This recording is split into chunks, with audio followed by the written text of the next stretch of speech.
Access granted.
Whee! I'm not ready.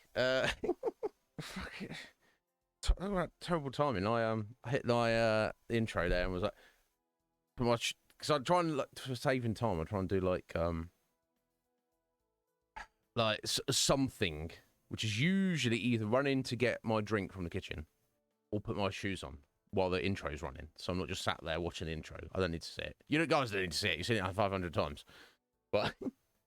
I was like, oh, actually, I need to pee. So I peed, and now I've got no shoes on. And I'll feel extremely uncomfortable. So bear with me. Anyway, Atheling, how you doing? Sean, Wolf, Fusion. Let me sort everything out there in a second. Sorry. My life, 1 second.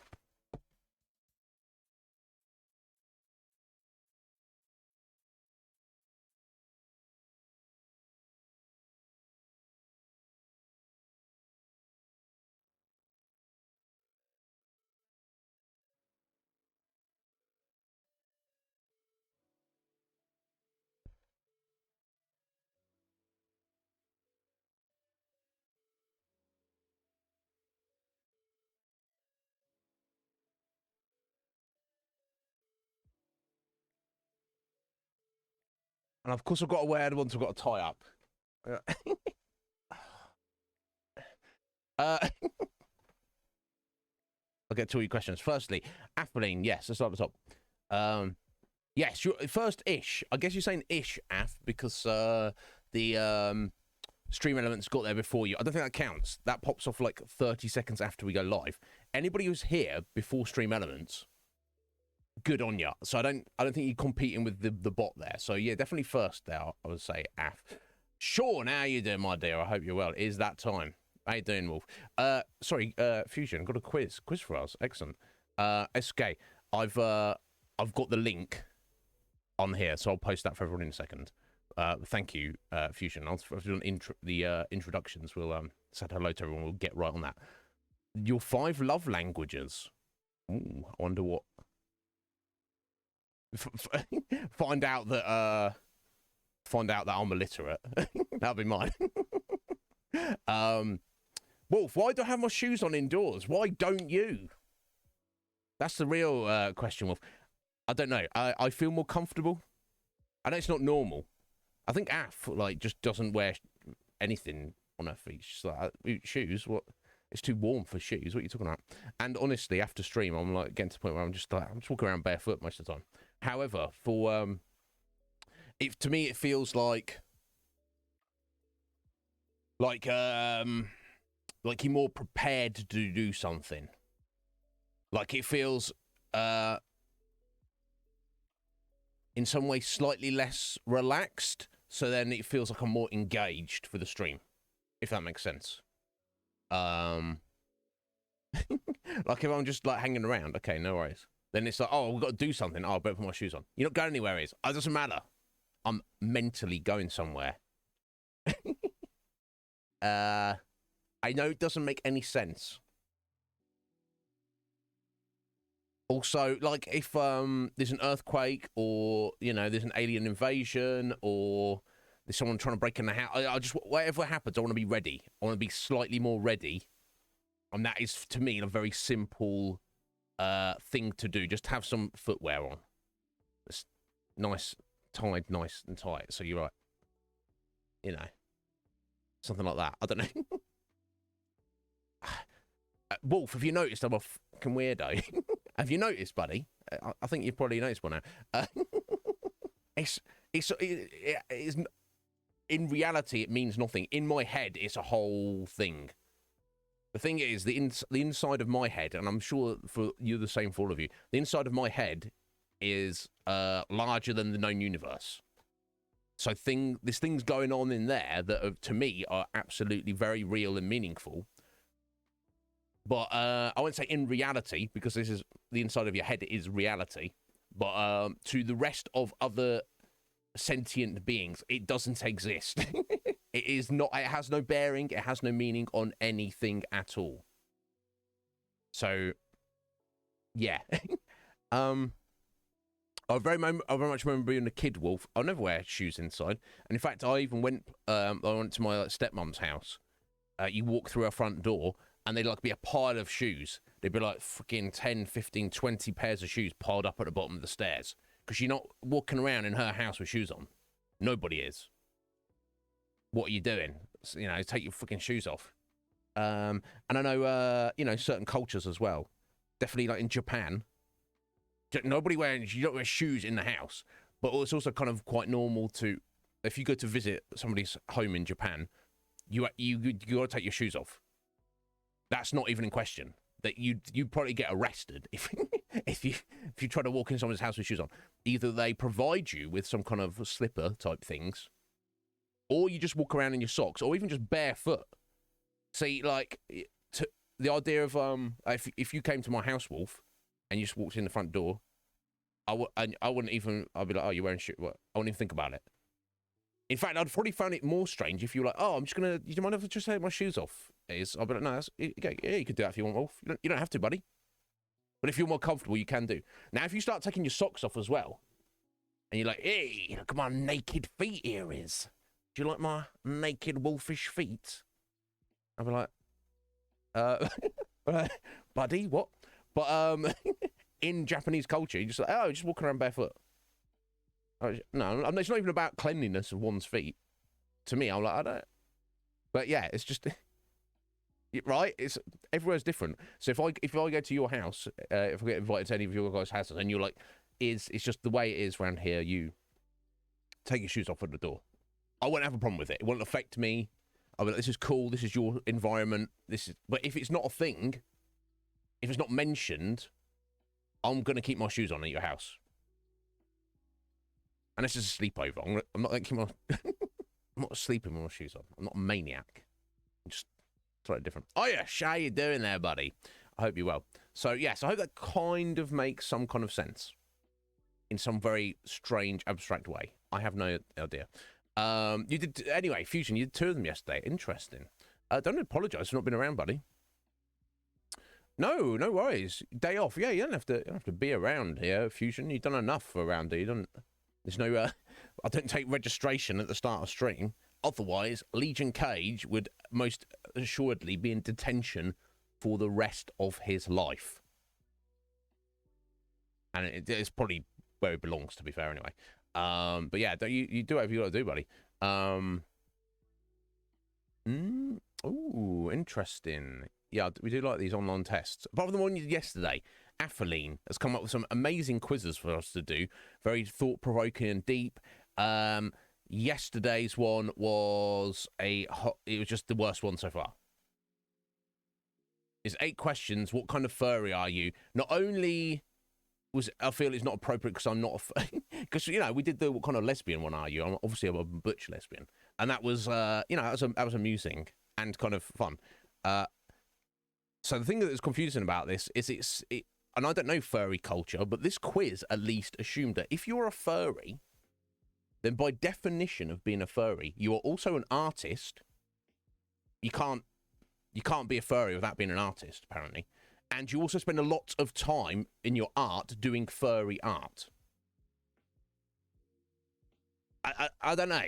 Did they say? So yeah, so that was that. You know, that was a bust. But look, you know, Af's hit, you can't hit it out of the park every single time. Sometimes you drop your bat. it's fine. It's fine. Af's got a much better track record than I have. So,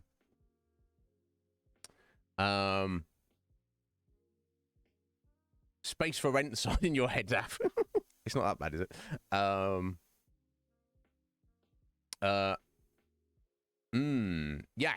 Yes, there's not exactly Fusion. There's not one reality. There are as many realities as there are sentient perceptions. It's wonderful to think about. There we go. Right, Af. So in your household, it's like, yeah, your mum's like, no shoes. Come in my shoe. Oh yeah, you're gonna get beaten. Bye. But you're doing well, Ayush. You're going for a swim. I wish I could go for a swim right now. In a pool right there. I know some of you are desperate for that, barely clothed, very wet nib stream. And if there was a pool right there, that's what we're doing today. There is not. But anyway, you enjoy yourself, Irish. My God, swimming. Been a while since I went swimming. Galaxius, how are you doing, sir? Interesting. There we go. And then you got the flip side of it, Galaxius. People who do furry art, but are not furries. So yeah, that, like I say, the quiz yesterday was terrible. I bet what Fusion's got for us today is much better. No offense, you've smashed it out of the park a few times, my dear. Little flubbiest. I wonder if do you see the pop-up that we should have done the quiz that was, are you a furry? That's what we should have done. I mean, I guess it's not too much of a quiz. If it's made by the same person who made the previous one, the other one, they'd be like, are you an artist? No, no. No entry. Oh my God, sorry, my mic sounds extra fuzzy today. I don't know. There we go. Should I get the right distance? I think we're there.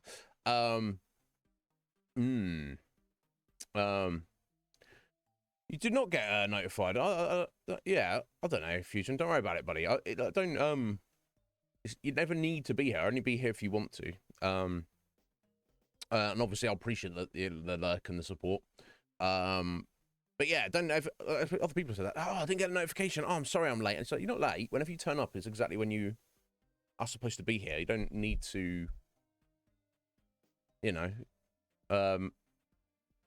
yeah, I don't have notifications on either. If I even ever get the chance to watch somebody else on Twitch, I will just go to Twitch homepage and then just look at the list of who I am following, who is currently streaming. Yeah, exactly. It could be you could be. So that was my point, Fusion. Surely you can be a furry and have no artistic talent. No, according to the apparently artwork of furries is intrinsic to being one. I don't know. It sounds like some silliness to me. I don't know. Because I don't know. But anyway, how you doing, Galaxy? So you good, buddy? I don't know. I don't know about. I'm not wise. I'm certainly not wise, Galaxy. But wisdom is something that I admire and value greatly. But I don't know how one gets there. But I think by attempting to be wise, you get closer to being wise than just going, I just do whatever. I just don't think about it, right? Doesn't mean I'll ever be wise before I die, but I'll certainly be more wiser. Wiser? Adding extra words in, don't you? I'll certainly be wiser at the end of my life than I would have been if I just didn't even think about it. That's a good thing to go for, I feel. Gav! Welcome in, Gav. How are you doing today, buddy? Are you well? Good. Yeah, well, good on you, Fusion. We'll get on that in a second. Yeah, cosplaying is an art, but this quiz, Fusion, was very much like, what do you like to draw? It was like, it was very, very specific. More wisette, yes. The wisest of the wisdom is the Wizzy Don wiseness. whatever it is. You know what it is. Anyway, let's look at this. This is Fusion's got the quiz for us today. Let's look at this. Drop the link for everybody. 5 love languages. Yeah, it may come to pass that I don't speak any of those 5 languages. I'm actually illiterate, but we shall see. We shall see. Everybody, feel free to do it along with us. Have you done a bit of cosplay, Gav? What have you cosplayed? Galaxy is dropping some knowledge here.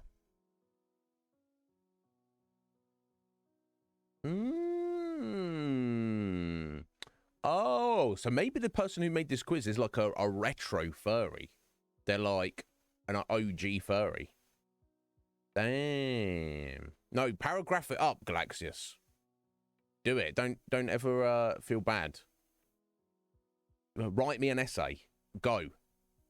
That's non-optional. No, it's perfectly optional. Yeah, no, it's the quality, not the quantity. So yeah, drop some paragraphs, Galaxius. If the knowledge in there, like we've, I don't know if you've had this, Galaxius. We've had people come in here and they go, "Hey, do you mind if I tell you some of my jokes?" Or we'll be like, "Oh, can I tell you a joke?" And I'm like, "Okay, cool. Maybe this is amusing. Maybe this is going to lead to something." And they have a little joke, and it's vaguely amusing. I'm like, "Okay, cool. Yeah, yeah, good joke."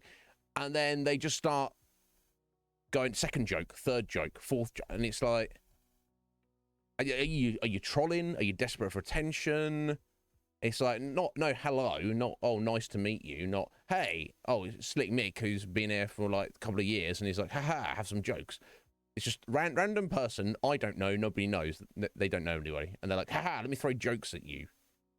Please pay attention to me. And it's like, okay. Read the room.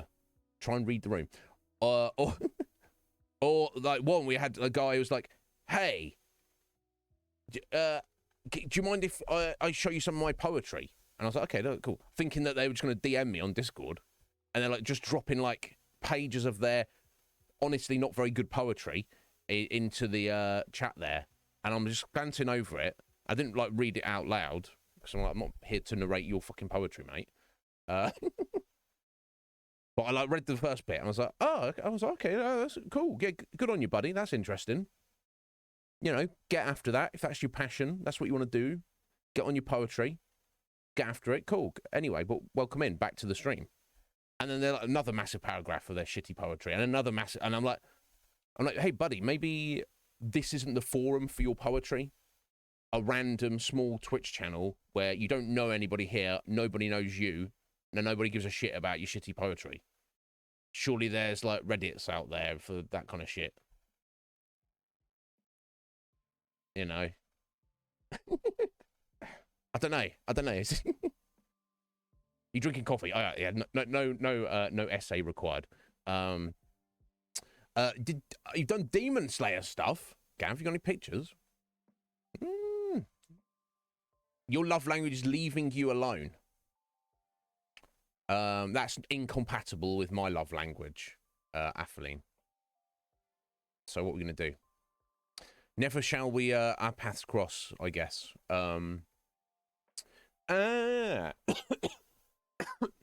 Excuse me. I've never been, Gav, but I've heard it's like quite a big deal. It's at the Guild Hall, right? I saw it advertised a couple of years ago. Yeah, it's like, look, if you want to be, it's like if you want to be like an actual stand-up comic, that I cannot admire that desire more. But understand what it is that you're doing, and understand how much work it takes and how long it takes. And once you have the desire, what you need to do, you need to go out into the real world and go to, you know, comedy clubs or bars or wherever they have open mic nights, and you need to get up and do open mic. And you need to just do it. And you're like, oh, you know, and then you just do it, and you do it every night of the week for years and years on end. And if you're like, you don't want to do that, well, you don't actually want to be a stand-up comic then, okay? That's not what you want to do. You think you want to do it, but you don't actually want to do the work to do it.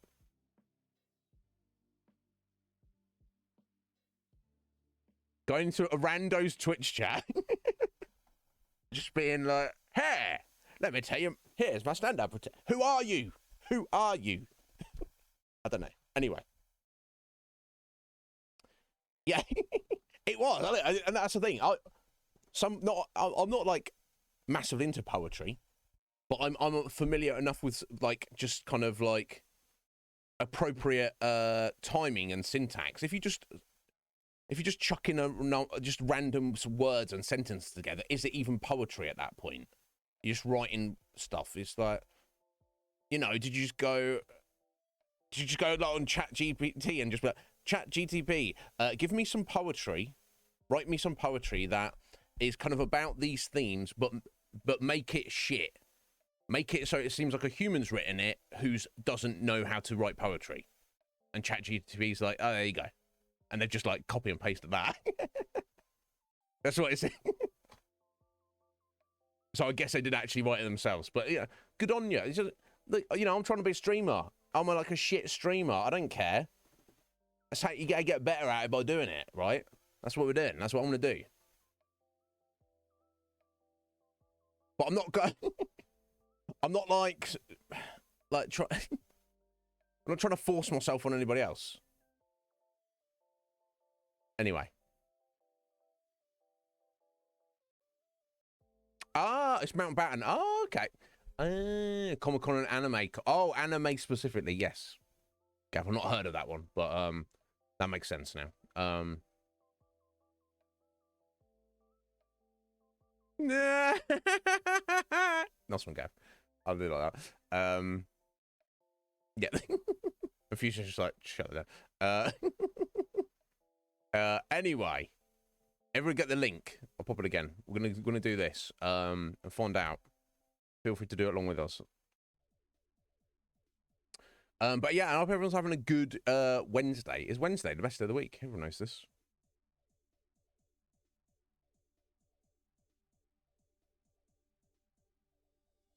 What is this saying? Relationships don't have to be complicated. No, and they shouldn't be. They shouldn't be. You know, people. Something that was covered in. I know I've got like, mixed feelings about this. In Super Lesbian Animal RPG yesterday, relationships take work. I guess because everything worthwhile takes work, doesn't it? Right. But my thought is like, you know, because some people have relationships where it's like everything's like good. It's like no fights, no arguments and stuff. And some people are like, oh, but that's like normal. It's like, well, maybe that's not the right person for you. Can you imagine having a relationship with somebody and there's none of that stuff? I don't know. We shall find out. Anyway, I think that should give us enough space there.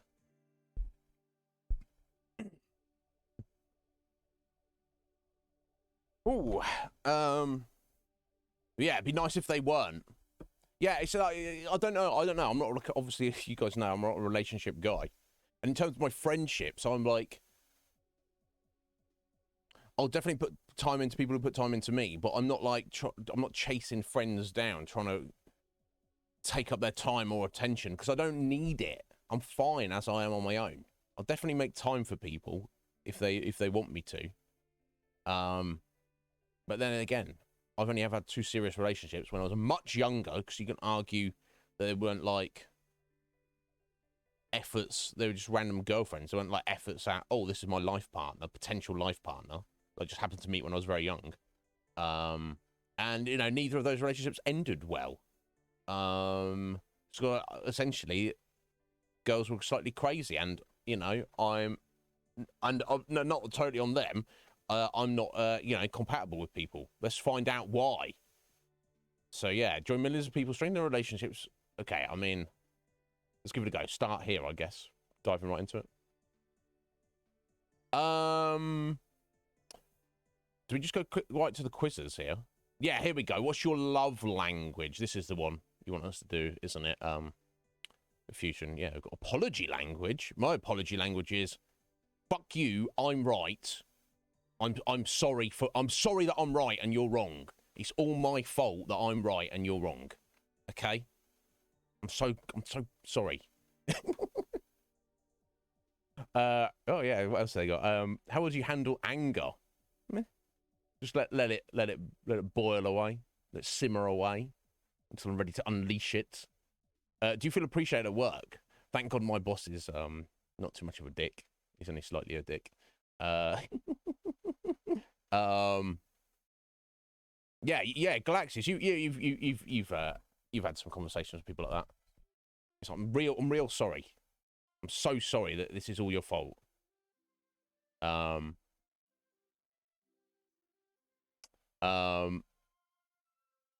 yeah, I don't know. Each their own. Anyway, so let's get into it. Love a language, the language of love. For couples, singles, yes, definitely me. Teens and children. Yeah, I mean, I remember being a kid and being attracted to other kids like that. So you know, I guess it's not. I guess it's not necessarily strictly a romantic love though. But anyway, as we've got all of this on screen, yes, we have. How do you describe yourself? Okay, yeah, taking the quiz for your child. Okay. But the question should be who are you? What are you? I'm an adult, but I describe myself as a teenager. No. Anyway, adult, yes. I think if I stretch this out a little bit, if we pull this down. Let me scroll that down a little bit. Okay, that should get most of... In fact, I could probably cut off that top bit there, I think. Oh, Secret Mana music. That should be good. Right, we'll see. Describe yourself. In a relationship or single? I'm definitely single.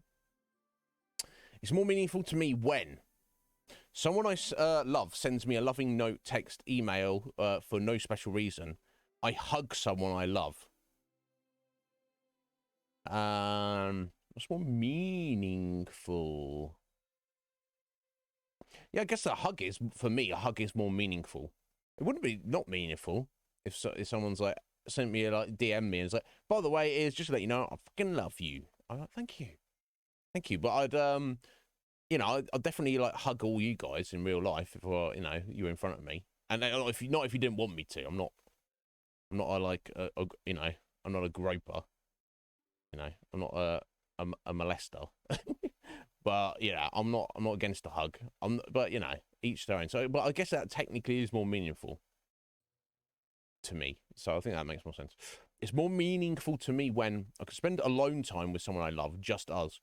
Someone I love does something practical to help me out. I mean, yeah, I mean, honestly, I'm not. If I was in a relationship with someone I love, just spending time together, that's cool. That's a cool thing to do for sure, and it's meaningful. But if someone goes out of their way to do something very practically helpful to me, I guess that would be more meaningful for me. Honestly, but thank you so much. That's very helpful. So yeah, that makes sense. I guess at least this section, maybe all the questions are. It's more meaningful to me when someone I love gives me a little gift as a token of our love, of concern for each other. I get to spend uninterrupted leisure time. Yeah, so do you want someone to give you a little thing, or just want to hang out with somebody?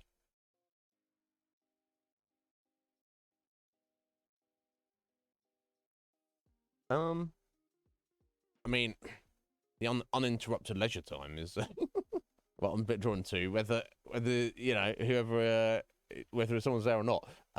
Yeah, I think that makes more sense to me. Oh, did I just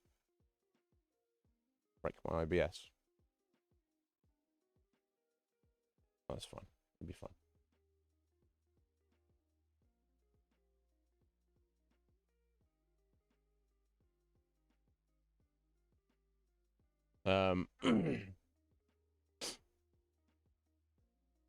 Um, sorry, your missus, Gav. You need to do something about that, buddy. Yo, Red Mage. if you want to do this with us, Red Mage. Oh, I've got the actual link. There we go. Oh. I expect Red Mages at work at the minute, so. Damn, okay. You do what you got to do, Gav. It's not for me, but the only reason to be in a relationship is if it benefits you. Hopefully the other person as well, because if it's just benefits you and not them, then that's a problem. But if you know, if you're in a relationship and it just doesn't benefit you at all, regardless of if it or it doesn't benefit them, then you know, and you can determine, you know, you can judge and determine benefit in many different ways. But if you're looking at it objectively, like, there is no benefit for me to be in this relationship. Do what you got to do to get out of there. Yeah, that's Red Mage's love language. It's like, yes, we're friends. Also, let's get naked. And then go back and do some other stuff afterwards. And see you later. I'll get Red Mage. It's not easy. It's not easy. It's more meaningful to me when someone I love does something unexpected for me to help me with the project. I can share an innocent touch with someone I love. And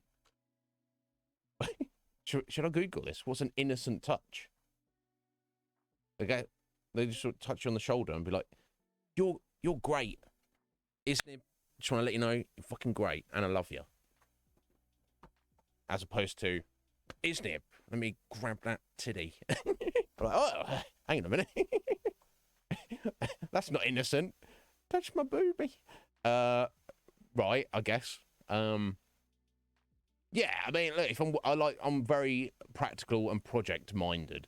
If someone, you know, if I'm working on something and someone goes, "By the way, Iznib, I did this for the project," and I was like, "Oh my god, that's amazing," that will be more meaningful to me for sure. But thank you for the alert, so you get on that.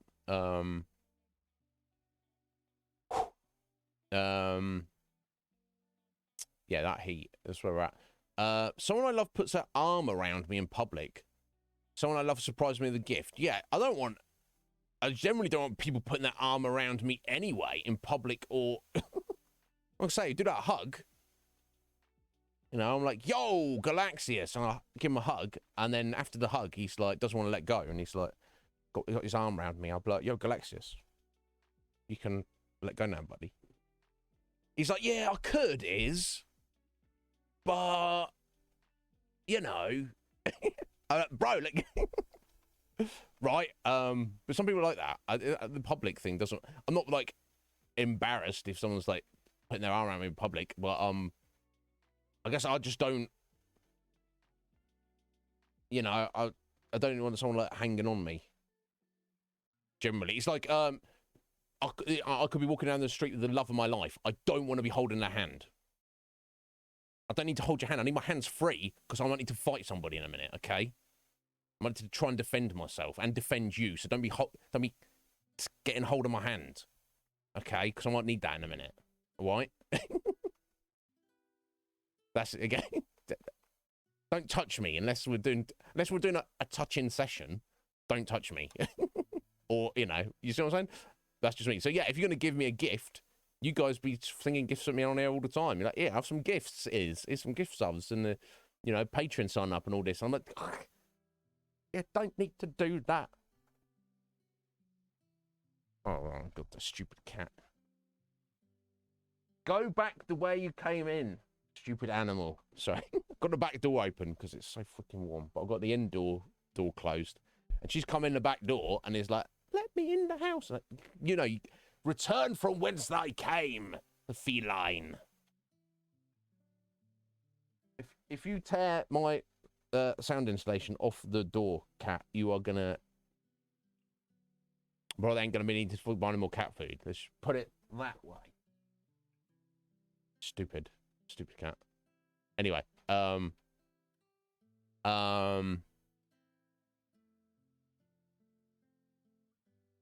yeah, exactly. There are feeds on the road today, Red Mage. You get it.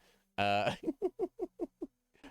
know what I'm saying. You know what I'm saying. I don't know exactly just where my brain works. No, that's true. I guess this is the romantic love, but it's not. It's not even speaking like specifically. Okay, I need to eat this cat, guys. Be right back.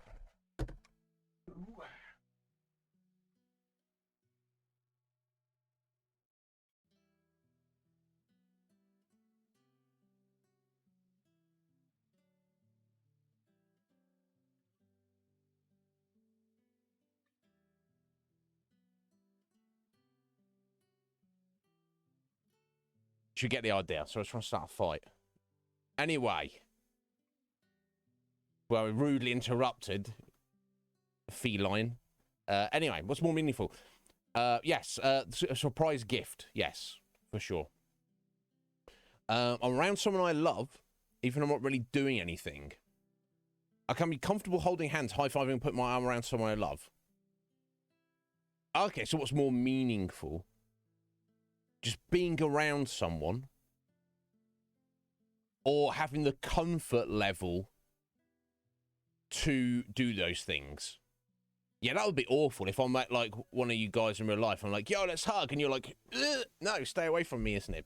That'd be like a bit awkward. So yeah, I'm not about the hand holding, but yeah.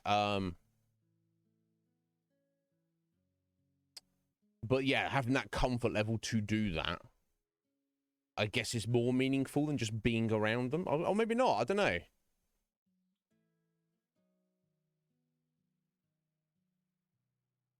Yeah, because I guess it's like, which one is more valuable to you? Yeah, because that would feel awkward if you couldn't do that. If I couldn't high five Fusion, he's like, I'm not doing no high fives, mate. I'll be like, okay. Suddenly awkward. I guess. I think that makes sense. Meaningful. Receive a gift from someone I love. I hear from someone I love that they love me. Yeah, yeah. Okay, so I guess that is actually more meaningful, isn't it? And someone's like, here, Iznib, have this. Cool, thank you. Very generous. And then someone's like, by the way, Iznib, I love you. I'm like, you do?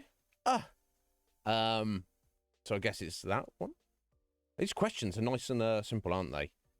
Following a theme, and there's just two choices for each. What's more meaningful? Sitting close to someone I love and complimented by someone I love for no apparent reason. Probably compliment. I don't need to sit close to you. If we're just sitting, you sit over there. See you later. I can see you. You're on the other side of the room. Don't panic. Chance to just hang out with someone. I guess hang out doesn't mean Netflix and chill. I guess it literally just means just hang out, because you can interpret how you want. Unexpectedly get small gifts from someone. And now a lot of these questions are, I feel like they're covering similar ground here. There's been several options which are like, be with someone and not do anything. And by the way, getting gifts is nice. That's the vibe I'm getting.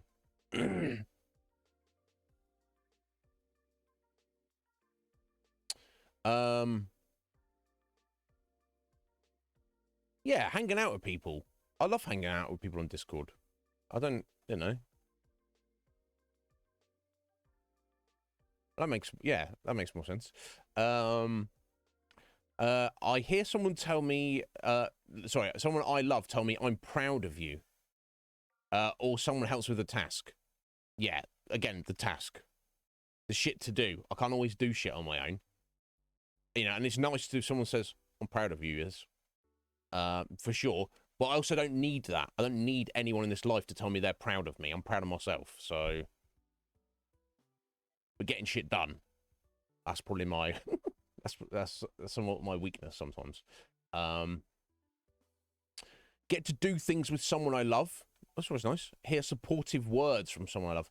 Yeah, again, doing things.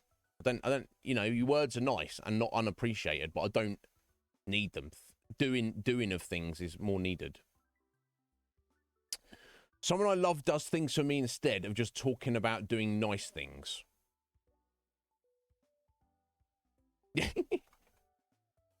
Hey, we should do some nice things for you. Cool. When are we going to do that? Oh, no, we're just talking about it. We're just talking about doing it. We're not going to actually... I feel connect someone's I love through a hug. Yeah, again, hugs are nice, but again, if you're helping me get my shit done, I'm very much appreciative. Hearing praise from someone you love. Give me something that shows they're really thinking about me. Yeah, I guess that makes more sense. I don't need your praise. Praise is nice, but I don't need it. I also don't need you to give me shit either, but yeah, I guess that the words in that, they're really thinking about you. Like someone gives you we've all had times in this life where someone's given you a gift. You ever had a gift and you're like, oh, thanks, and it's like not anything you want. It's not anything that is useful to you. It's not anything you have any interest in. And you know that this person has bought you this because they felt like they should get you something, or they've you know, for whatever reason they're just like, here you go. It's like I've you know, we've all had gifts. You're like, oh, okay, thanks. So the wording of the shows you're really thinking about you. I'll do to make this a bit bigger, maybe. Yeah, the writing's a bit small, isn't it? There we go. Writing. The writing's a bit small, isn't it? The text is. You call you good kitten. I don't know. I'm not as independent or strong as I may give the impression, Af, but you know, I'll do what I can. Yeah, if someone's really if you give someone a gift and they're like, oh my god, how did you know? How did you know that this is a thing that's really important to me? You ever had that? And you're like, god damn. It kind of hits you because it's like someone's like, it's the idea that someone you didn't realize that person, you thought they didn't know you as well as they actually do. That's cool. Don't need to be praised, but thank you. I want the praise as well, but of course. Just be around someone you love. Get a back rub.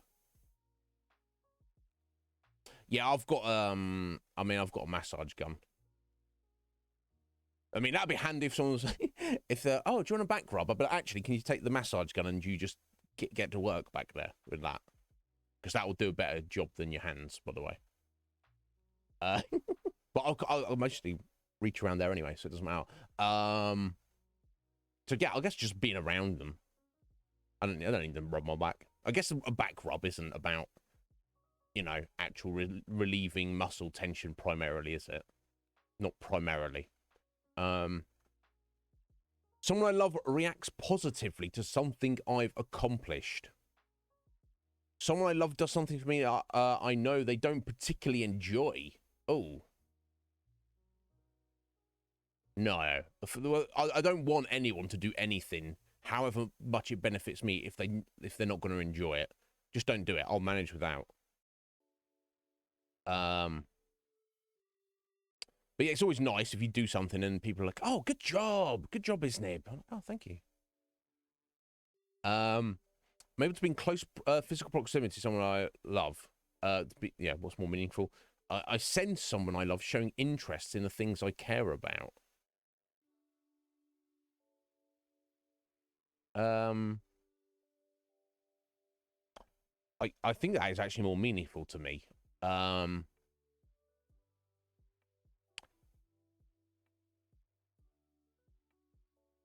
This actually makes me think of my first girlfriend, which and this maybe ties in with this. She was like, "Oh yeah, I want to play Final Fantasy VII." But the fact of the matter is, she didn't actually really want to play Final Fantasy VII. She just wanted to play it because she knew that that's what I was into. But I didn't realize that at the time. And I was like, "Oh my wow, you really want to do that? That's awesome. Good on you." And she, you know, she went through the motions, but she wasn't actually into it. She was just into the fact that I was into it. Does that make sense? So in that instance, she was sacrificing doing something she wasn't massively interested in to be in close physical proximity to me, where I was like, oh, wow, my girlfriend's really into this Final Fantasy VII. She wasn't really. All right. So we're both obviously had very different love languages there. And, you know, things got, you know, skew if. But yeah, if that interest was genuine, like if someone was like, oh, wow, I hear you banging on about One Piece all the time. So I started watching it, and it's really, it's good. Let's have a chat about it. I'm like, oh, new best friend, right? I guess that's more meaningful to me than someone who's like, Iznib, I have zero interest in any things you have any interest in, but also I'm going to sit next to you, very close. I'll be like, I'm trying to do interesting things over here. Can you move, shuffle up a little bit? I think we're starting to get an idea what I'm about, aren't we? Oh, this is true, Gav. In general, you don't. Things sometimes think, and that's with the things you have in life. So that feline's not back. That you don't know like how good of a thing you've got until you've until it's like you lose it. You're like, oh, this is, so, you know, everything in life is like that, isn't it? Someone I love works on special projects with me that I have to complete. It gives me an exciting gift. Yeah, projects again. I'm complimented by someone that I love on my appearance. Oh, okay. So you're looking pretty good today, is all right, yeah. Maybe tomorrow will be better. Someone I love takes the time to listen to me and really understand my feelings. Yeah, conversation. I'm not. As I'm sure you've all noticed, I'm not too concerned about physical appearance. As long as I'm clean, good to go. Share a meaningful touch in public. So all this, like, oh yeah, so hey, I want other people to see us doing this. Run errands for me, yeah. I mean, I don't feel like anyone should be running my errands, but my God, yes, please. I don't. I would trade 1,000 touches for one successfully ran errand.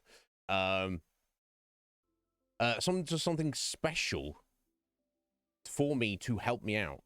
I get a gift that someone I love put some thought into choosing.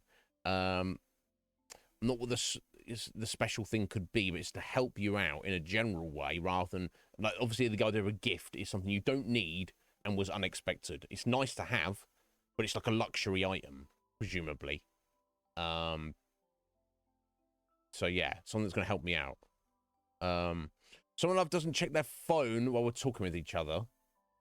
Yeah, oh my God, can you imagine? Someone I love goes out of the way to do something that relieves pressure on me. These are kind of very different and a bit of a toss-up for me. So if I've got some pressure on me and someone does something to that is extremely meaningful to me. But if we're hanging out one-on-one, it depends what we're doing. But if we're lovers and you're like, I'm like, hey, how you doing? And they're like, huh? So did you say something? And they're just scrolling through TikTok. I'm just like, that will be like, oi, oi, you talking to me? You talking to Elon? You talking to Jeff? Plugged into the Matrix there, Neo. You want to get out of that? That would definitely bother me slightly. However, if I do have pressure on me, and if you step in, and I'm going to forgive you staring at your phone while we're hanging out, if you stepped up to the plate to help me out with something. I can look forward to a holiday because I'll probably get a gift from someone I love. It's not a gift given and received. Anyways, I appreciate you. Yeah, and if it's heartfelt, that's more meaningful for sure. Someone I love and I haven't seen in a while thinks enough of me to give me a little gift. What What is this obsession with gifts? I don't know how legit this. I mean, the website looks very legit, doesn't it? This is a very big part of it.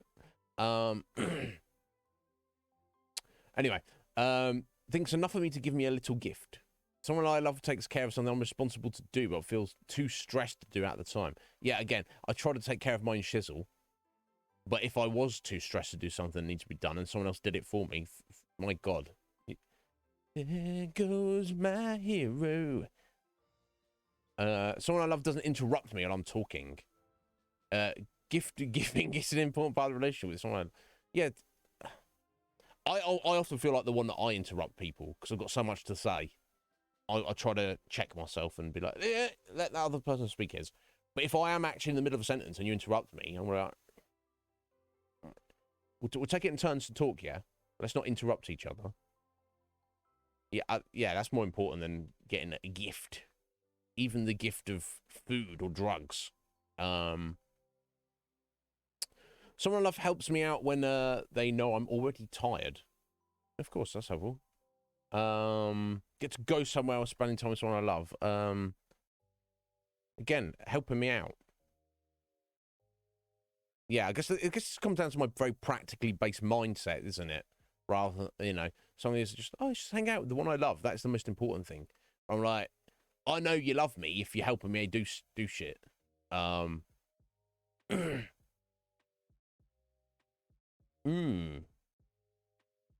Are these things you want to share, Gav? You're more than welcome to, buddy. It's up to you. Your call.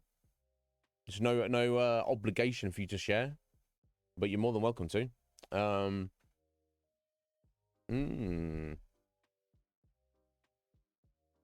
Yeah, you got an idea what the result might be, Fusion. I'm not sure what the 5 actual results could be, but Fusion does, and he's got an idea. Someone I love touches my arm or shoulder to show their care or concern. Yeah, I'm not against that. Just, I don't know, so that's super important. Little gift that they picked up in the course of their normal day. Yeah, I mean, if someone's like, you know, if my brother comes in, he's like, hey, bro. I'm like, what's going on? He's like, I got pizza. I'm like, bro. Whereas if he's like, Iznib, you don't suck. I'm like, yeah, I don't. What are you talking about? Yeah, give me that pizza, bro. Someone I love say something encouraging to me. Helps. They spend time in shared activity or hobby. Again, yes, hobby. Yeah, this is the kind of spending time I want to do. Oh, we've both got the same favorite video game that we can play together. Oh! There's someone's like, Iznib, just to let you know you're not shit. I'd be like, okay, cool, thank you. Because like, there's people around here like Bark and Legion Cage who don't know this. So it's nice to be reminded. Let's do a thing. I don't care what those two think. Someone I love surprises me with a small token of their appreciation. I'm touching someone I love frequently to express our friendship. Expressing friendship. Yeah, I guess it's not talking about sex, is it? You know, if I had a girlfriend, she's like, "Hey, do you want a small token of appreciation, or do you want to get laid?" That's not what I was talking about. But you know, like my bro, I had a friend, and like, cool guy, and I think for his background was he, you know, he maybe didn't have too many friends when he was younger, so he's like very kind of a little bit needy as a friend, whereas I'm kind of a bit more chilled and laid back. Every time I saw him, which was most days, he would insist on doing a fist bump. He's like, "Hey, buddy, fist bump." I'm not against the fist bump. Fist bump's cool. But if you've got a bro, and you see them 90% of every single day, of 90% of days, you know, you see them practically every day. There might be a day that you don't see them once a fortnight, maybe, and then you're just going to see them the very next day. I don't need to like fist bump you every single time. We don't have to do that. We don't have to do that thing every single time. We come just like, "Hey, man, how's it going?" We don't have to do that touch thing. Like I say, I'm not against it, but like when you are forcing it, it loses its meaning. Does that make sense? It makes sense to me. I don't know. So I'm not against it, but yeah, surprise me. Surprise me, your appreciation. I hope you work through it, Gav. If there's, I can't help you in any practical sense, but if you don't want to share it here, you can message me on Discord, buddy. We can have a chat sometime if you want, if that's any use to you. All I can do is offer old man advice, which it's going to be equivalent to your own old man advice. So, but yeah, I hope you I don't know what's going to be in your near future, Gav, but I hope that at some point in the future, a year or 2 years from now, whatever, you look back on this and things will have happened and you'll be in a better place than you are now, buddy. I hope that will be the case. Someone I love helps me out, especially if I know they're already busy. That's the thing with that, is I start feeling the guilt coming in. I hear someone I love tell me they appreciate me. Again, I don't want people to be sacrificing their time for me, but I guess I would appreciate it more. A hug from someone who I haven't seen in a while. I hear someone I love tell me how much I mean to them.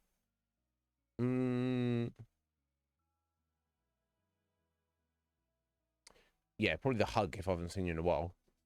Oh, there we go. We finished. Okay. Your primary love language, acts of service. So, yes, there we go. I feel loved when people do stuff for me. There we go. We've got the results, folks. Whatever else get. Quality time. I guess spending time together. I guess we'll read about all these. Words of affirmation, only 13. Receiving gifts, only 13. And physical touch, only 10%. Now, like I say, if I have a girlfriend, the most important thing is to... but how much... If that's what your relationship is built around, I don't know. But there we go. Strong 37%.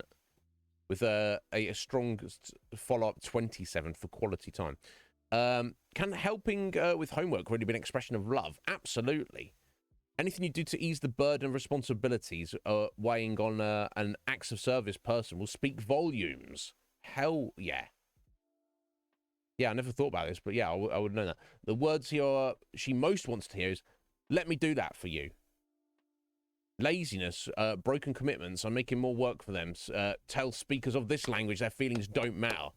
Yeah, I cannot abide people who are lazy. If we're working on a project together. Broken commitments. Yeah, I think this is I think it's hit the nail on the head for me. Here, Fusion. Yeah, that's the most thing. You want me to feel like you love me? Never lie to me. If you tell me you're gonna do a thing, fucking do it. Just do it. You said you're gonna do it, so do it. Because how can I take you seriously as a person if you're not a person of your word, right? I'll be like, yeah, Iznib, I promise I'll do this thing, and then they do it. My God, that person cares about me. Thank you. Yes, there we go. Bark. How you doing, Bark? Bark doesn't love me. He does really. Yes, keeping your word. How you doing today, Bark? You got physical at 37 and gifts at 3. Wow. So basically, Fusion's like, if I meet up and I'm like, give him a hug and a high five and a fist bump, and I'm like, bro, how you doing? That's going to mean more to him than if I turn up and go, hey, Fusion, I got this for you, buddy. I'm like, what the fuck is this you give me? I don't need that. Yes, keep your commitments. Do what you say you're going to do.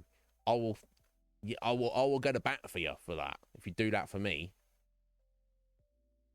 But as soon as you, so many people that that's my greatest frustration. people, yeah, kind of get maybe not making an outright commitment of a wording of like, I will do this thing, but giving the impression that they will, and then just kind of like not really caring and wandering off elsewhere. That's honestly a great frustration to me. And making more work for them. Tell speakers if if someone's like being lazy and that means I've got to do more work because of it, then yes, I'm like, you literally don't give a shit about me. When others serve you out of love and not obligation, you truly feel valued and loved. Yes, I like that. And let's read about the quality time as well, because that was kind of our strong second place for me. Nothing says I love you like full undivided attention. Being there for this type of person is critical, but really being there with the TV off, fork and knife down, and all chores and tasks on standby. Yeah, sitting down for real conversation with, no distractions. Makes you feel truly special and loved. Distractions, postponed activities, or the fail to listen can be especially hurtful. Yeah, like when I'm saying another bark and he's like, what did you say is? And I know he heard me, but he pretends like he didn't because he's trying to piss me off. It works, Bark, so keep it up. Whether it's spending uninterrupted time talking with someone else or doing activities together, you deepen your connection with others through sharing time. Yes, that makes sense. I'm not going to read the other three because... Oh, actually, no, yes, these are, like, obviously less for me. Words of affirmation. Actions don't always speak louder than words. If this is your love language, unsolicited compliments mean the world to you. Yeah. Hearing the words, I love you, are important. Hearing the reasons behind the love sends your spirit skyward. Insults can leave you shattered and are not easily forgotten. You thrive on hearing kind, encouraging words. I wonder if this is because, apart from maybe my mother...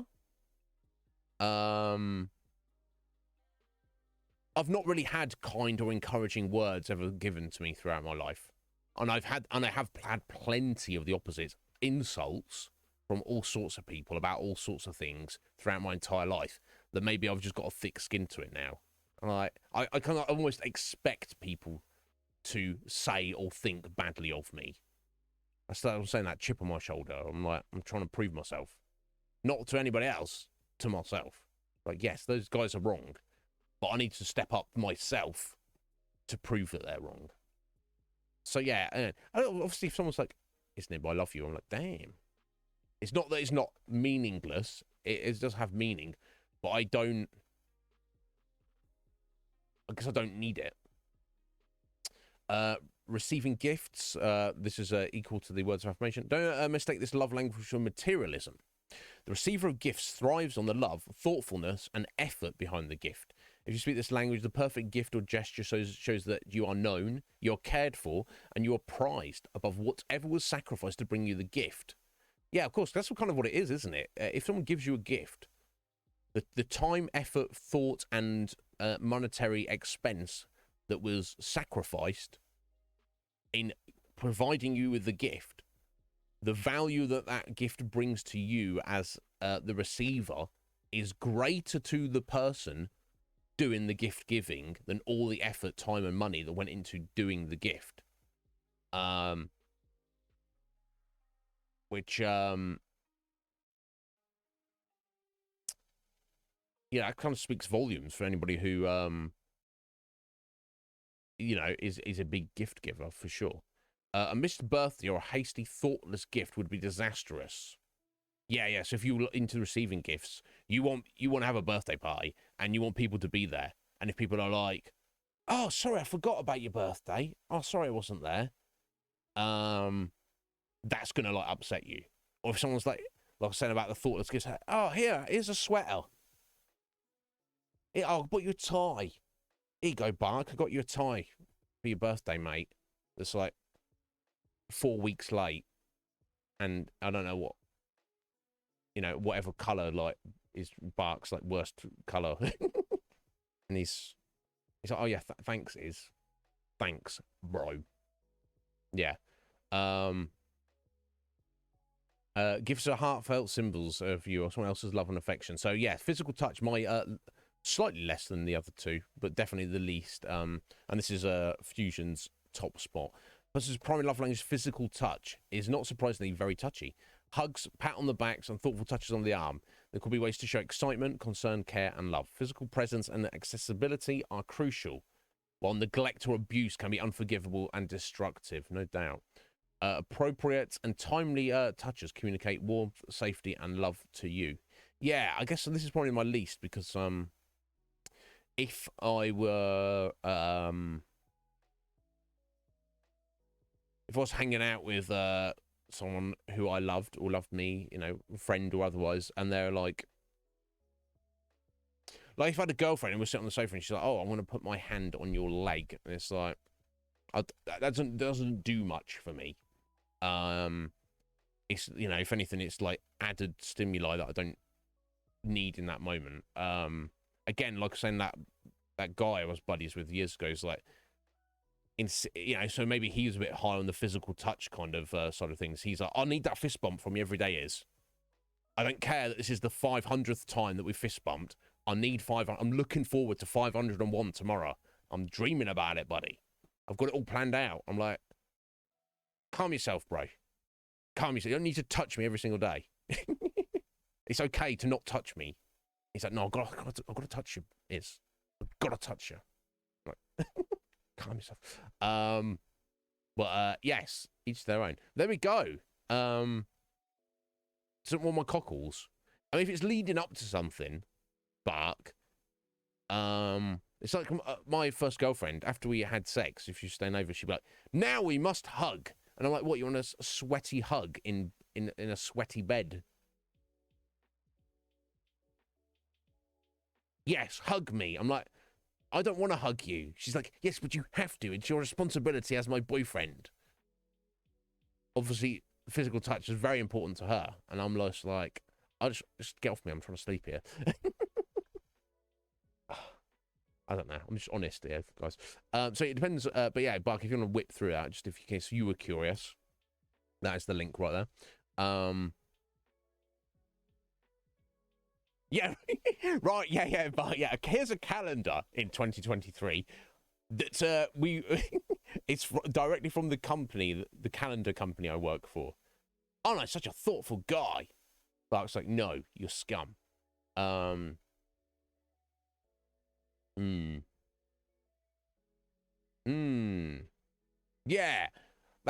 like if I worked at a place, Fusion, and like one of my coworkers was like, "Hey, good job," pat me on the back. I wouldn't be against it, but I'd also be like, "Oh, that's kind of strange." But yeah, this is testament that we're all different, aren't we?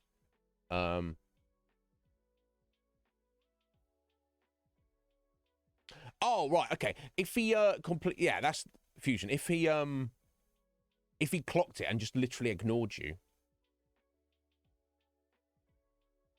that's kind of fucked up. Like I say, with this guy, it's just because I saw him every single day. But if it's like someone you've not seen for a while, you're like, here you go, here's your pizza. And they just, yeah, that would piss me off. But that's, again, comes to that touch thing. Maybe Fusion would think naturally in that circumstance, well, of course I'm going to go for the fist bump. I wouldn't even think to it. I'm more of a recipient of the fist bump. Although I actually said that when I saw Jack a couple of weeks ago, I did go for the fist bump on him. And I don't even think about it. It seemed like natural.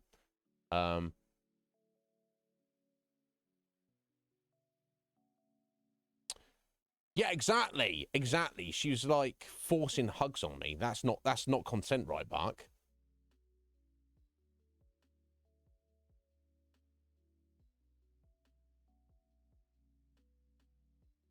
Why the Cheetos stale? Bark, what the fuck? Secondhand Cheetos? What the? I mean, and I've had probably worse gifts than that. So I mean,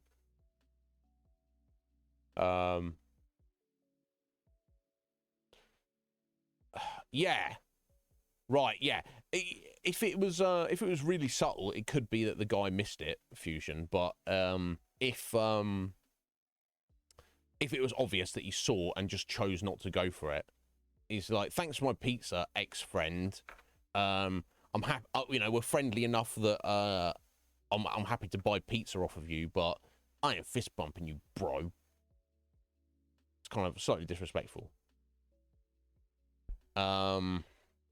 James.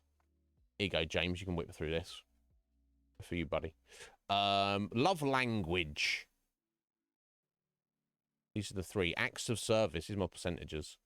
Quality time, words of affirmation, receiving gifts or physical touch.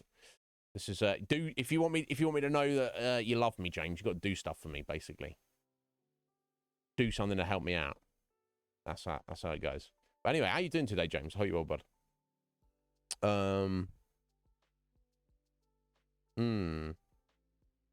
Oh, interesting, Fusion. So you were buddies, and you said, "Hey, bro, can you help out with this thing? It's very difficult, but very important." And then not only did he refuse, he was like, "Now we're no longer friends." Wow.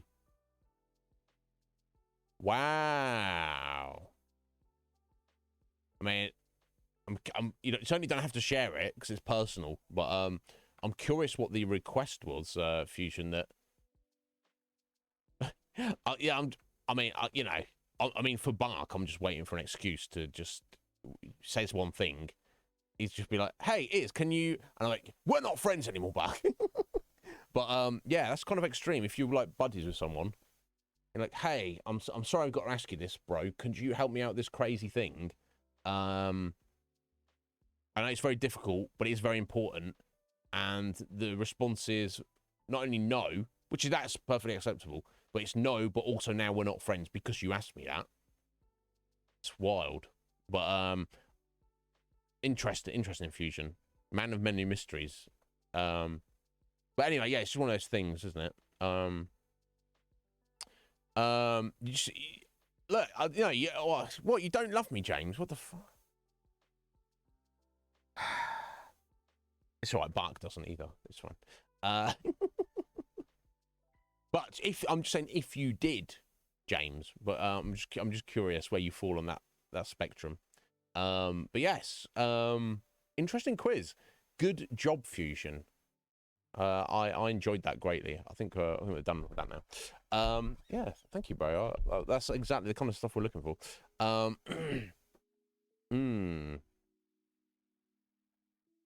Oh, damn. So you thought there was a possibility that this guy may have actually... Now, because you and your wife are polyamorous, aren't you? Now, I don't know what the rules for that are. Like, can either of you just have physical relations with anybody else without a conversation? Because if that's the case, so you suspected this guy may have been the father of your second child, and you were like, hey, bro, do you mind if we just, like, find out who the father is? Can we just find out for actual matter of fact who the father of this child is? And he's like, no, how dare you ask me that? Which, I mean, that kind of... If somebody came up to me and said that, I'd be like, yes, I know I'm not the father. Here we go. Let's have some of my DNA to prove it. So for him to reject that and then get shitty with you about it suggests that he was at least having sex with your wife. And there's a good chance that he may have been the father of that child. Oh, okay. Oh, there's another... Oh, okay. And it definitely wasn't him. So you reckon that is the guy? So it's not your child anyway. It's your wife's child. It sounds complicated to me, Fusion. I'm glad I don't have to deal with anything like that. Okay. Okay. Either way, there was the what you were asking was, we have questions about the paternity of a child. You are one of the potential candidates. Please provide us with your DNA so we can get to the bottom of this. And his response is, no, fuck you, buddy. We're not friends. How dare you ask me that? Which, like, to my mind, that only kind of the only response someone would have to that is because they suspected they might have been, and they don't want to face that reality that they have brought a child into this world. So they're just like, they're willing to ruin their friendship with you not to face that potential reality. Considering the little town you live in, Fusion is quite a wild place, right? Yeah, exactly. And then after that, you're like, well, it's none of my business after that. Right, okay, I see. Okay. And from your point of view, it's like, okay, well, that's all done and dusted. You still know each other. You still say hello to each other. You're like, hey, how's it going, man? Fist bump. And he just blanks your fist bump. I don't worry about it, bro. Whatever. You're doing the right thing. He's the one who's got his knickers in a twist. So, you know, just let him go on with it. Whatever. Anyway, guys. Now we've got that wrapped up. It is time for us to... Only an hour and 20 minutes into stream. It's fine. Excuse me. A little bit gas there. Super Lesbian Animal RPG. We have made superb progress, particularly yesterday's stream, and we are very close to the end now. I suspect we will be completing it today. We have two. At the end of yesterday's stream, we fought two and defeated two of Javis's sons, and we got two more to go and fight. And then I think we're just essentially on the home stretch. Got to go and meet up with Verena and Javis and be like, excuse us, what are we going to do?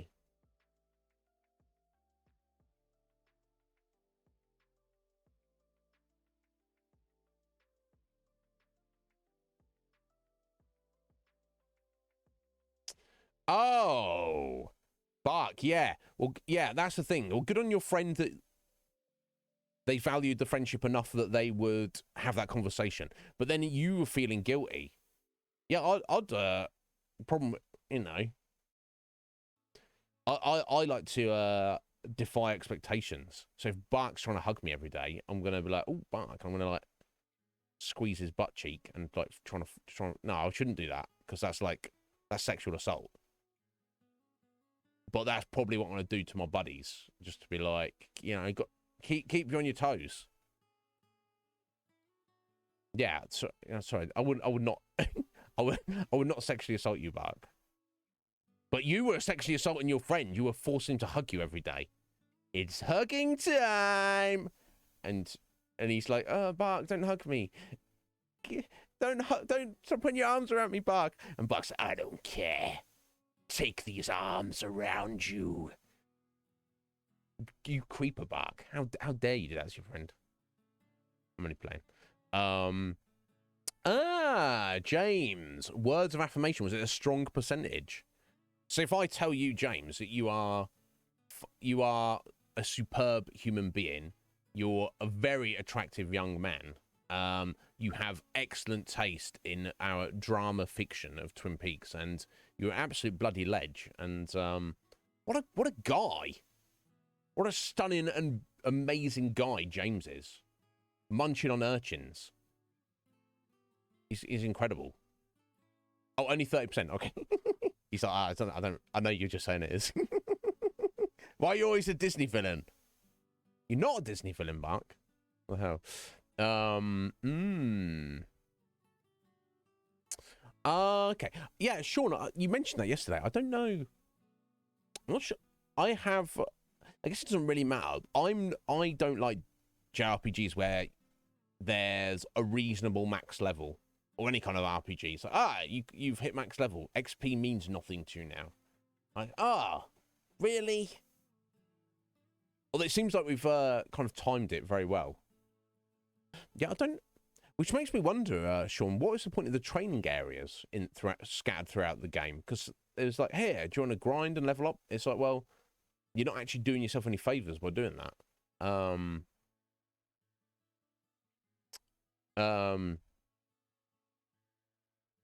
Interesting. There we go. Well, it was still the highest one. Was that your highest, Af? You got words of affirmation as well. and you like to hear that I know that you're goddamn wonderful and amazing. Probably the most amazing person I know. I'm not good at this, obviously. You might start crying because you've got low self-esteem. I wonder if that's tied into it, James. That your low self-esteem. I don't know why. Obviously, I don't know your history and your makeup of your psychology. But when I look at you, James, I'm like, James has surely got very high self-esteem because he's got a lot going for him. But I don't know. Good girl. Oh my god.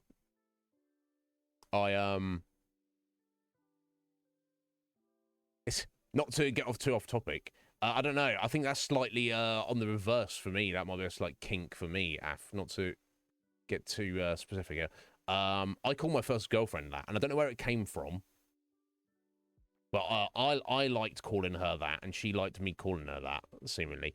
My second girlfriend, I tried that out on her, and her response was, "Is that what you used to call your ex-girlfriend? Your previous girlfriend?" And I was like, because obviously I don't lie. I was like, yeah. And she kind of felt a bit weird about that. Yeah, I don't know where that came from, but yeah, I kind of get it. Anyway, moving on swiftly. Do you think so, Sean? I'll say this: as we've been running around on the overworld, I've definitely not avoided fights necessarily, but there's been a moment or two where I've seen a monster and been like, we don't strictly need to fight. We're going from A to B. We don't strictly need to fight that right now. And I have kind of like done a little, let's just try and get around them. But yeah, for me, that's one of the worst feelings in an RPG. If you're fighting random encounters and you are not you're getting XP, but it's meaningless. There's no point of XP. And I know that if you look at a game like Final Fantasy VII, there is a max level 99. But if you play through the game like kind of regularly, you can get to the end of the game and you'll be like, what, mid 50s, 60s, maybe mid 60s. You tell me, Sean, you're more familiar with the game than I am. And if you want to get up to the 70s, 80s, or even 90s, you have to go hard. You have to go out of your way and you have to put a lot of time. That's kind of different. While it does technically have a max level cap, it's not something that interferes with the natural progression of the game. If during the natural progression of the game, you hit a level cap and then you're still forced to fight random encounters, that kind of kills it slightly for me. It seems like in Super Lesbian Animal RPG, that's not so much of an issue because we have just kind of made it to the end of the game, and we're like one level away from cap, so we'll probably get that as we get to the boss. In that regard, it's kind of worked out perfectly. But if in one scenario, maybe if one of the training caves, I've gone, oh guys, awesome training cave. Hey, today after today's stream, before we start tomorrow's stream, I'm just gonna like grind loads tonight for a couple of hours, and then I've got like 5 levels, and then we'd gone and hit the cap way before the end of the game. I personally would have found that slightly frustrating, but that didn't happen, so it's not a problem. 100% the bestiary. Yeah, there's no achievement or anything, just if you want to just finish it off. Yeah, I mean, for myself, I've kind of liked collecting the bestiary, and reading the entries, but it's not something that I feel the need for us to complete for our playthrough here. So yeah, let me go ahead and change our category here. Let's get into it.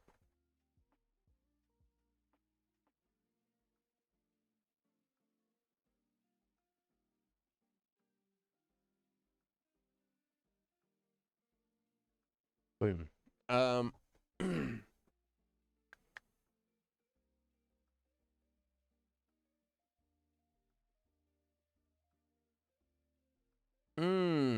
Yeah, maybe that's just, yeah, fair enough, sure. Maybe that's testament to our kind of more like old school mindset.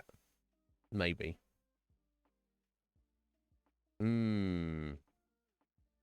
That's possible. Yeah, us old fogies. Yeah. Here we go. Where we at? Oh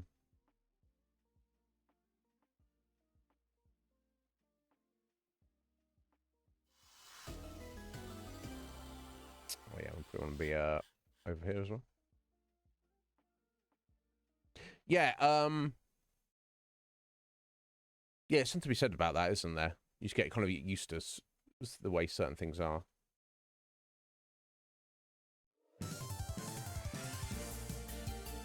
Like a quality time, Jabak, and acts of service. Ah, okay. We're very similar in that regard then, Bark. Other way around. I think I was 37 and 27 the other way around. Yeah. Damn, yeah. I'm not surprised, honestly, Bark. Okay, continue. Let's go. Let's do it! I wonder if there's going to be a sequel to this.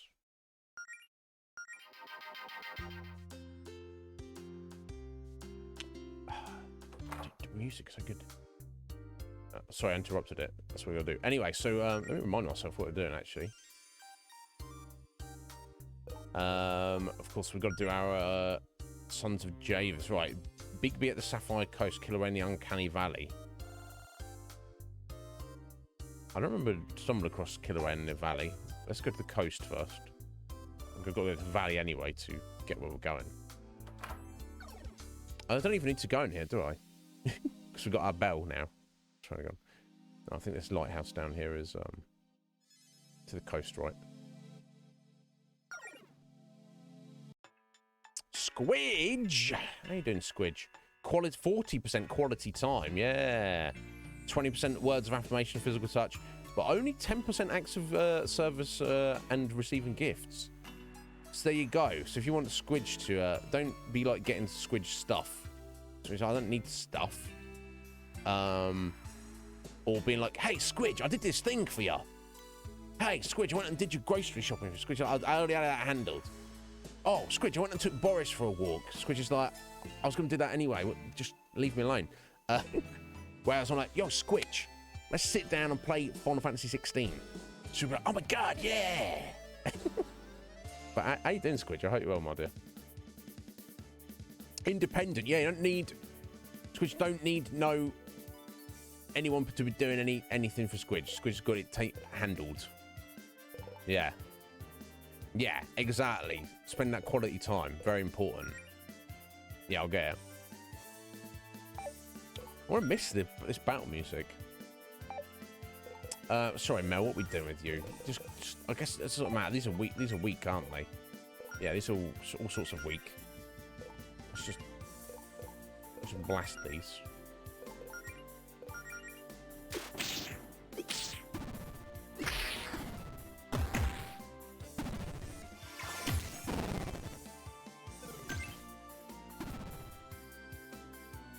Yeah, never get anything for a fusion.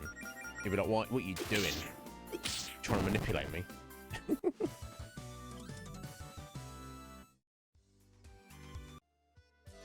Damn, Jodie's almost there. Right, I'm not sure... okay, I'm sure now. I see all this glitchiness around here.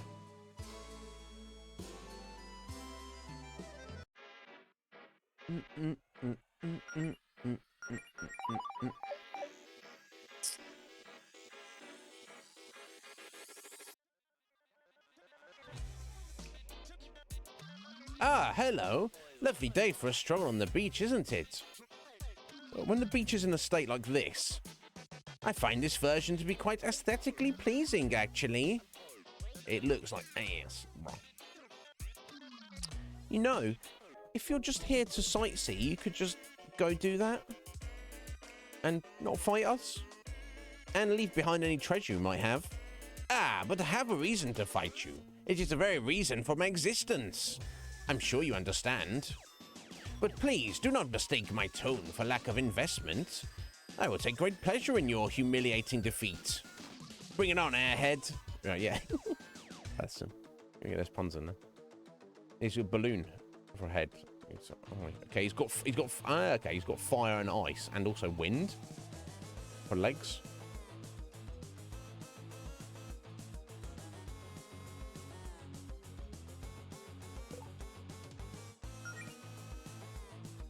Okay, we don't know what his gimmick is going to be.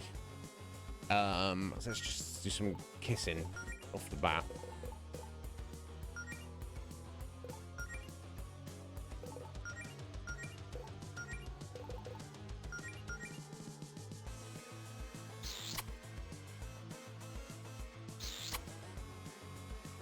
I like that Jodie's kiss icon is the lips are blue because that's the lipstick that Faith wears. Wow, that's very slaptastic.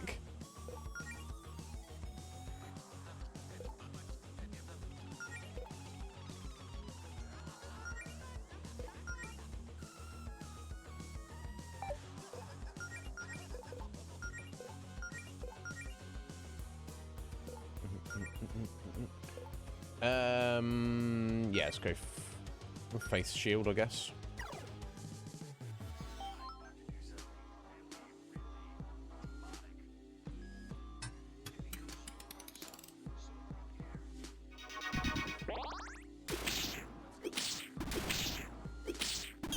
Okay, reasonable damage. Forecast. Oh, he's made it icy. But it's been changed to blizzard. Ice damage up, fire damage down. Okay. Fair enough. Anyway, thank you for the lurk, Fusion. I appreciate it. But anyway, thank you for your lurk as well, Squidge. Get some work done. Very important.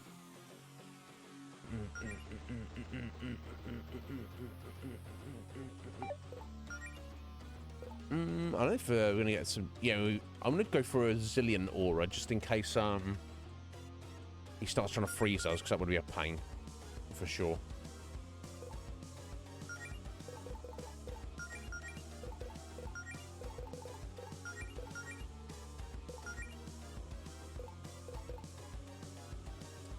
Okay, let's go for Taunt on Jodie, just in case any single attacks coming in. Might help.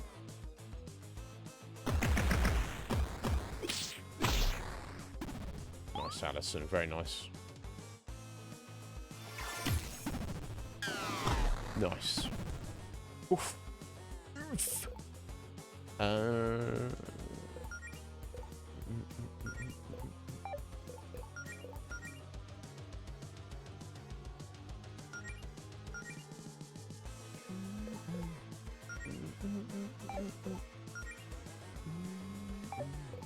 I want to go for slow-mo on Bigby. Maybe. Like cracking the armor. Don't have it at the moment, so let's go from Scythe Slash.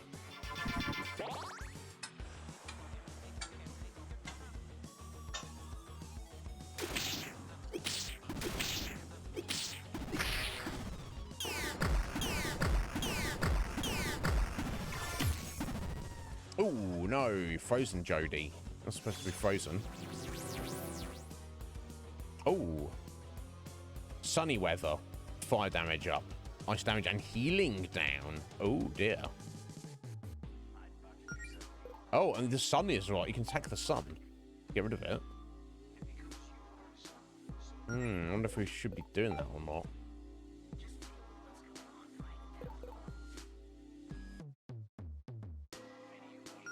Okay, I'm gonna Jodie might have to sit out for a turn.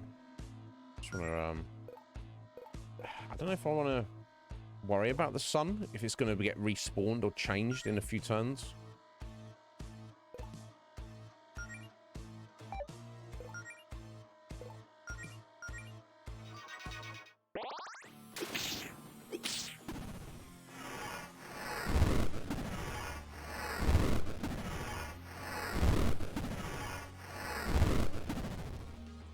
Okay, got rid of Jodie's frozen there.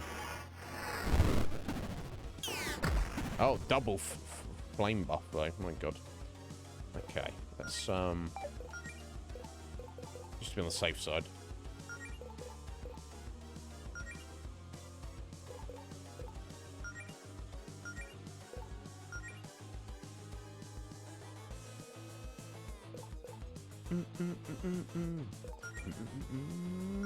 Let's just score chatting with Claire.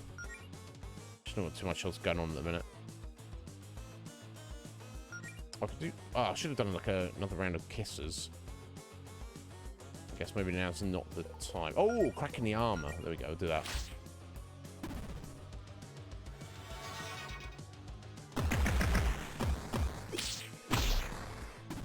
Boom. Nice.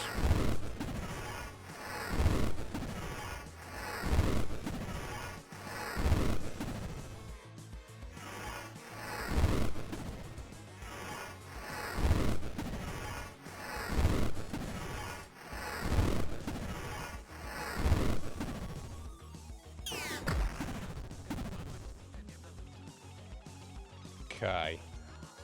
My resilience and shields are all gone. Forecast is changing to rainstorm. Electric damage and healing is up. And fire damage is down. Okay, well, heals up is definitely not a bad thing. Go for electric damage, right? She's got, actually, I mean, Alice has got electric damage built in, hasn't she, to her sword, so.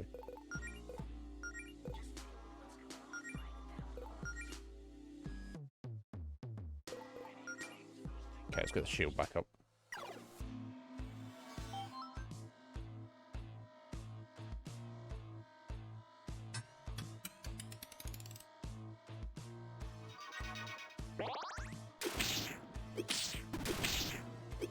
Nice.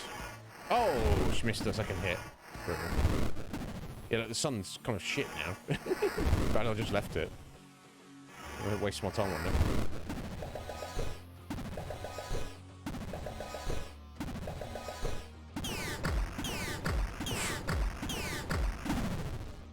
Ooh. Ooh. Should be fine. I'm gonna keep Mel on the heels though. Let's get some attack boost on Allison. It's either cracking the armor. No, it's still got the defense down. I've got a shield up. Try a righteous blow, maybe? Give it a go. Interesting, Sean. I think what you might have been onto something. The fact that you and I come from that old school where we've been playing these games like basically our whole lives. Look at that level up for everyone. Where we just like you just kind of like you know what your characters can do and what combinations of stuff they can do together, and you kind of get that intuitive sense of what's going on in the battlefield. You're like, okay, here's the boss. This is what he can. Oh, I've seen what he can do. Okay, I'll see what. You know, I suspect what is going on here. I need to just stay on top of your heels, honestly. But yeah, not bad, not bad. There you go, level 30, max level. Done well. That helps. 5,000 gold as well. It would appear I have been defeated. Unexpected. Oh, Verina's really going to have some fun with you. I look forward to it. As do we. Yeah, Mel's coming to her own a bit, hasn't she?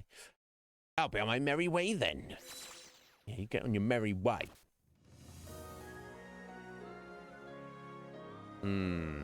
Yeah. Yeah.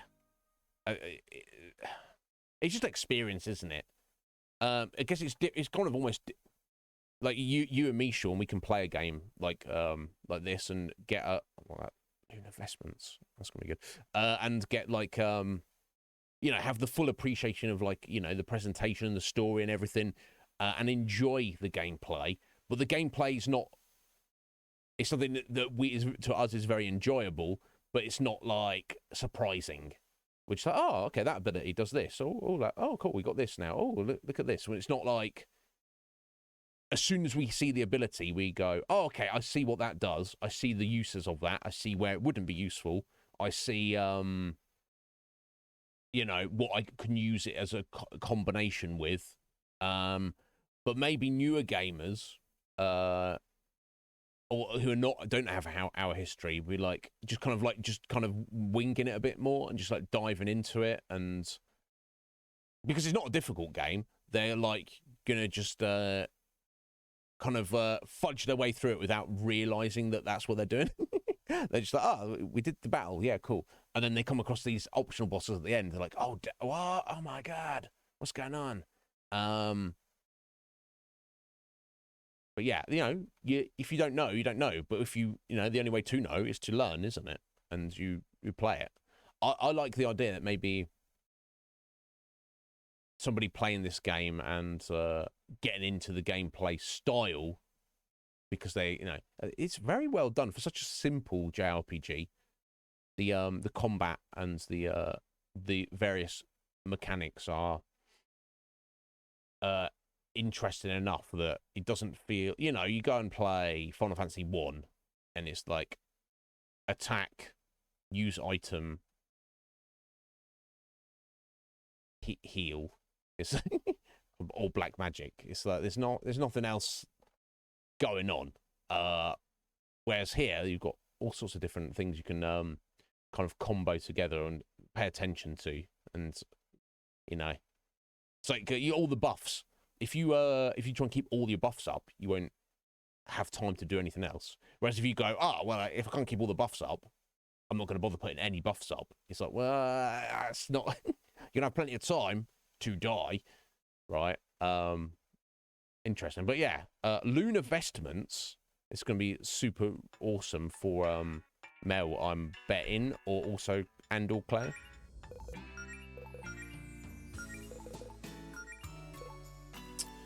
Moon-themed set of mages robed imbued with genuine lunar magic. Wow. Okay, I'm going to compare that to the celestial vestments for Claire. Okay, let's give yeah, we'll give the lunar vestments to Claire. I think she's our main mage. Although I guess she does more like time magic than slinging actual damage spells around. But that's, to my mind, that's not the point. Getting all those extra defenses as well will definitely help her out. Now the question is,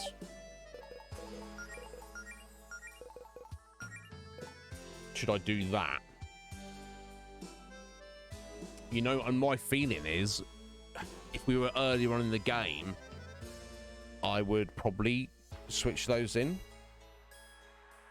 But the raw defensive power of that mithril plate is got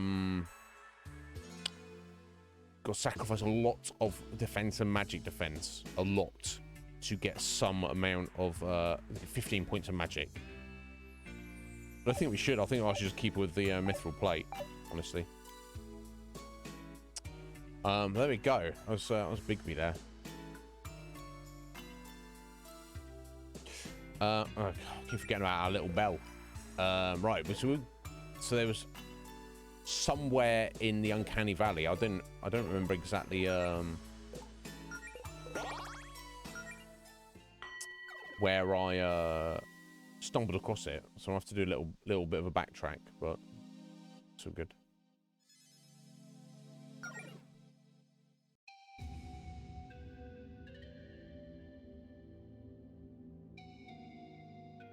I should probably go get a heal in Green Ridge. Oh, I could just probably just stay up here for like 100 gold or something. Excuse me.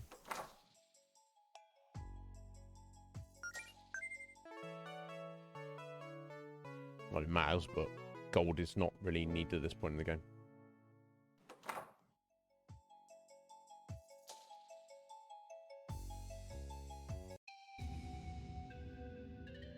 Right, okay, so this way is that's into town, right?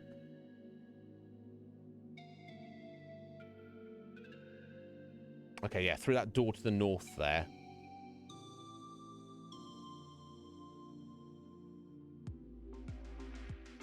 Is where we have to go to head to Verena.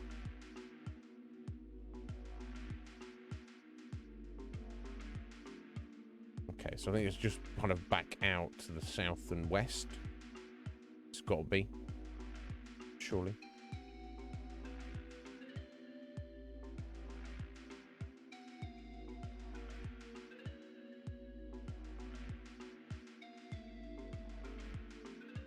let's just go here and start looking around. We'll soon see the glitchiness, won't we?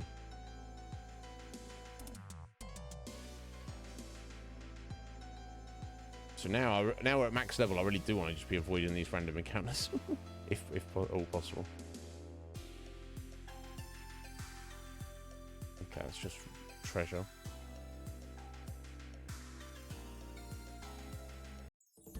Okay. Right, so this was the back entrance.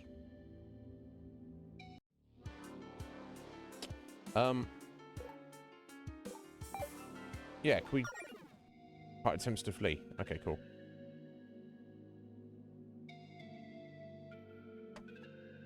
I've missed it, like some achievement there for like playing the whole game without fleeing, but I guess this one I don't care about achievements anymore. Doesn't really matter.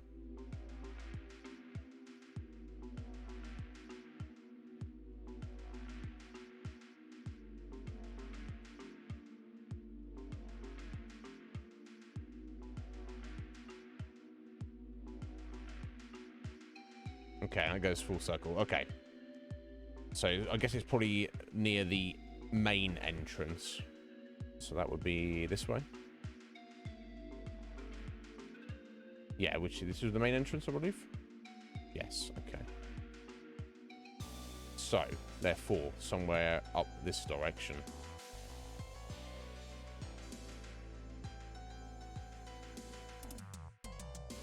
Unless it's actually further on in the direction of Verena, maybe. So I don't remember seeing it all glitched out anywhere. And I wasn't really looking for it. I might have just been like, oh yeah, there we go, there it is. And just ignored it for later. Ah, here we go. Oh yeah, sorry, I do remember stumbling across it. Yeah, it's over here, isn't it?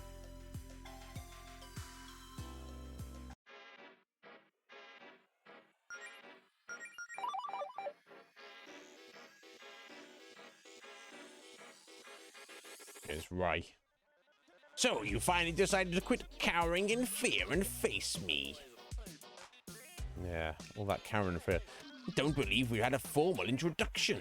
They call me Killer Ray. So does that mean you've killed people? No. Then who calls you that? Who is they? My brothers. Because I asked them to.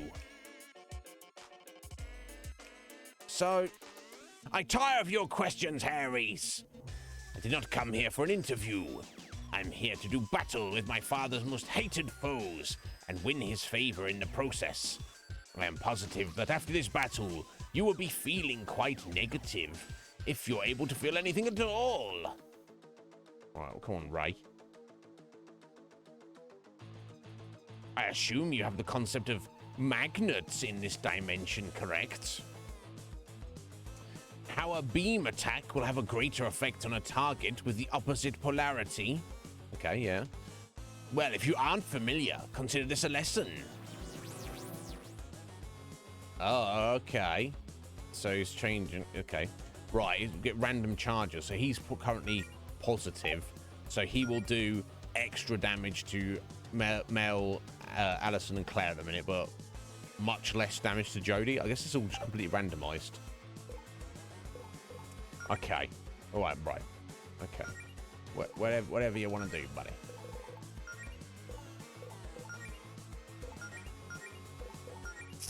Let's open some smooching.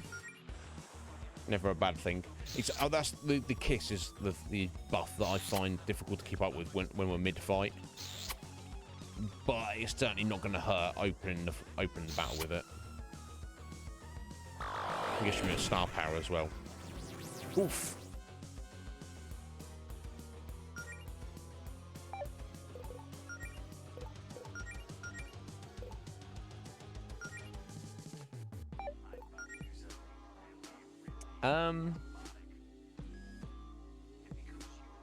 Now, does that change their basic attacks? I wonder. I can't not attack because of it.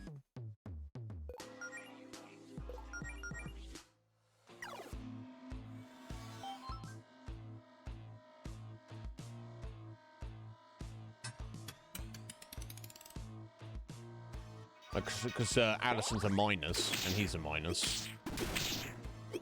Yeah, okay. I think it's just related to his attacks. Not ours on him.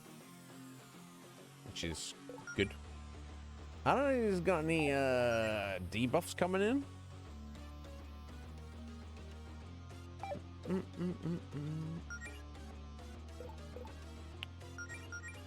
Just keep this heals flowing for now.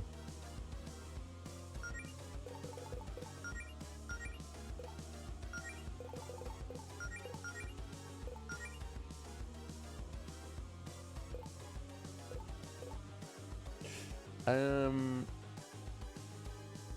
don't know if he's doing single target attacks. Let's just chuck a taunt on Jody anyway.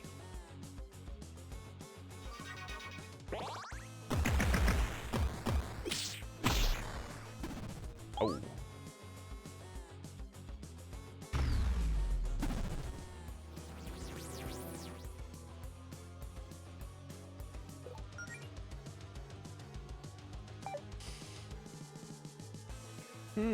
What do I actually need you to do here, Mel?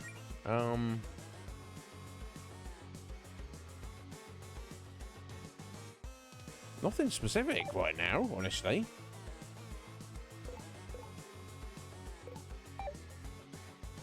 No, I think she can go a turn. We'll just do a gust. It won't do too much damage, but that's neither here nor there. And I can eat. I could probably even, yeah, if we put regen on us with Claire, it might alleviate Mel needing to heal every turn. Let's get a crack in her armor as well, please. Nice.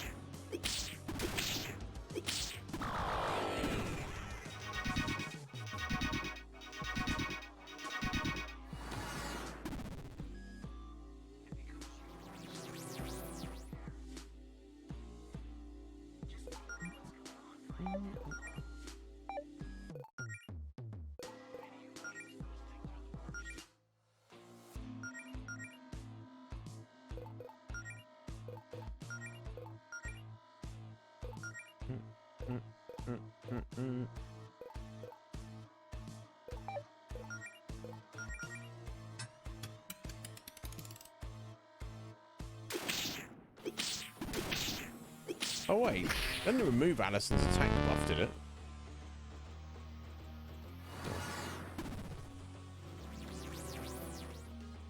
No, no, you can only see 5 buffs on screen at once. It's still there though. Okay, that's good. Good to know.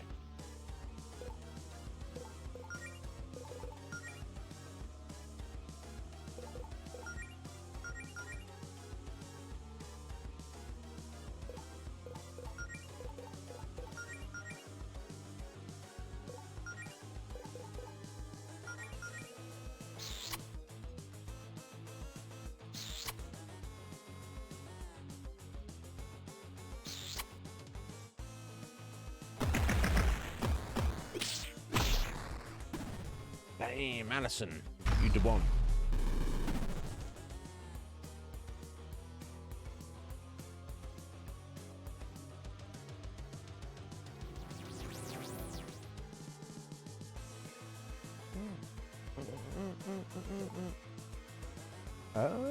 Everyone's pretty still kind of healthy at the minute.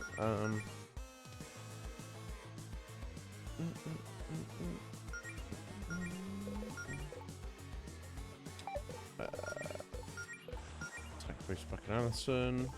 Yeah, it's kind of like a full-time job for Claire to kind of keep those buffs on Allison, but it's like it's almost like they're like working in tandem, like a two-man team to get Allison's crazy damage out there, but it's definitely not a bad thing. There we go. Some of that on your body.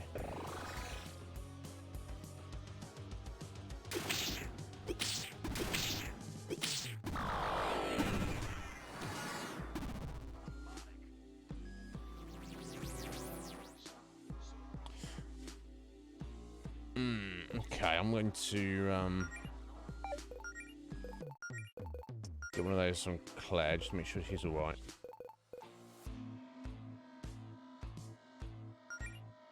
Alright, go Blasby. Let's get another regen. I think we're going to be finished up here in a minute, but cool. And let's shield us all up, Jodie.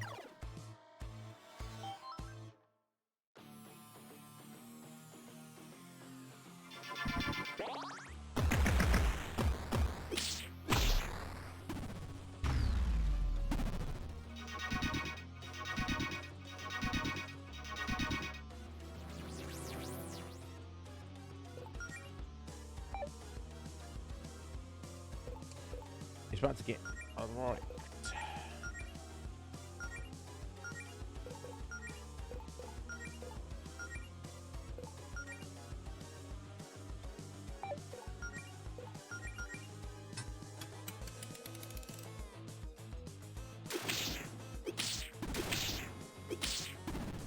Get out of here, Ray.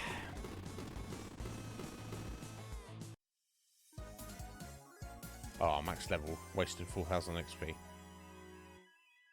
That's making a tear to my eye. This cannot be! The strongest and most handsome of Lord Javis's progeny, defeated by a bunch of circus animals. Bro, you got... What a dick he is. You may have defeated me, but Father and the Queen will be another story. Enjoy breathing while you still can. Warrior's headband. Oh.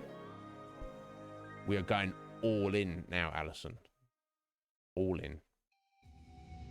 So, have a look. Quest completed as well. Nice. Of course. Very important to complete quests. Oh my god. Yes. Perfect. Enchanted headbands help hone a fighter's attacks into masterful works of martial arts. How appropriate. Look at Alison's gear. She's so nicely geared. Right. Anyway, I need to fight you, bro.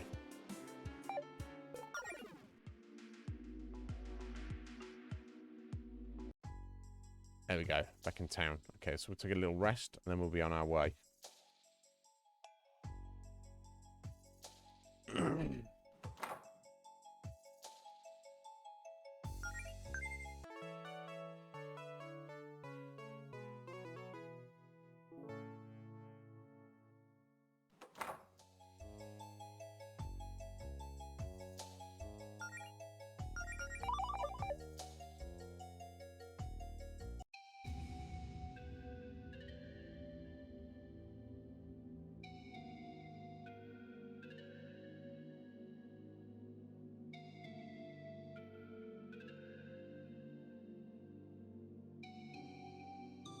Okay, cool. This is it.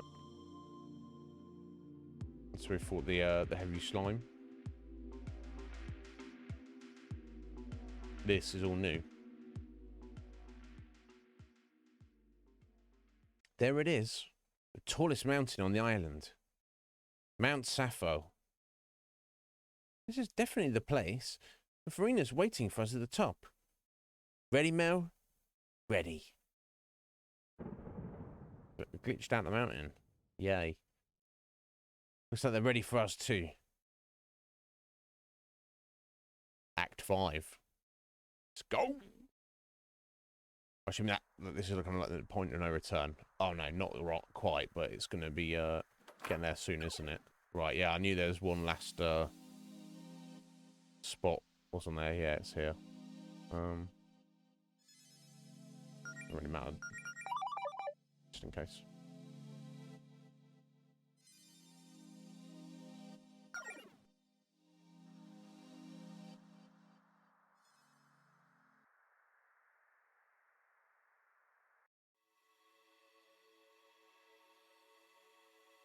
Okay, double key door.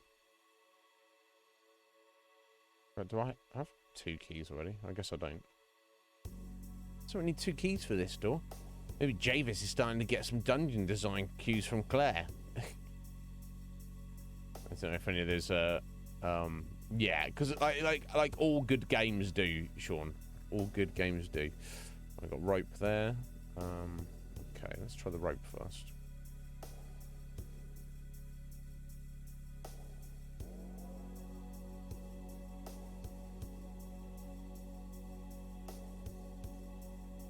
Push that away. Okay.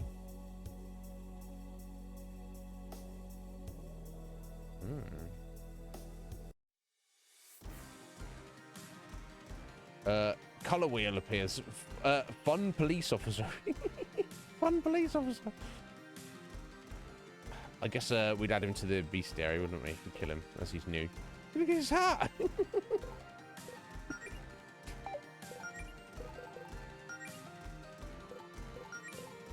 It's the standard color wheel, right?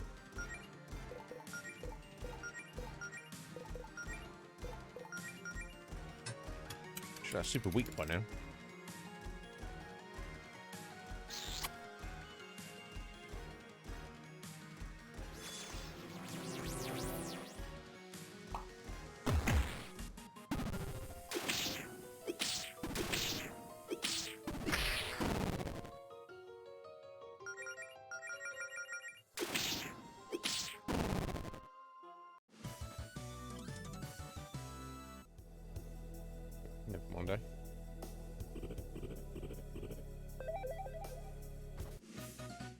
That's one key.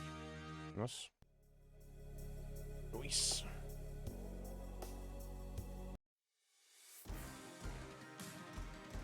Core Guardian Model 3S appears. Okay.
The strongest model of the Core Guardian. Each units have abandoned their alternate forms altogether in favor of maximizing the strength of their sword form. Okay. So that works out for you. Oh yeah, I didn't read about the guys. Yeah, time was Roy's ability. Oh. He's like the most powerful member of Javis's army thanks to this unique power, and also the most enigmatic, as he's a chess piece man of few words. That being said, he seems easily distracted and fairly ambivalent towards fighting. In battle, Roy can fast forward time, forcing the battle to play out automatically for a turn. I think he only did that like once though. Oh yeah, he has to fast forward himself, allowing his abilities to be repeated upon use. I probably didn't really notice that if he's just attacking multiple times. Somehow I can even manipulate the 2 party members into attacking each other with sacrifice the pawn. I think he did that once as well. I have no real tips. Just a cool head and to get overwhelmed by his abilities. Ray, of course. Raw destructive power. One of the most straightforward of the 4. Simply want to be stronger than everyone else to win Javis's favor. That music's getting a bit much. Somebody wants to be stronger than anyone else to win Javis's favor. Looks down upon basically everyone despite not being the brightest himself. Regularly shift the magnetic polarities of the party as his beam attacks also have their own magnetic polarities. This changes how much damage you receive, with opposite charges meaning high damage. Strategize around this accordingly. Just heal every turn. Clinton. On Javis's full sign, power of decay. If for some reason a cowboy and a smart ass one at that, he's most laid back of the group. mostly just liking to sit back and tease both his enemies and his brothers. In battle, Clinton gives a strict time limit of 15 turns for a signature poison or of decay. Instantly knocks the whole party out. One way to keep your damage output high to win this race. Everything else Clinton does is just to slow you down. Yeah, Big B. But it's to manipulate the weather. It's outwardly the most friendly of the group. Eager to experience life now that he's been granted one by his father. Still figuring things out like emotions. Immediately change the weather to one of 4 states. Normal's the default. Sunny will strengthen fire while weakening ice and healing. Rain will strengthen electricity and healing, but weaken fire. The snow will strengthen ice and weaken fire. Yeah, that's not much of a deal. Overwhelming foe. The key is to go with the flow, taking advantage of the elements boosted by his weather changes. It's fine. Oh, Tear of Revival. So no.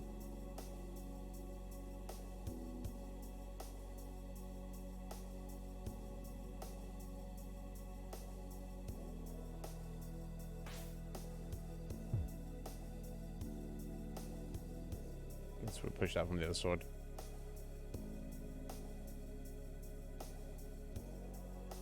That track was a bit much, Bark. But yeah, the rest of it is superb. I wonder if we can... Okay, that's just... Okay.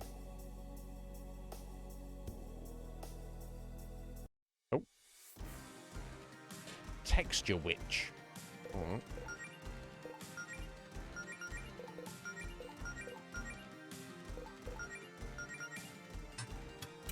I'm a bit much. Yeah. It's true. What are you going to do about it, Buck? That's the real question.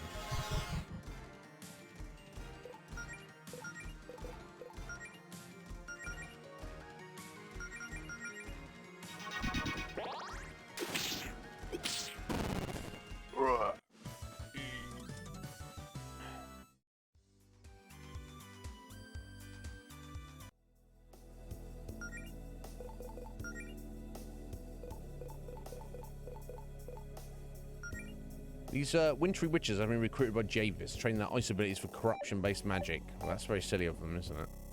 They shouldn't have done that. Thank you, Ether. It's glitched out the whole mountain. That's what's happened. Okay, I think I've got it. Look, Bark, can you just leave this game alone, please, Bark? It's just, look, it's literally on the screen, Bark. It's your fault. You see what you've done?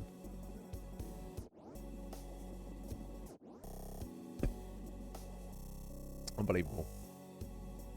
So I guess I've just got to push these out of the way so we get the coal through. Yeah, slam that one into Bark there. Look, your name is right there. You're making all these awful sounds.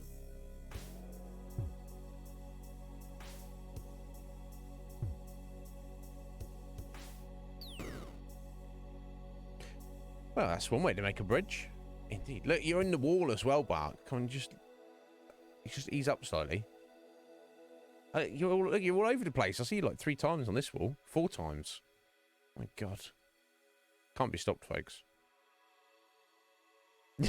Clark Buffalo. Clark Buffalo. I mean, that's not a terrible name, honestly. Which way? Probably both. Lava spirits.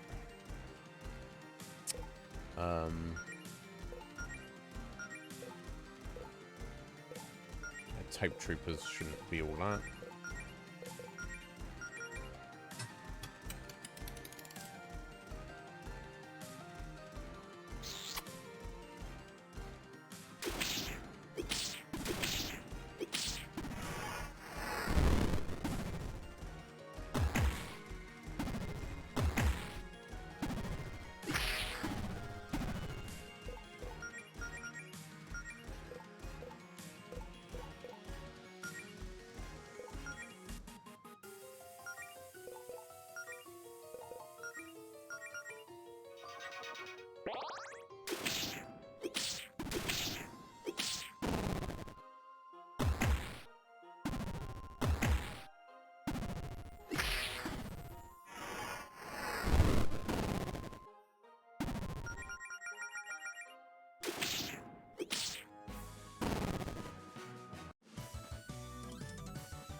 stronger relative of the water sentry that has the ability to manipulate pure molten lava.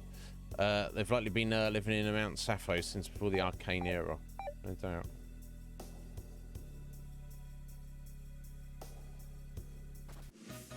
I guess. Second key. I don't see you there, chest. Okay, I got another one there. Okay, I think I know where that rope is as well.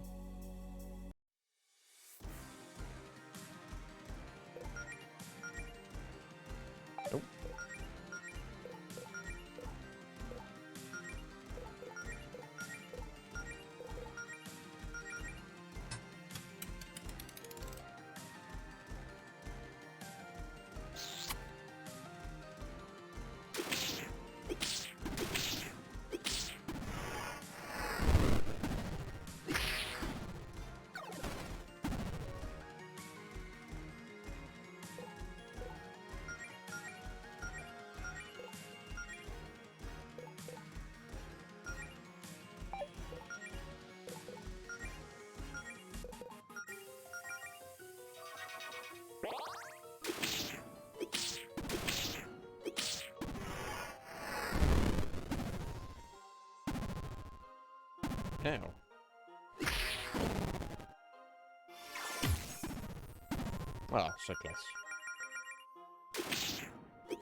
3,000 gold, which I'm sure we shall never spend.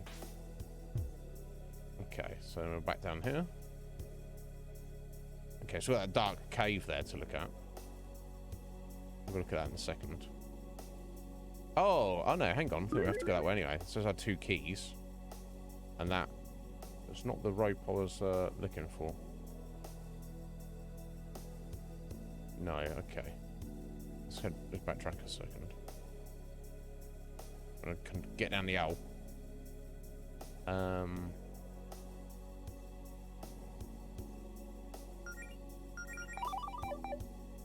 Okay, let's look through this way first.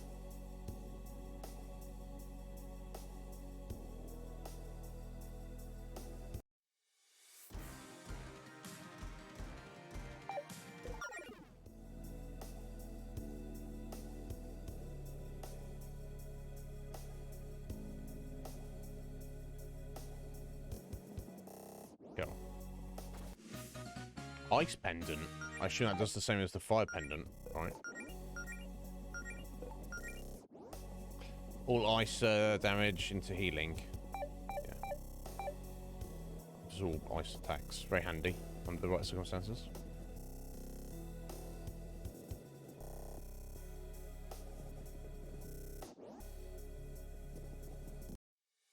Okay, I think we've got to fight this. Yeah.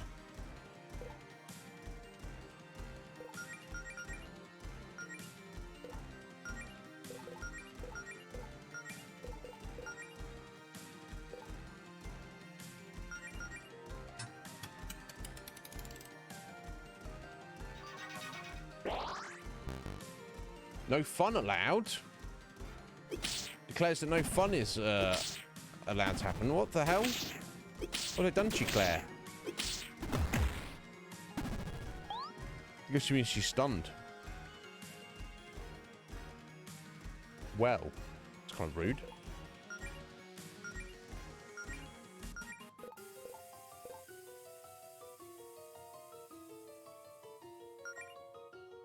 Although she's still got a turn to take. Right, but she cannot use skills, basically. Oh, okay, I guess we'll just do that with her.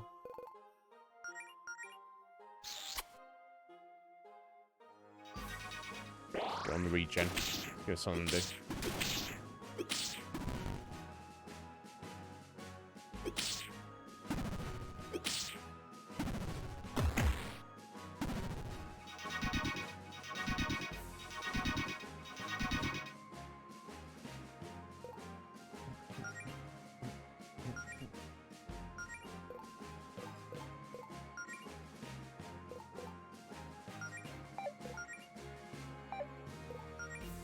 Yeah, I don't think there's any way around that, is there?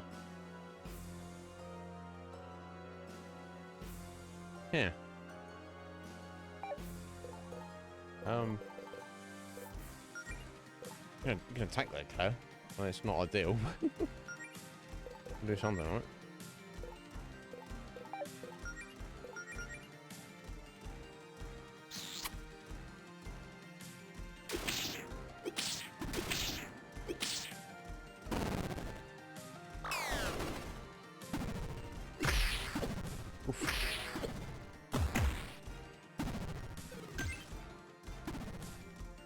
Yes.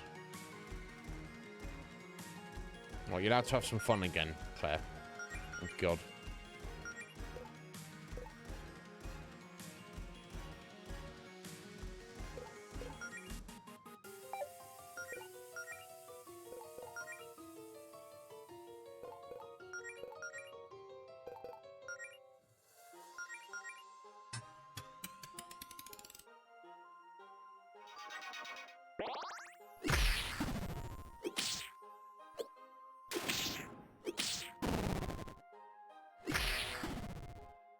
Oh, so close yet so far.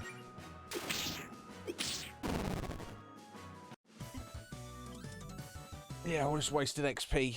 So, I'm crying a little tear inside.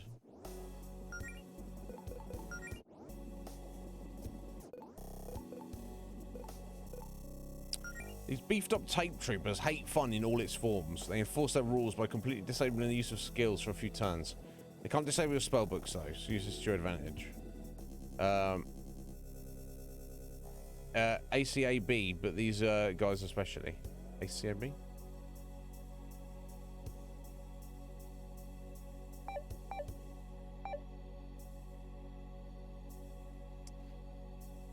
There we go. Oh, that for 1,000 gold. Oh my god. you don't know until this shot out.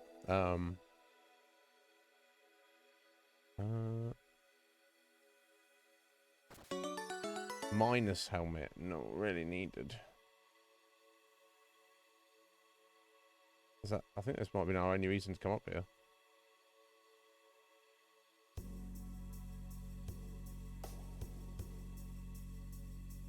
I don't think I missed anything there.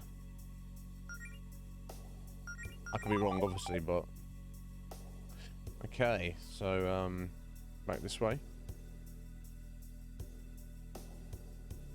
The land of the glitch.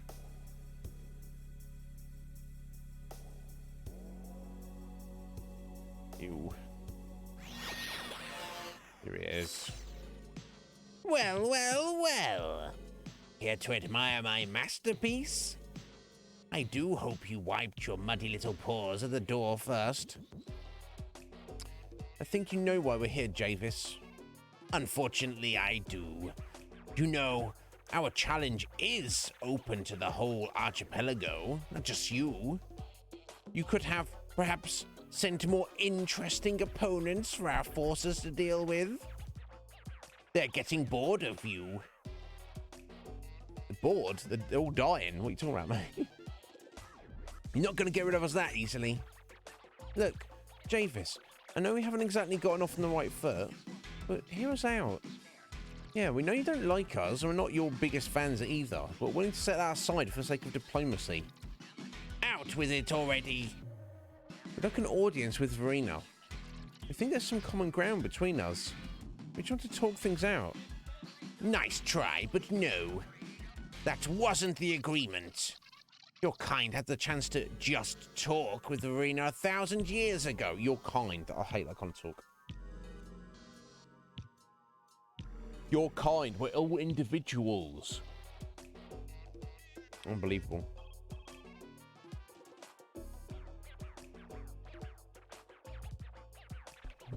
These four here don't represent the beast folk of 1,000 years ago in any way, shape, or form, or 100 years ago, or of the previous generation. They are individuals. Idiot. I get, you know, so often this is the case, though. We know how that turned out. Actually, we don't. Thank you, Alison. We don't actually. That's the point. We want to hear the rest of the story from Verena. Play the fool all you like, but your little trick won't work on me. Especially not after you brutalized all 4 of my poor, sweet, innocent boys. Innocent? Silence, wretch! Look around you. You expect Verena to throw away all the work we put into this magnificent empire just because 4 mortals want to chat? You're afraid she'll actually listen to us, aren't you? Okay, I think that's enough out of you. Oh, let's go then. Let's go some. Oh. Good riddance. So what actually is Javis? And so he's some other alien entity who him and Verena like stumbled across each other, traveling through the universe, and essentially became friends. And he's kind of chosen to take a more subservient role to Verena, but it's just for his own ends. What he just wants to live in glitch existence. And somehow he's using her power. Why does he need her? I don't know. Melody? Jodie, Claire, anyone? Hello? Okay, we've been sent to prison cells. Crap. We don't have time for this. We need to get to Verena before our week is up. Oh, God. If we're all split up, is Mel okay? I need to... No, stupid. If I'm fine, then Mel's probably fine too. It's that kind of thinking that got her mad at me in the first place. Right? Huh? Oh, it's, yeah, Beth. Man, I've been in my fair share of air ducts. That one's definitely the most non-Euclidean. Been in many air ducts, have you, Beth the Beast? Huh?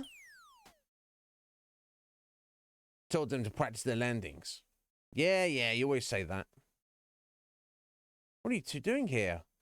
We told you we'd repay our debt after you saved us from freezing to death. A bard always keeps their word. We saw you guys heading up this big spooky mountain and figured you need backup. You have no idea just how right you are. Now, do I have to climb up there with you, or... Nah, just take this. Skeleton key. You've gone ahead. Well, we haven't found them yet, but we're going to see if we're going to bust out any of your friends. Right on. Thanks for the save, you two. Whoever is in your debt. Yeah, okay, cool. So is scenery like this normal to adventurers like you guys? Well, it's pretty normal for this week, at least. I'm hoping this doesn't become a pattern. Okay, good. Because the longer we spend in here, the less I think I understand about, like, reality in general. Yeah, no doubt. I'm regaining my strength so I can make the jump back up into that vent in the ceiling we came through. It's a pretty big vertical leap. You could just use a door, you know. Maybe a pro like you can take the monsters out there head on. There's a reason we've been sneaking around in the air ducts. And it's not just because it's fun.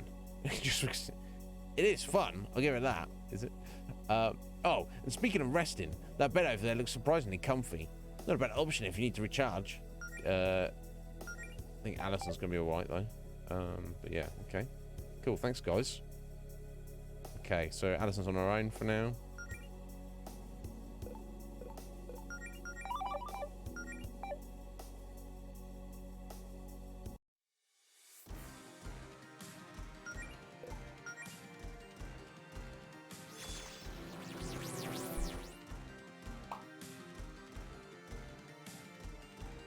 Hey, she's not here right now, dummy. Colours. Hilarious.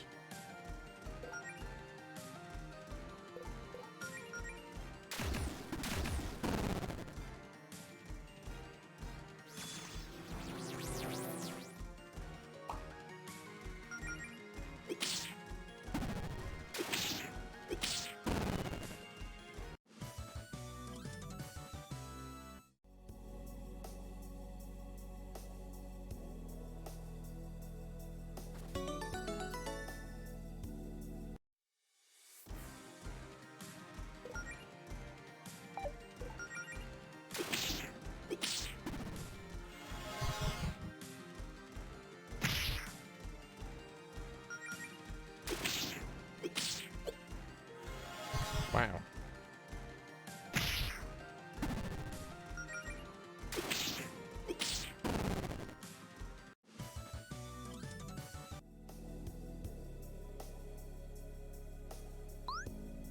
Oh, friggin' Paula. Well, hey there, Paula. Long time no see. I'm here for another rematch, are you? No, I've been benched. Your girlfriend need a number on me. You mean when she literally saved your life? I'm not here to argue with you either, Galena. I did my job. And as a reward, I've got front row seats to the big show at the summit where you get your comeuppance. Not gonna happen. We've got a plan. And you know, it's not too late to reconsider which side you're on, Paula. When I'm this close to you cheaters losing your magic for good, why does she care that much? It's ridiculous. As if. You also realise there's no way Javis actually has your best interests in mind, right?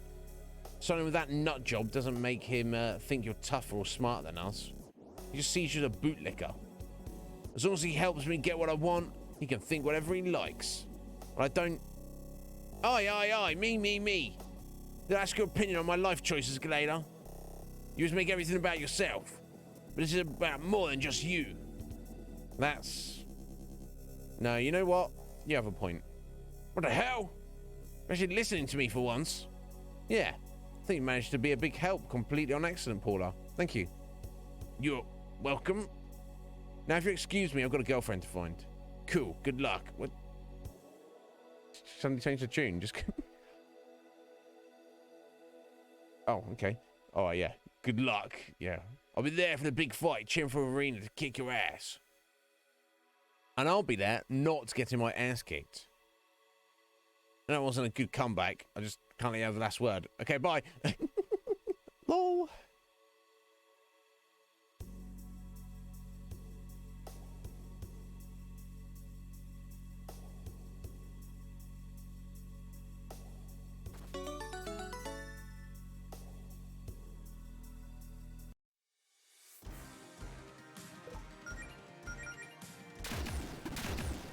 Oh, it's an invisible thing.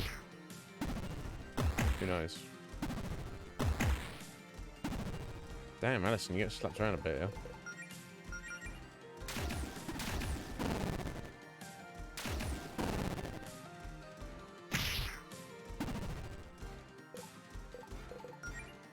Nothingness.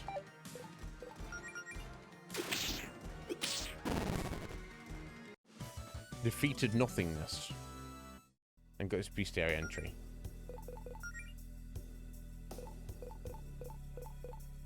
Okay, nothingness? Nothingness? You can't fight nothingness. It's by its very nature nothing. A lack of things. It doesn't exist. We did fight it though. We consider this an accomplishment. we did fight it.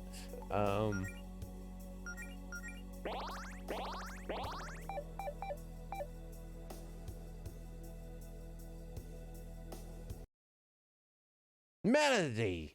Alison! Bliss. Hey, what's this about? We're only split up for a few minutes. I know, I just... Mel, how'd you get out of your cell on your own? Had a little help from this. The astral bell! You should pop the bell. Just run back from the front door, I guess.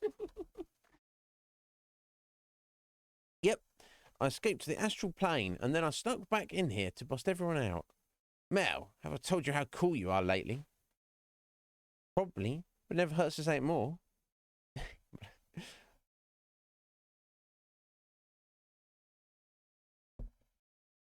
Yeah, I was just winging it, Sean. I was like, yeah, we'll be fine. Okay, that's all right. But yeah, soon I'll get on there. I know they maybe have been a waste now. Those ones I did use because it was a waste at this point again. But technically, just now we've met with melodies, but whatever.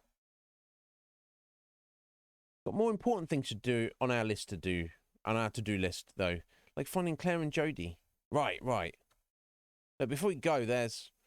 Okay, I know you said we should just drop it, but I don't want this hanging over my head while I'm trying to save the world. I was thinking about our fight again, and I want to apologise. We already apologised to Alison. It's fine. I know, but I think I can finally put into words what went wrong.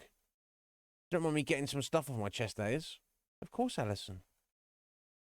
I was worried that maybe this is self-centered.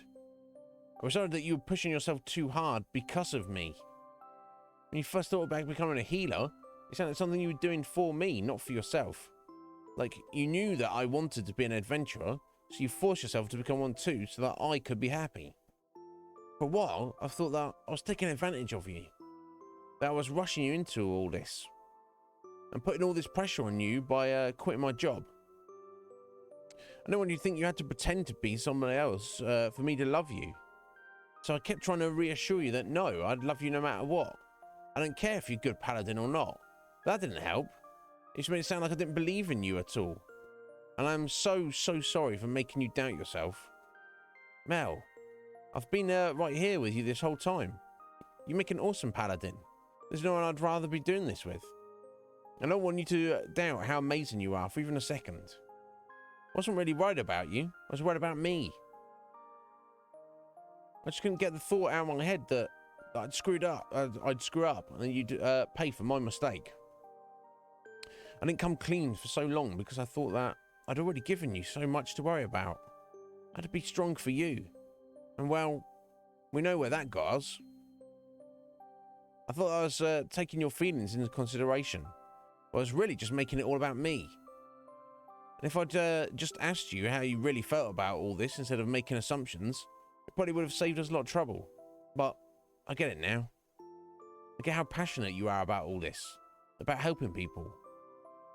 I just let my own fears get the best of me. And you suffered because of it. And I'm sorry. I totally understand if you're still hurt by that. You don't have to forgive me. I just want you to understand how I really feel. Oh.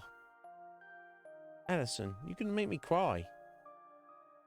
Of course I forgive you. You know I can't stay mad at you. I guess that, at first, I was doing it all for your sake. But I'd say it's more like you put the idea of being a healer in my head. I'm not sure I ever would have entertained the thought if it wasn't for you. I just never thought that highly of myself. The more I thought about it, the more it just felt right. And even if I had my doubts, I thought that I'd be okay with you there supporting me. Not forcing me to be someone I'm not. You helped bring out something incredible I never knew I had in me. And I'll be right there by your side, bringing out the best in you too. Even if we're both scared. That's why we make such a good pair. Now you've got me all misty, Mel. Oh. A little bit misty there. I think we just need to be more open like this. That goes for me too. I snapped to you back on the beach because I thought I was holding you back, or that you pitied me, when you were just trying to look out for me. I'm sorry for not being more honest with you. That only made things worse. From now on, no more assumptions and no more secrets. No more secrets. Thank you, Alison. Now come on. Let's go find Claire and Jodie so we can kick Javis's ass. Right. Lead the way, Mel. Boom. Yeah, I did technically waste those potions then. Never mind. Doesn't matter. Doesn't matter.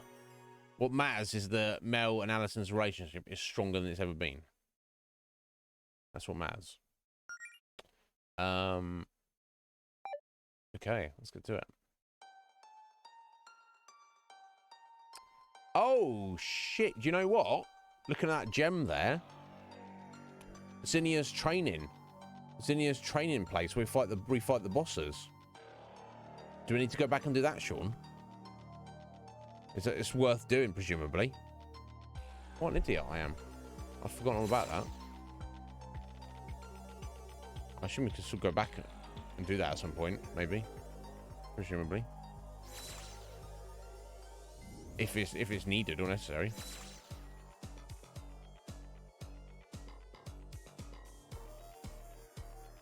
No, we can't go back, or no, it's not important.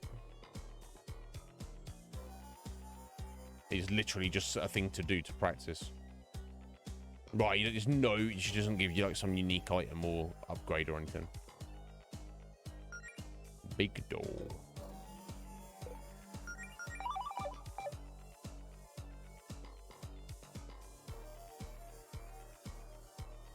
A big door, but it's a big key. Good thinking, Alison.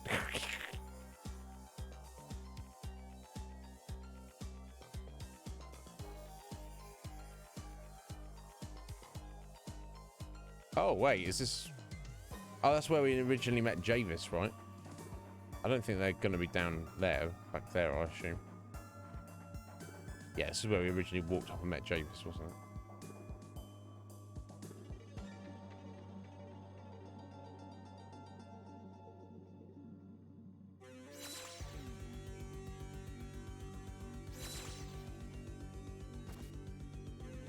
Another lunar wand. That's the one she's got, right? Isn't it? Yeah. In case you missed it, I guess.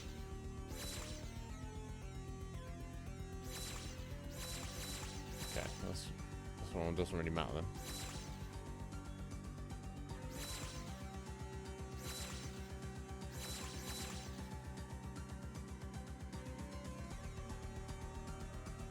Oh, it's gonna be somebody to sell here.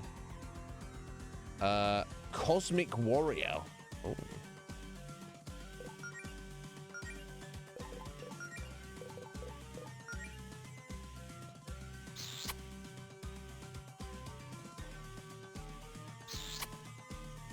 No, I think we should be fine. I reckon we'll be fine. Sure. Oof.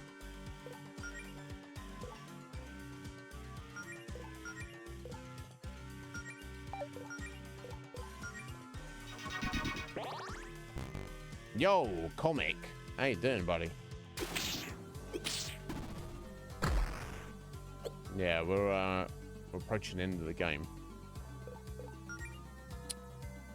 Okay, so we've got auras, but just going some regular attacks for a minute, I guess. The no fun police officer. Yeah, get out of it, buddy. There you go, nice. What do you mean college? How was college today, bud? Well, yeah, thank you. I don't want to distract you with college, but I mean, from my own college, it's like... I don't say it's a waste of time, but...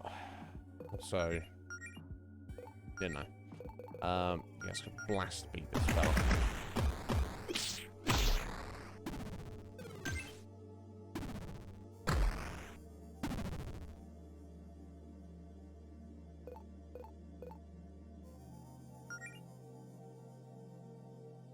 I think I played Sonic Advance, James, but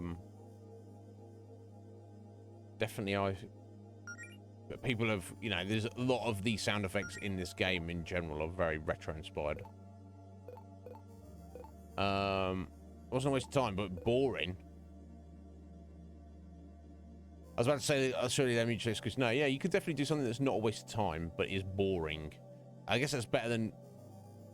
What is it? It could be worse. It could be something that's a waste of time and boring. But yeah, it's not very good. College. Switching. How far are you into it, Comic? You just basically finished your first year? Or you're in your second year? Yeah, but back when I was younger, the idea was you go to college for 2 years. That was it. I spent 3 years at college and got invited for a 4th year. Which I turned down, but seemed far more normal for people to nowadays just be at college for, like, it's still kind of different.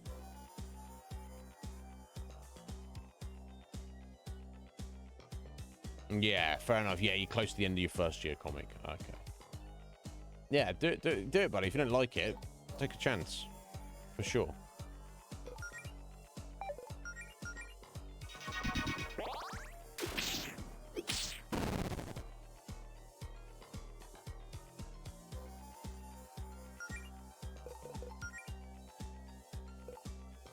Powerful beings made of pure energy. The cosmic energy released when a scrambler breaks down reality to be specific.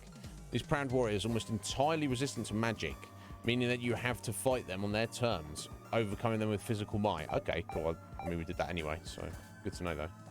Oi, oi, look who it is. Man, am I glad to see you two. Okay, Jody?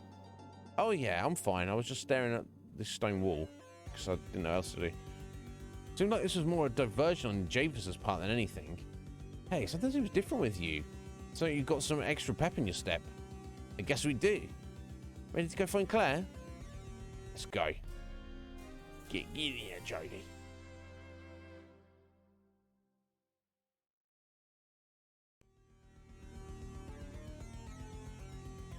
Right, okay. Down this way next, maybe?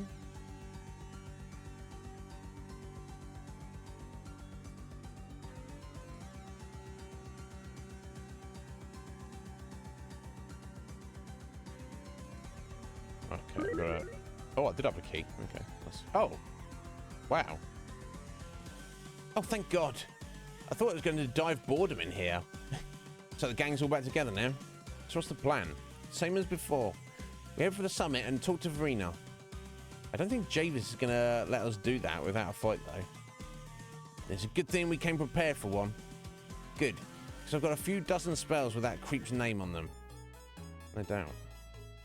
Get back over here, Claire. Yeah, and it's also the mega key. There was a key in your cell. We're not the right kind for that door. Javis has a sick sense of humour. We know that's for. Okay. Get down there. But you know what, comic? I'm not even sure if I. You may have told me before, so I do apologise if you have. But what are you studying? Perilous polygon. Okay. That's what I don't know. Oh, Claire's still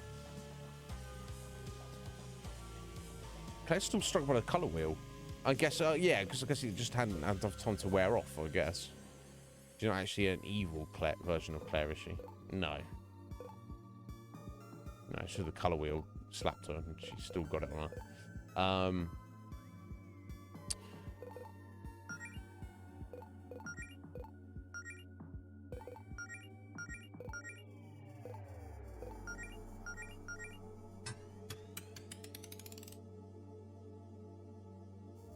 There's some MP all around here in a second.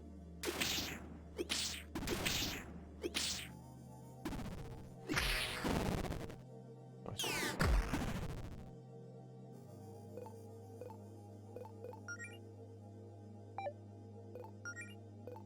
Okay, let's get healed first.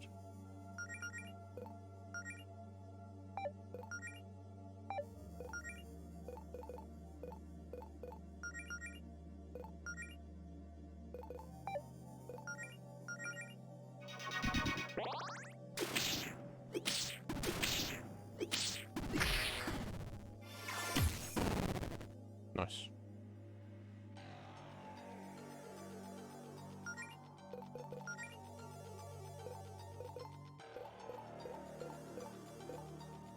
Enhanced version of the ominous polygon filled with pure corrupted space.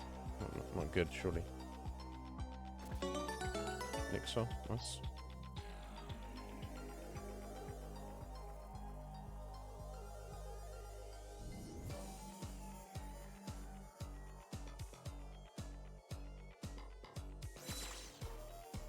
Yeah, it just brings us full circle. Okay. Oh, wait. Is it that way I need to go anyway? I think it was, wasn't it? I think I missed anything in the middle here. Ah.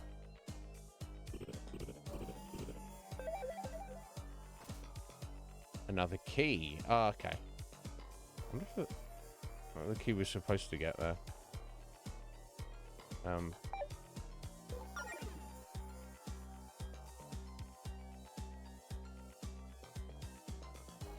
So I had one leftover key from another dungeon, didn't I? Okay. Yeah, it might have been, honestly, but never mind.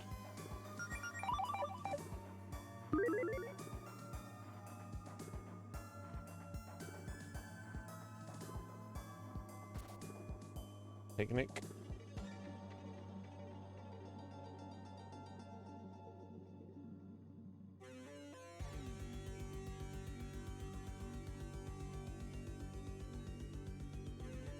Oh, what's this?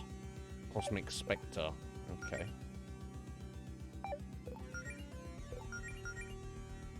Let's get some magic points around here on everyone.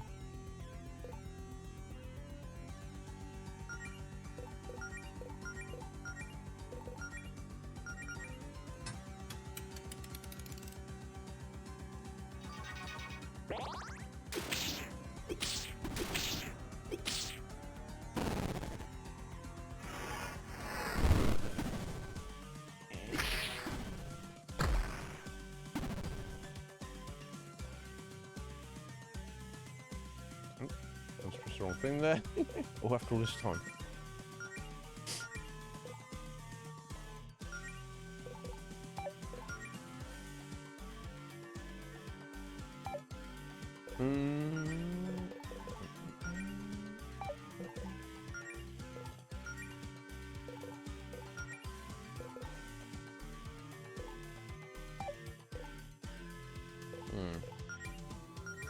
Okay.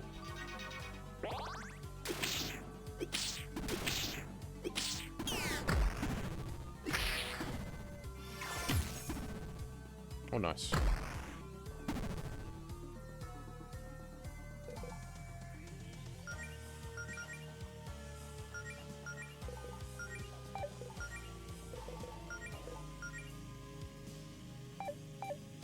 Oh, hang on. Let's blast beat this guy. This should do for him, I think, especially if we attack boost Addison.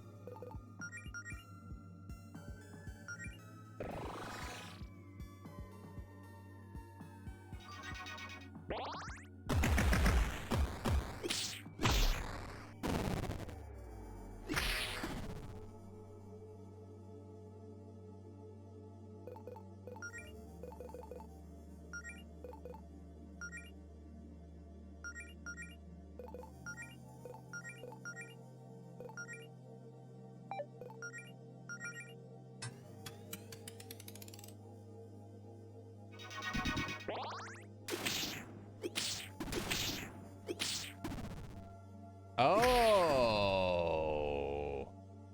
I guess the Cosmic Spectre is, whereas the Cosmic Warrior, you can only use physicals on. The Cosmic Spectre, you can possibly only use magic on. That's the vibe I'm getting.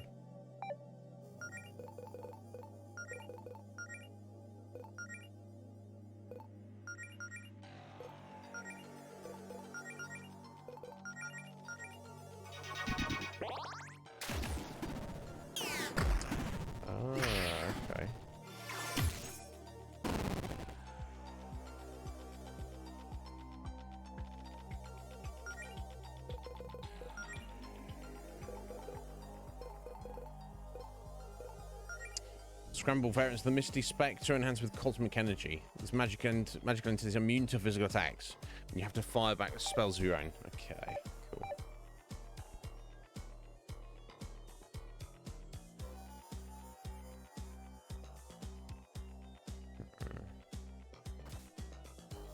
Ooh, another wizard hat. Oh, but Claire's already got a tiny witch hat, hasn't she? Yeah, that's not going to benefit anybody else. That's a shame.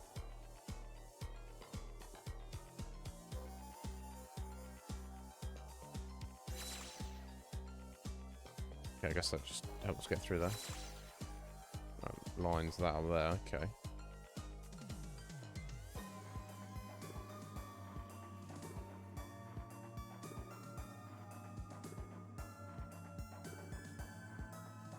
There's going to be one more I've got to hit, I expect. Yeah.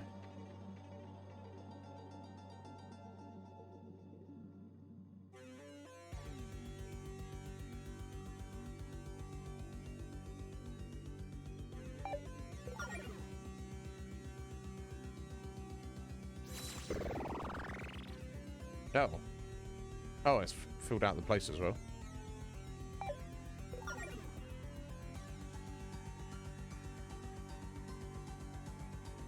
So, okay, that's for that one though.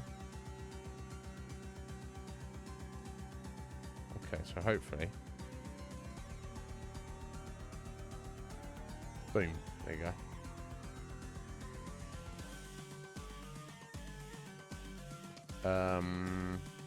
Okay.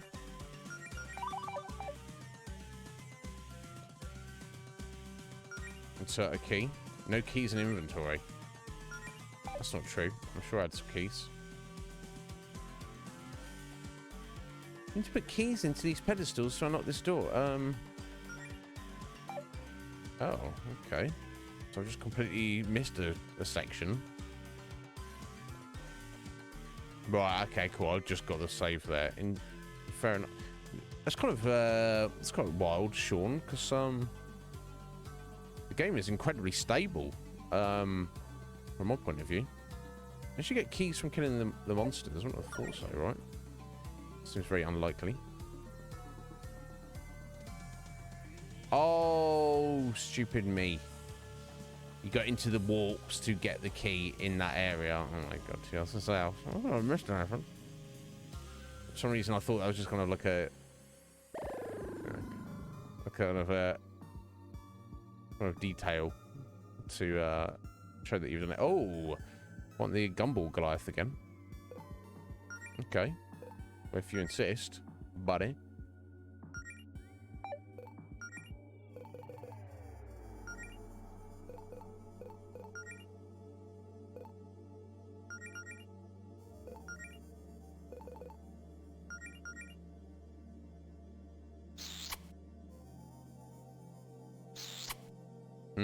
Right, okay, yeah, so no, that has been had a few little bug fixes and things.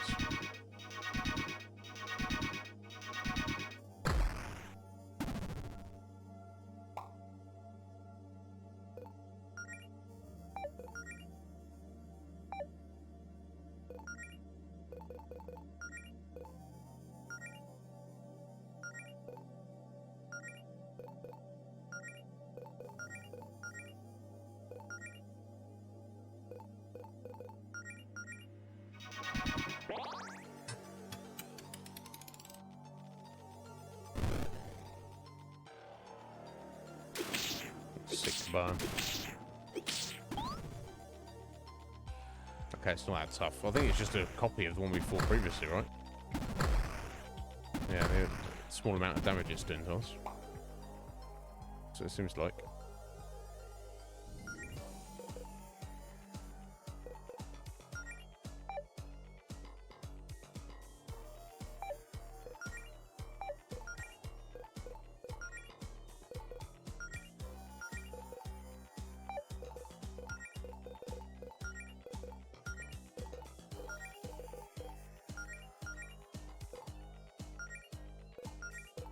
Surely this might have to do for it. Yeah, it's going to do for it, and then some.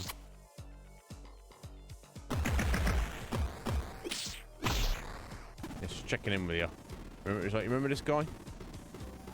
Yeah, you still got it. Ah, the upper right was the one last monster then, if you need it, which we definitely don't. Okay, there we go.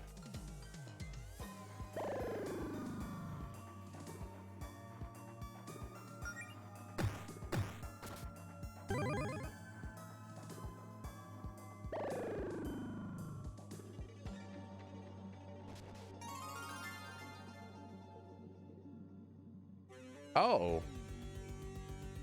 This seems like a monster den. Can we just flee? No, you cannot. Okay. Alright. Alright.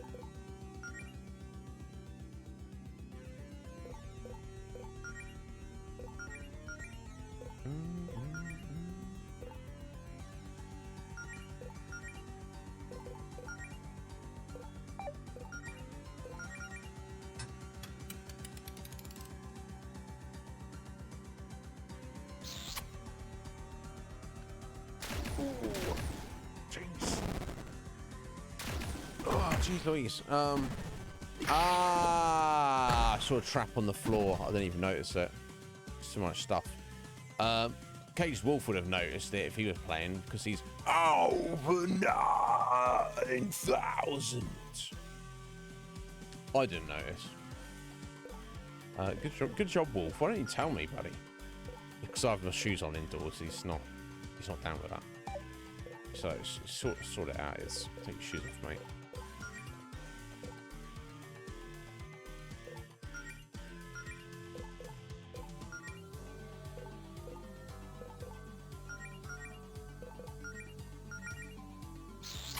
Thank you, sir. Let me have a look at this flex.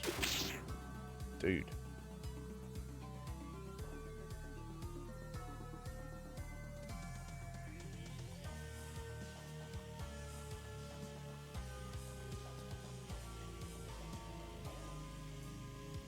Bro, 49th. Just overtaken route. I see you two jockeying for position. Get out of the way, Rogue. Damn, 6th. All-time 6th position. My God. Wolf, you're brave, sir. Thank you. Thank you for thank you for being here and all your support, Wolf. I appreciate it greatly, sir. Damn, 6th. He's going for that. He's going for that top spot. Squidge better be aware.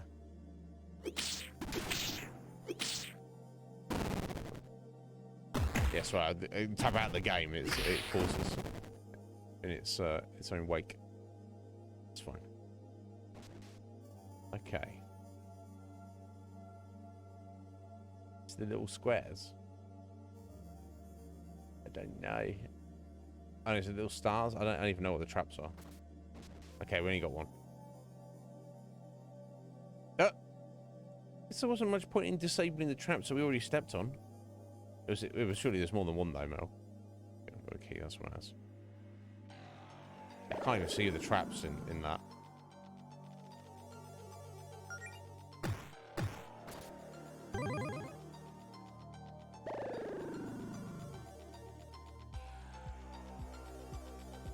Hello. Big Dust Bunny EX appears, yeah. We'll see about that, bruh.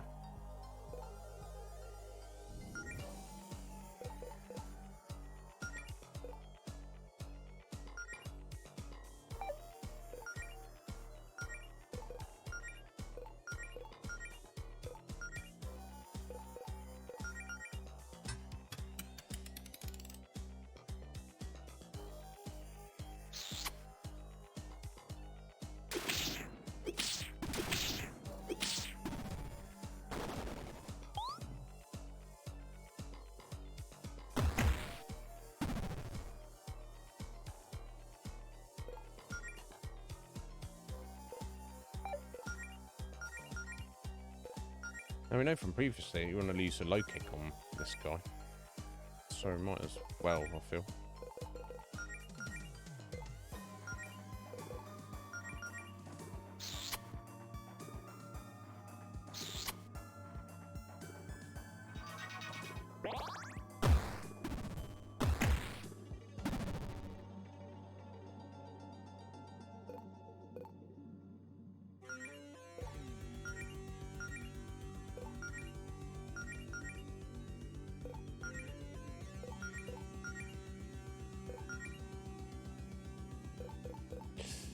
What have you to do, Jody?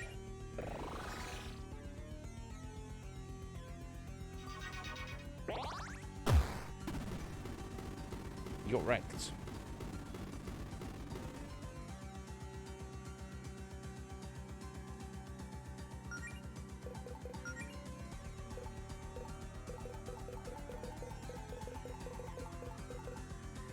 Stronger, pinker version of the Big Dust Bunny.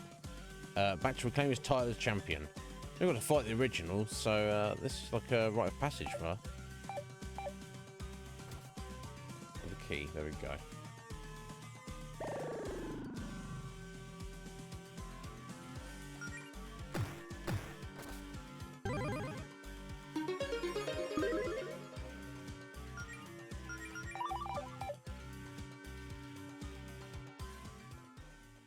Here he is. I see you finally made it. Get sidetracked along the way? Enjoying the sights? Your whole planet is going to look like this soon, so you better get used to the scenery. Blah. Bit too bright for my liking. Where's Verena? She stepped outside. I'm afraid you'll be dealing with me in her stead. Okay, listen up, you waste of plastic. We're done with your games. We tried playing nice with you, but from the second you showed up, you've been nothing but bad news.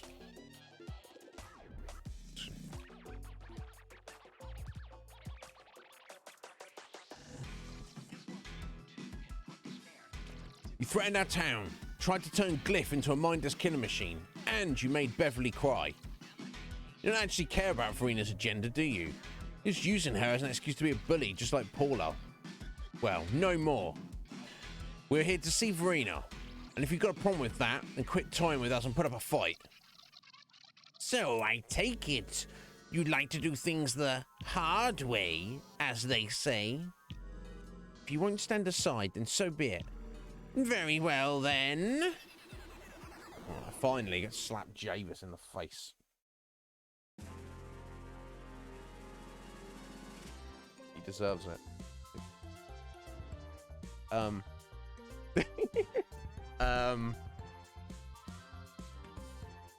Look at her face.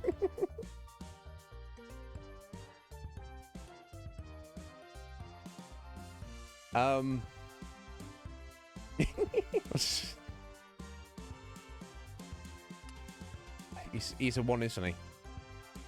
Hello, everyone, and welcome to the Javis Show. I'll be your host tonight, Lord Javis. Why? Please welcome our very special guest tonight, Pink One, Ears, Claire, and Stripes. That's the names. Pink One. Oh my god. Oh, the burn house. We have names, you know. No, you don't. This is ridiculous. You're ridiculous. Have you looked in the mirror lately, you overgrown stuffed animals? Hey, that was unprofessional. Can we get a producer in here to tell this guy off? I'll allow it, actually. Verena, we've been looking for you. Do you think we could have a moment to... Ha ha ha. Let Javis have his fun. Thank you, my queen. Your patience and generosity are unrivaled. Now then, on tonight's show, we're going to be playing a little game. You could perhaps call it some kind of show game. Game show, maybe? We have two pairs of romantic partners. They will be required to answer questions about... Objection? What now? We, Jody and I aren't dating. Jody? Stripes. Wait, you're not? Yeah, no. I mean, we go way back. We're like best friends and roommates. We're not dating. I tried to tell him. No interjection from the audience, please. You see his son sat down the front on the left, and you see Verena and Paula sat down the front on the right. That must be so difficult for you, Claire. Being a captive audience for those two and their public displays of affection while you're pathetically alone. Actually, I just started seeing someone recently. Her name's Beverly, and... Yes, that's very nice, Claire. Apologies for the technical difficulties, folks. It appears we'll be playing with just one team. However, these two are the ones you should be most interested in anyway, as they're the cretins using magic stolen directly from our queen. What exactly is the point of all this? You horrible little creatures prattle on about how you're motivated by things like love and empathy, but those are just filthy lies. Whether you're lying to us as part of some ruse or lying to yourselves, I haven't decided yet. But either way, you disgust me.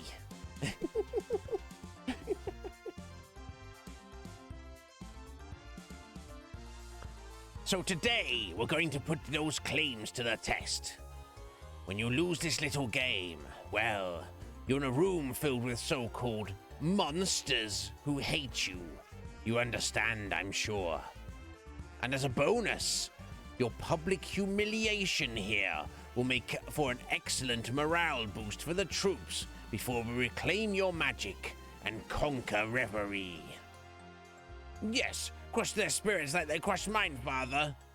Now then, enough stalling. Question 1. This is for the pink one. This is for... No, sorry, not the pink one. Pink one. Pink one. All right, pink one. You got this.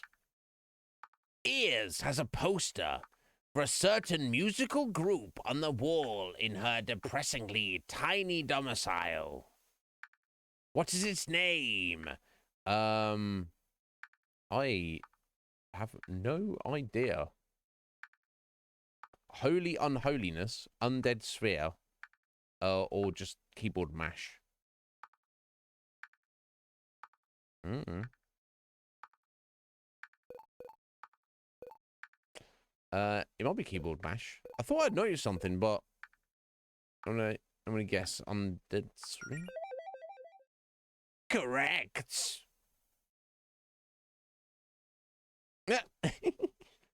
Wow, I'm impressed you're able to read grindcore band logos, Mel. Yeah, you've seen some deathcore band logos. it's just a squiggle, because it looks scary. Guess I picked up a thing or two from you. Cease this flirting at once before I am forced to deduct your points. Oh, we get deducted points for that was hardly flirting. Javis just needs to sort his life out. How are we keeping track of points? I don't see a scoreboard. I'm keeping score mentally. Yeah, you are mental, Javis. That doesn't seem optimal. Oh, don't worry. I'm much smarter than you. Yo, Siuni. How you doing, my dear? Are you well? How was Neil? Did you get on with it? You're such a gracious host of a raid, Siuni. You're like, yo, do self-care. I'm like, yeah. I need to stuff food in my face. that's what I do after stream. But yes, happy Wednesday. I hope you had a good one. I did catch a little bits of it though, Suni. I've not played the game. I played the very first one in the series. So I'm kind of slightly familiar with the world. But I have not played Nier Automata. It looked like you were in a little spaceship shooting lots of stuff. Which is not what I expected from the game. I was like, is this little like asteroid space shoot, I think. That's either way. Yeah, probably, honestly, Bark. Probably. I do try, but it seems to come naturally to uni. But yeah, hope it well, my dear. But I mean, the thing is, Bark, everyone is a way better everything than me, including you being a troll. So, doing pretty well so far. Excellent. I'm very well. We are earlier did a quiz to find out my love language, which was, what was it again? It was I don't know.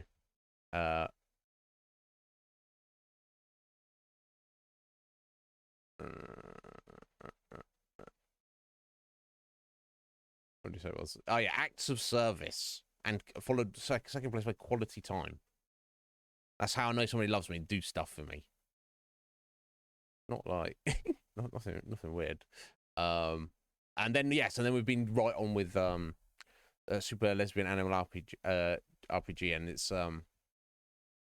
it's taking some turns. It's hilarious. You're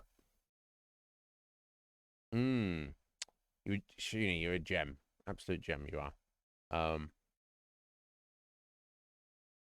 It's stressful. Yeah, it seemed I kind of like that kind of gameplay, but not what I was expecting from the game. Yeah, it's very fun, and you have good music's good as well. Excellent. Well, enjoy it. Enjoy it. I'm sure we'll catch you playing more of it in the near future. Javis, what an asshole. Do what? Do what, Ray? Get her ass, father. Get her ass. I've heard it said like that, exactly. Teenagers, am I right?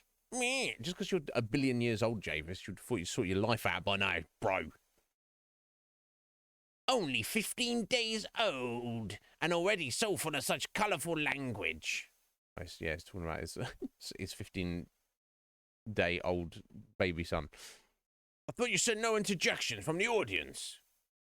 My boys have special VIP tickets that grant them outburst privileges. Of course they do.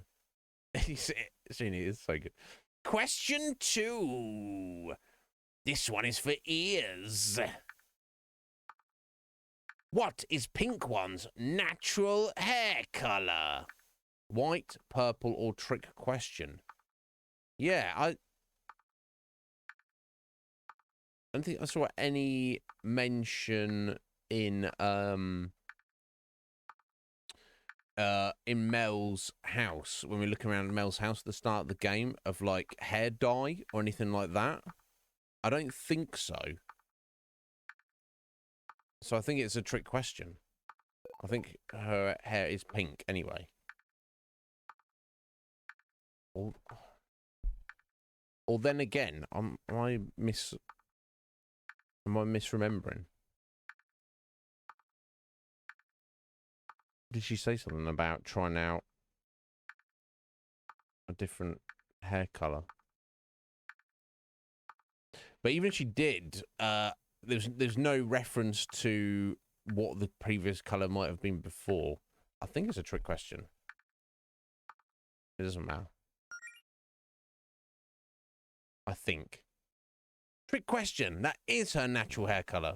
Incorrect. Oh, dear. Oh, that must really sting, her pink one. Your own romantic partner can't remember such a basic detail about you. I guess Mel's just been dyeing her hair like that for so long that I forgot. It's pure white. Was it? Mel, okay. I've got some vague recollection that it might have been mentioned, but I don't remember that there was a specific colour mentioned previously.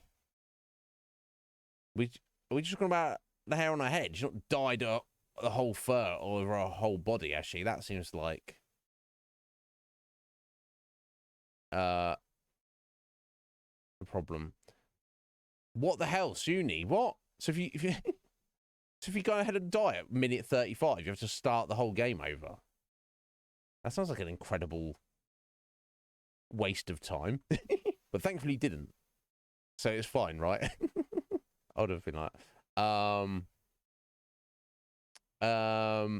mean, yeah.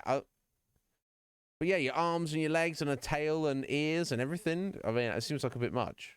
But I guess should anyway. They're cool though, so it doesn't matter. It's not going to work. What you're trying to do, Javis? That's true. It's been a while since it was pure white. Can't blame her for being a fan of hair dye. The stuff's delicious. You're a maniac. Please correct me if I'm wrong, but I do not believe that you're supposed to drink it, brother. I guess I'm just kind of a rebel like that. Admirable. Moving on. This next question will be for Pink One. I bet being in front of an audience must really be getting under your skin as a shy little introvert. Isn't that right, Pink One? Not really. Question 3. Pink One. What is Ear's social security number? Oh, that's easy. It's jog on, Javis. Sorry, but nah is not an acceptable answer. I'm afraid that's incorrect. Lame, I wanted to know. What would you have even done with that? What kind of a girlfriend can't even remember your social security number? Am I right, Ears? Come on, man. Really? Okay, what are you miscreants up to? Did you receive insider information before the show? Are you doppelgangers of some sort? What are you talking about? You two have been fighting with each other. Why aren't you fighting? What dickhead? Excuse me.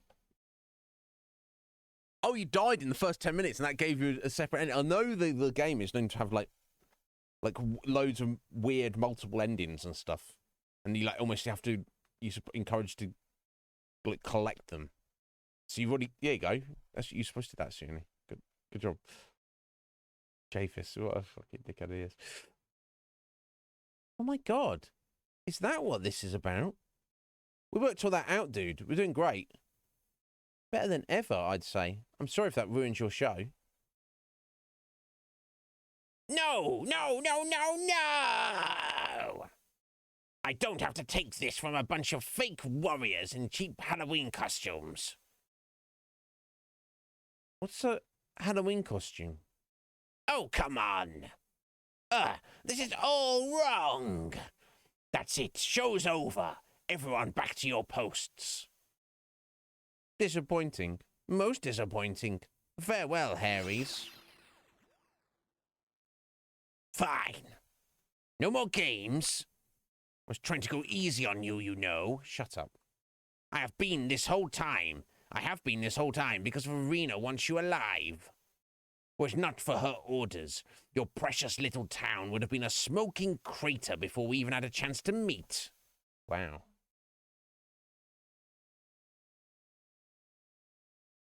But if you're all so eager to throw away your lives, then so be it. Perhaps the problem is that you've forgotten who you're dealing with. Let me remind you. I am Lord Javis, court mage of the Verena Empire. And for the good of the Queen, I will annihilate you. Bring it on, bro. I've been waiting for this. Appears, yeah.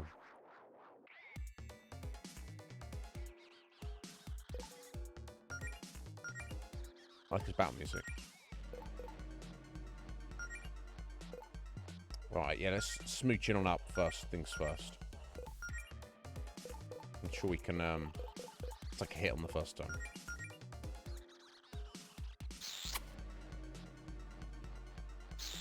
I hope.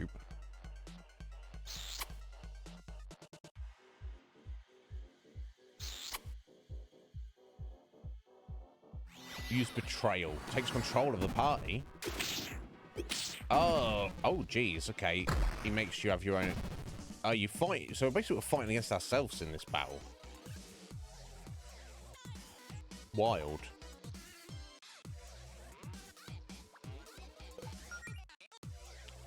Interesting.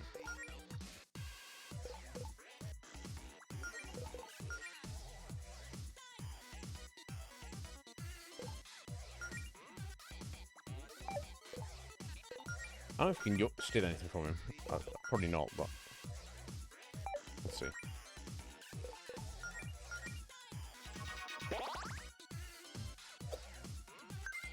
$3,000 gold. Took his money. It's more money now, buddy. Right back. Okay, it would have been a problem if he was doing that every single turn, but it seems like he's not, so that's something at least.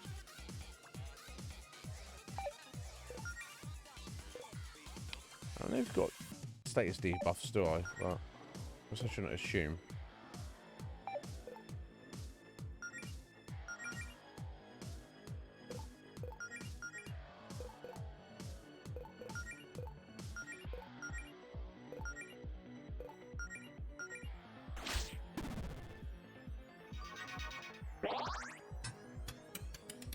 Yeah, I think they just got unlucky with him taking control of us, because they just targeted Claire, and obviously she's the weakest.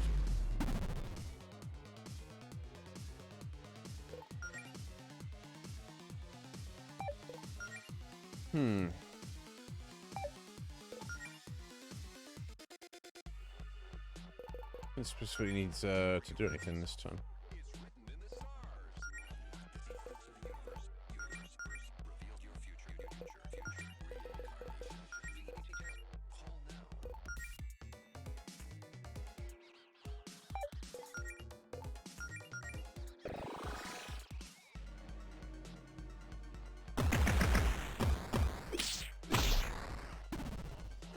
Boom.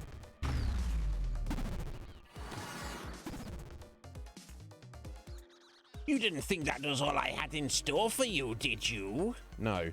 Think again. Yeah, I need to think again. I would have thought, oh, what the hell? Okay, we got a doppelganger of a glitched out doppelganger of Jodie. How about we mix things up? Okay, this now become a glitched out doppelganger of Allison. Interesting.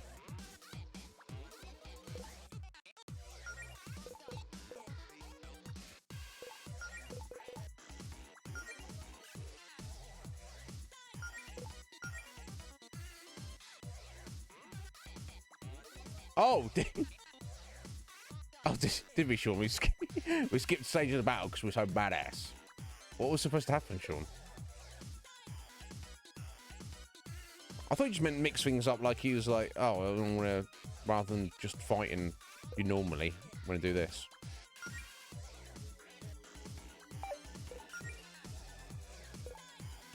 Okay, let's go and get a kiss back on Beverly. His armor's still cracked, isn't it? Okay, let's get Faith Shield up on us.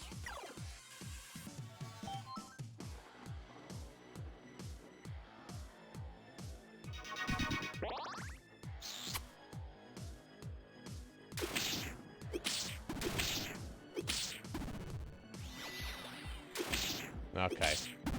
Ow. Ow. Ow. There we go. All good. All good.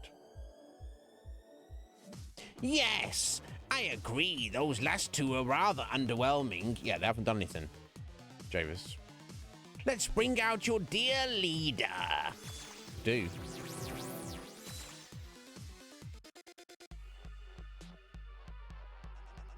Right. Okay. So, so we didn't even have to. I mean, yeah, we didn't even have to. Nothing happened with Jodie because of. Yeah, got you. Got you. Never mind. It is what it is.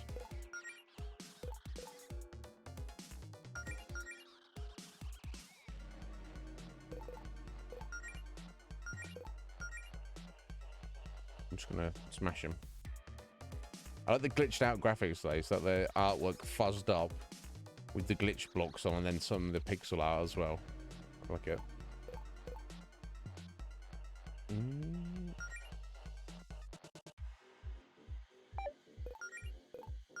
Let's go a bit of regen. I don't know if it's desperately needed, but...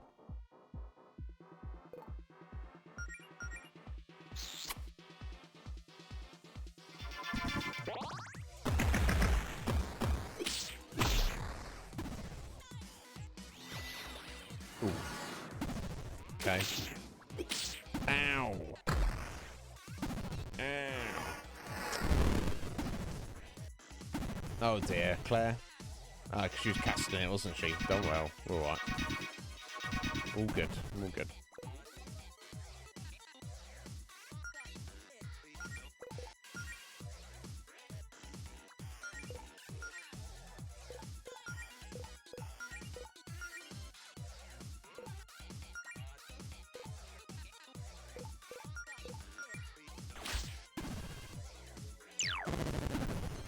Ooh, corrupted, Jodie.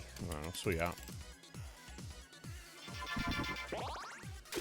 Right, it's alright, Sean. Yeah. I think we're doing alright. Yeah, because of course, like, with the opening, the RNG of, like, what your, when it takes control of your characters, what they do. So you saw in that turn one, we had one character KO'd. If you get that continuously, then that's the way it goes, I guess. Fine, I have no choice.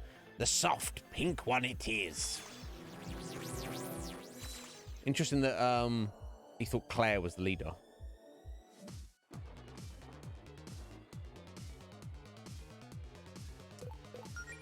The soundtrack of this game is really rather good. What do we need to do with you, Mel? Let's go ahead and kiss Allison.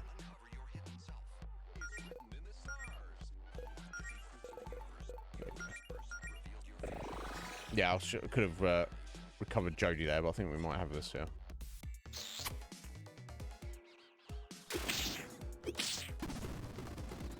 Get out of here, stupid Javis. Okay, yeah, that's true. I guess she is the leader of the guild. I just think of Mel as the leader because she's the one always constantly leading the way.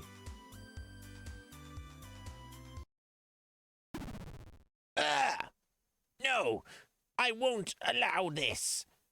That was a fluke. I can't let Verena down now. First you had my precious sons, and now this? Everything was going according to plan. It was all perfect. Why did you insufferable beasts have to go and ruin it? Because you came into our world and started smashing to pieces, idiot. Time to tap out, Javis. You're done. You're in no shape to keep fighting. Don't you dare speak to me with that tone, you!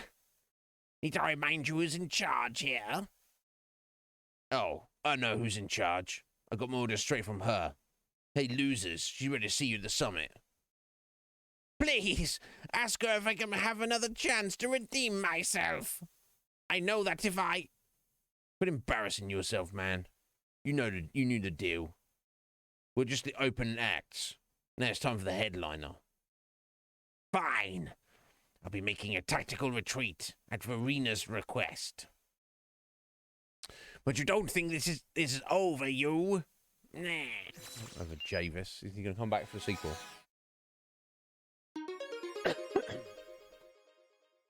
Okay. This way, I guess. Probably there's probably be a place to rest, I imagine. A save point, potentially. Yeah, there we go. Let's if there ever was a time in the game to eat a picnic set,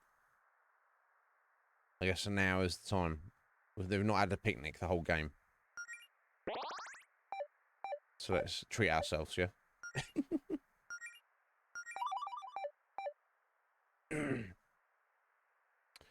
Well, this is it. The point of no return.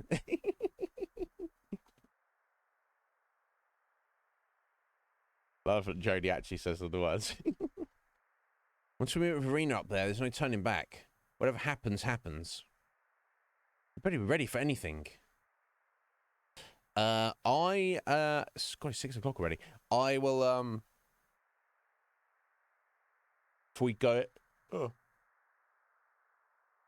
excuse me. We're going any further. we're gonna take a quick 3-minute break here because obviously we've got the final battle. Depending on how that goes, and then we'll no doubt we've got loads of cutscenes and stuff. Yeah, exactly. Yeah, it we'll be almost at the end of the stream, but I assume, Sean, if I don't now. So yes, I'm going to step out for 3 minutes, guys, and I'll be right back for our showdown / conversation with Verena. Let's hope it ends amicably. I hope so. We'll see.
Right. Sorry about the delay there.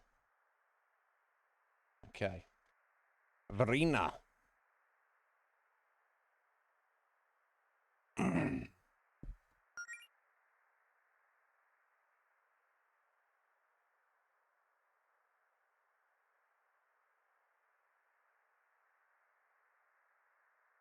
Root. Yeah, I'm ashamed of myself. I need to be punished, Root. Anyway. So it's you. I was hoping it would be you. The most direct inheritor of my magic Reverie has seen in 1,000 years. I must admit, you puzzled me back at Javis's little show. I was expecting something different. But I suppose that doesn't matter now.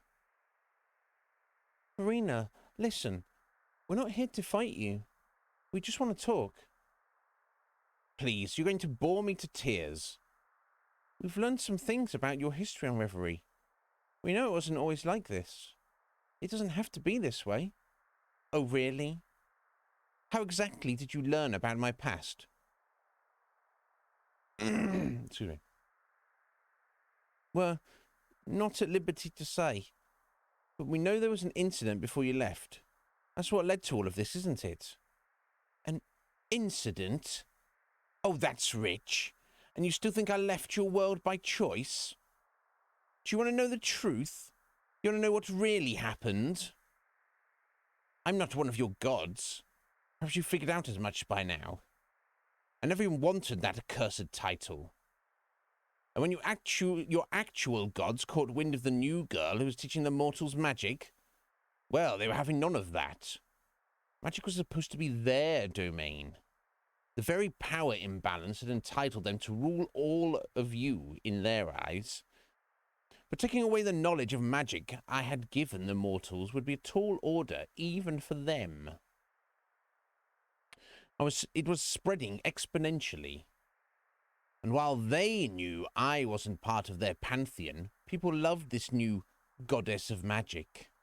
She was a great PR move. They liked being given credit for what I'd done. They just didn't like having me around.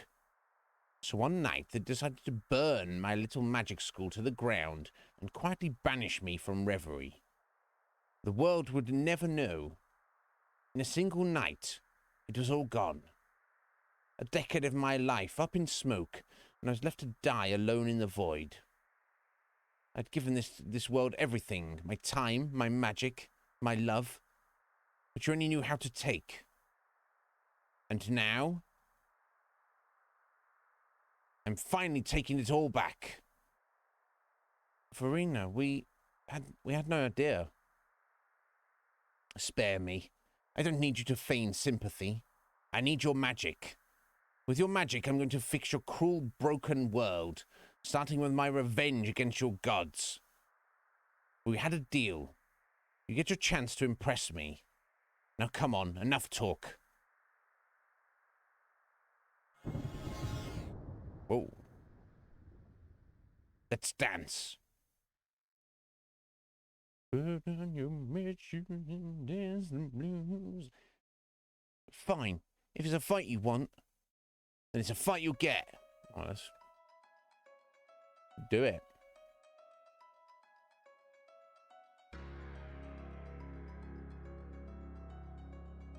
Yeah, I mean, cool. Thank you, Sean. I mean, inclined to do that anyway, honestly. That's kind of like my opening round.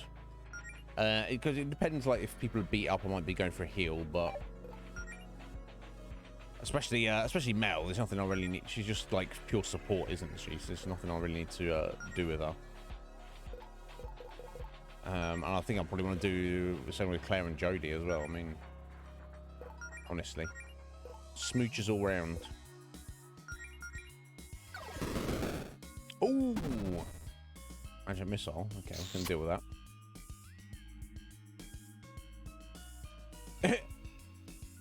What? What are you doing? In the middle of a fight? We do this every fight, Verena, if you've been paying attention.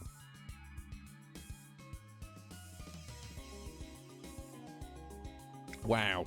If anything, Root, I'm glad I'm not the only target of Bark's ire.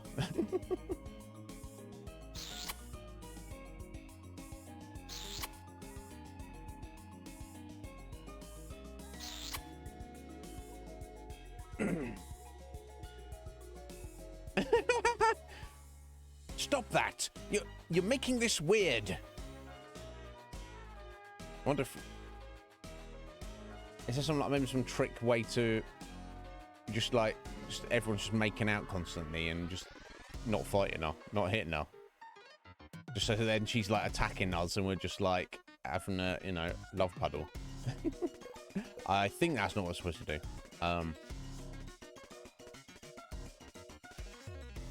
Yeah, it got. Don't. Moral of the story, Root. Never be kind to Bark. There's no pacifist option, Sean. Yeah, I don't want to waste. I didn't think there would be, and I didn't want to waste turns on that. That's definitely not the vibe I was getting. Anyway, let's everyone healed up here a second.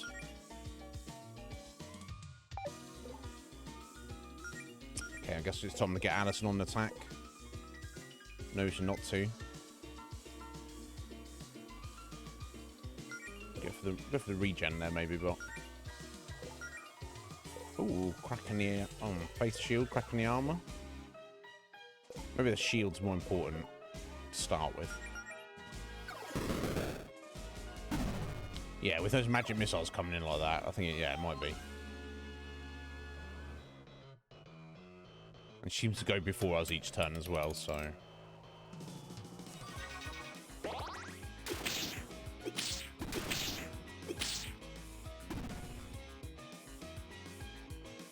Come on, don't hold back. I'm just getting... Oh, don't worry, it's on the way. Don't worry, Farina, it's on the way, my dear.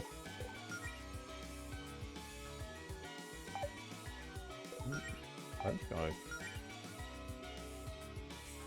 Anything I specifically need to do with Mel this time?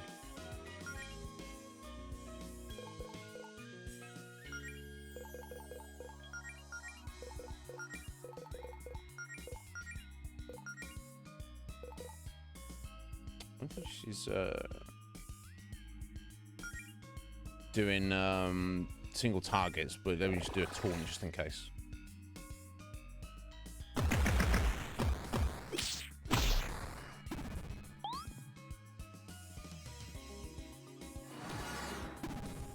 Yeah, it was all the dinosaurs, one of every single dinosaur. Multiples of every single dinosaur, and you don't get them now, Bark, because you can't behave.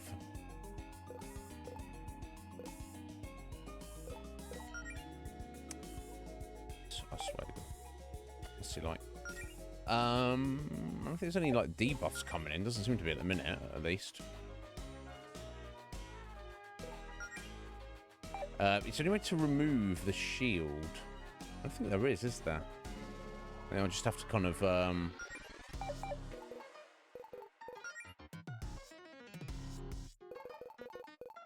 I could throw some bombs with Mel, I guess. That's what I'm gonna do. Let's just chuck a bomb.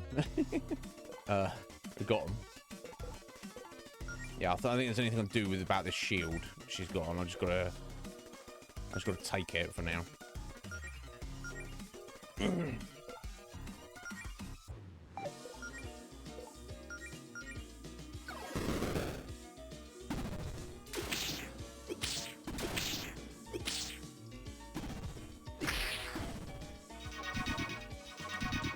But are they dinosaur shaped though? That's the real question, Bark.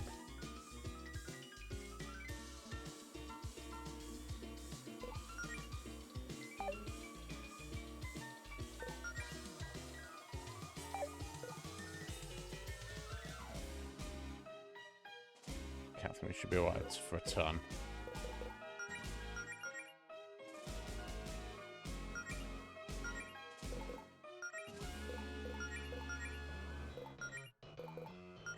Let's try cracking that armor.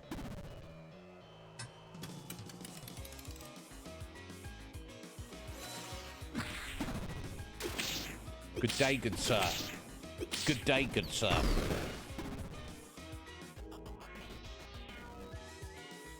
Incredible. I haven't felt this alive in centuries. You're the most fun opponents I've faced in a long, long time. Guess I can quit going easy on you. Uh-oh. It's gone Super Saiyan now. Super Saiyan 3 now.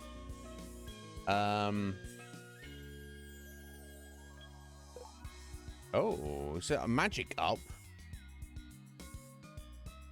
She's given everyone, ourselves. Oh, okay, I see. Or maybe just, you know, maybe you're just a child, but yeah. It's something about that. It's something about that. No, just be safe. Got a blast beat.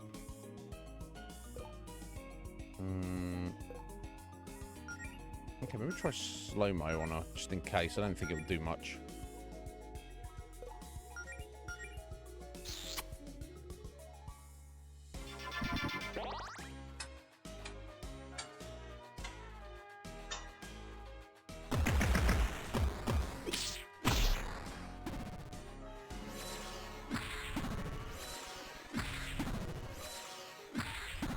What sword say?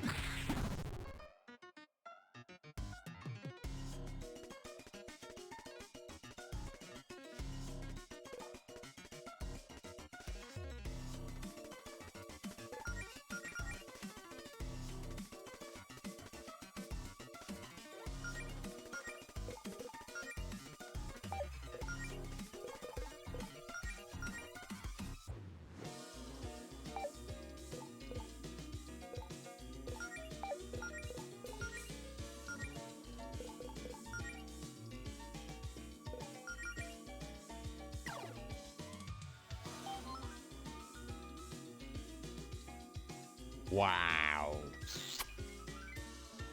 Don't. Just ignore him, right? He's desperate for attention. Just ignore him. Oh, Claire. Please don't die.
I'd be happy sitting on my own, Bark, honestly, but I'm not desperate anyway, Bark. I've got the attention, so you can't leave me alone, Bark.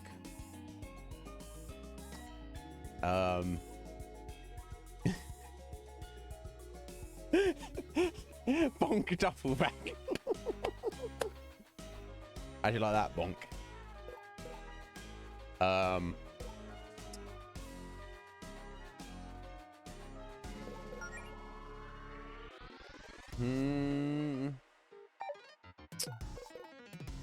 Okay, I think it might be all right for a minute.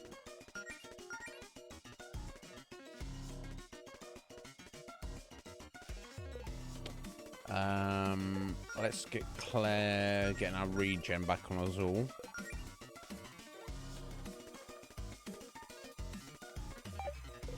I guess we'll just go another side slash.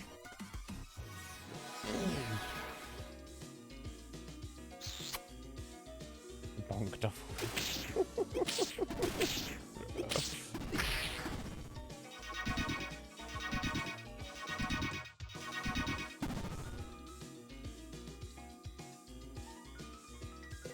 Ah, nice piano.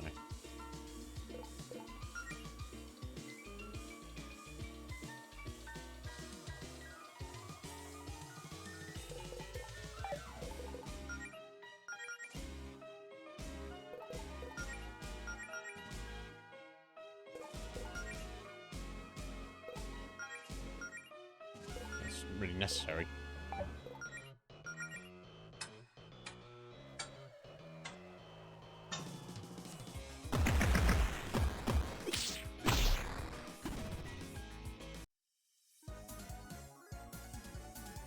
Well, there we go. Is everyone okay? I'm okay, Jodie. Are you okay? Look at this, yeah.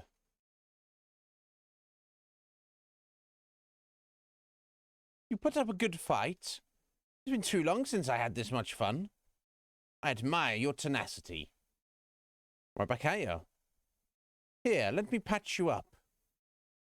Thank you. Nice, nice GG there. Oh! I should have known. I was like, who does this amazing GG belong to? Should have known. That was phase 1. We've got another 68 phases to go.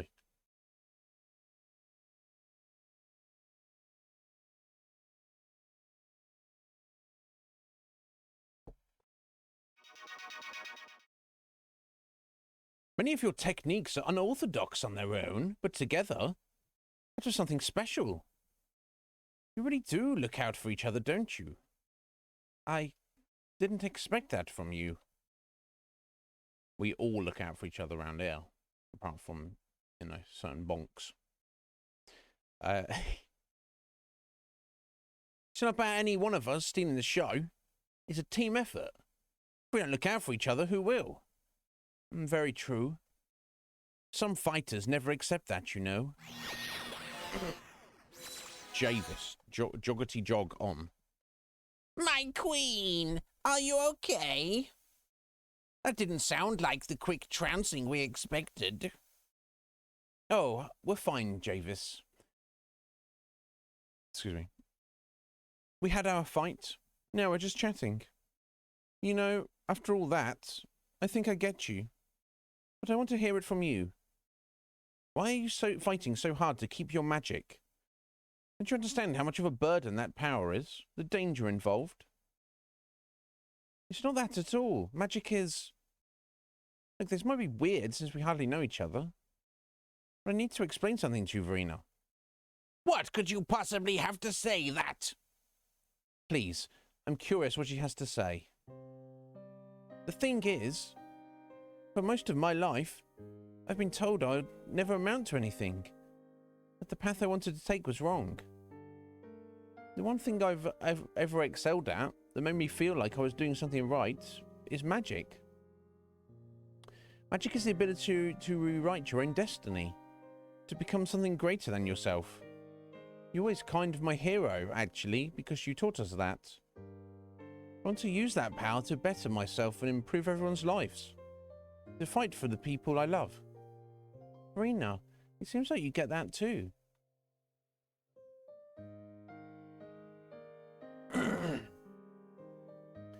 What you said back in Greenridge about the state of the world. That stuck with me. And now these revelations about the gods. We can't fix the whole world on our own. And it sounds like things are even more complicated than we knew. I wouldn't even know where to start, to be honest.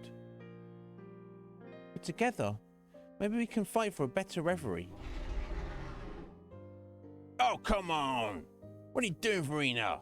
Why are you letting these jerks talk to you like this? You could atomize them just by blinking.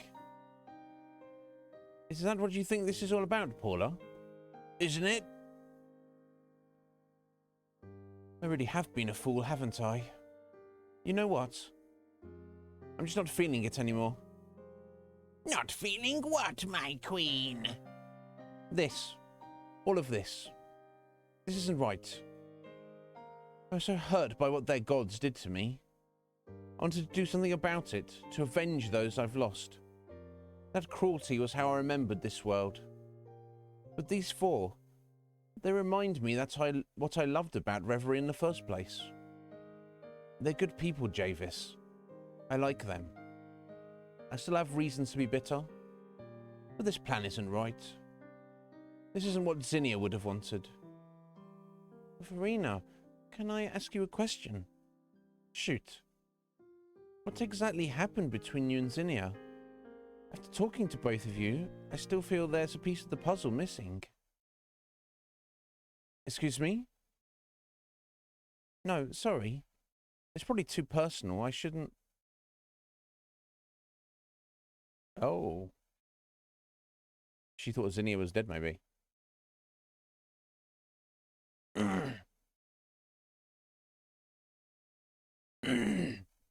Excuse me. No. What did you just say about Zinnia?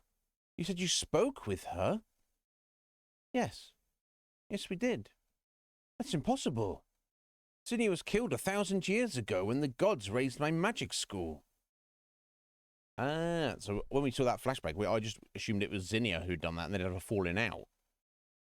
No, it's these mysterious gods that we don't know.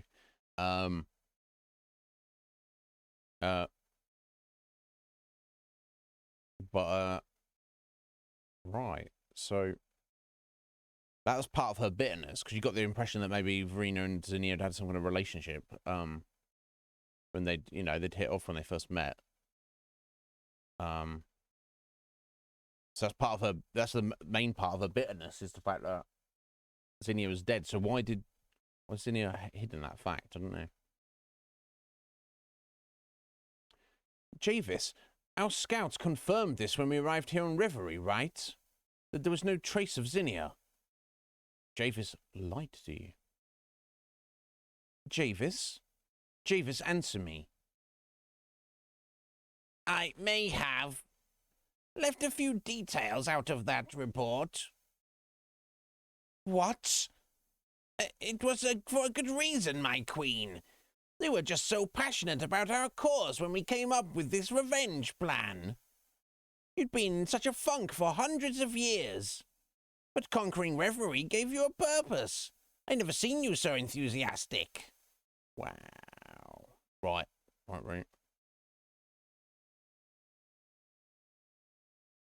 I merely thought that your subjective feelings for the reptile would hinder your decision-making. That's not your decision to make, Javis. That's the point here. Yeah. Moral of the story here, folks. If you care about someone, friend, family member, whoever, don't ever lie to somebody, or, don't, I'm not lied, I just haven't told them the whole truth. No, always tell everybody the whole truth forever. Full stop. Don't make the judgment call that you know better what is better for their feelings, for their mental well-being. Now, some of you maybe disagree with me on this, but this is my strong feeling on this. You're served as an individual better off in the long term having the full and complete unvarnished truth. You don't, even if in the short term it hurts more, rather than, Javis is like essentially, oh, well, you were suffering from depression and you're my friend. So, and I saw that this was going to be good for you. So rather than come out with some truth that might derail you from getting back on track mentally, I just didn't tell you about it. It's like, well, think about this Javis. If she'd been depressed for a few centuries, maybe a few more years wouldn't have been that bad and she would have found something else. But now she thinks you're a dickhead, mate. So.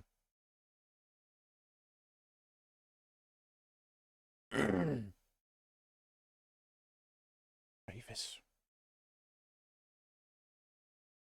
So you lied to me? All of this was built on a lie? Exactly. Look at how much we've built on that lie.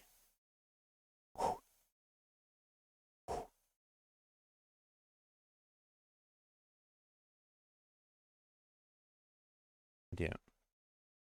That's not a good thing, Javis. I was going to tell you eventually, my queen. I swear. I mean, we were going to tell you. Paula personally met your Zinnia and kept it from you. How insubordinate of her. Yeah, I was going to bring it up, but Javis told me not to. Paula! Could he get any more scummy? He's the lord of all scumminess, isn't he? God, what the hell have I been doing? Okay, enough of this farce. No more taking over the world. What? You heard her, dude. I don't want to hear another peep out of you, ears. I've been trying to build Verena the empire she deserves for centuries. Yeah, well, she doesn't want to build it on a lie, buddy. Foundation. You've got to have that strong foundation. You know, untruths and lies are not a foundation for strength. Buddy. We're operating on a scale your little mortal brains could never dream of comprehending. Countless attempts in countless universes. Well, it's not countless, is it, Javis? Because you're both in like 1,000... Well, and actually, we don't know where he came from or his background. But Verena's like 1,000 years old. Which, you know, compared to the human lifespan, is very long. I'd love to live 1,000 years old. Like, if they were like, you want to sign on the dotted line is, I would not hesitate. I would do it right this second. But you know, some people, that's just, you know, they don't want to do that. But, oh, excuse me.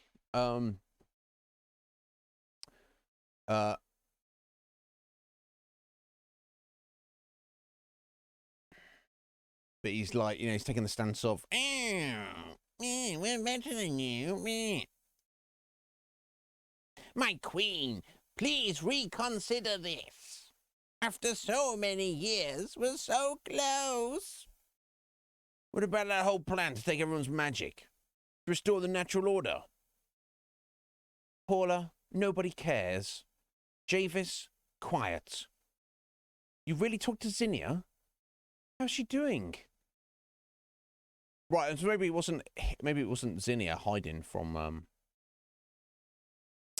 Verena. Maybe the gods attacked the magic school, it got destroyed. Verena was under the impression that everyone had died. Well, actually, Zinnia had survived, and by the time she kind of escaped and was okay, Verena had already been, you know, forced to leave. She seems well.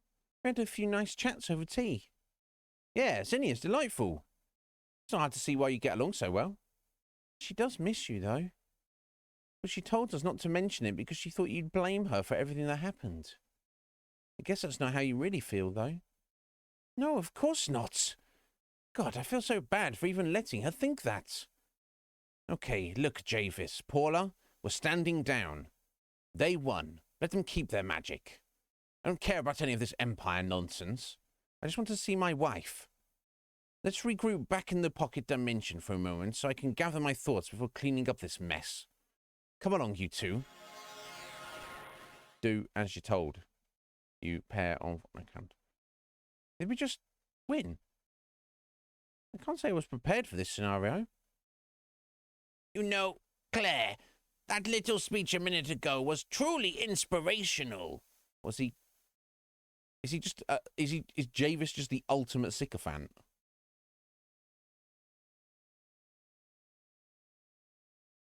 Yeah, and it explains the emotional side of it. We already kind of knew they hit it off and realised they got married at some point. But it's weird. I don't know why Zinnia was... I guess Zinnia, like they said, Zinnia was like, oh no, she's going to blame me. I can't face her.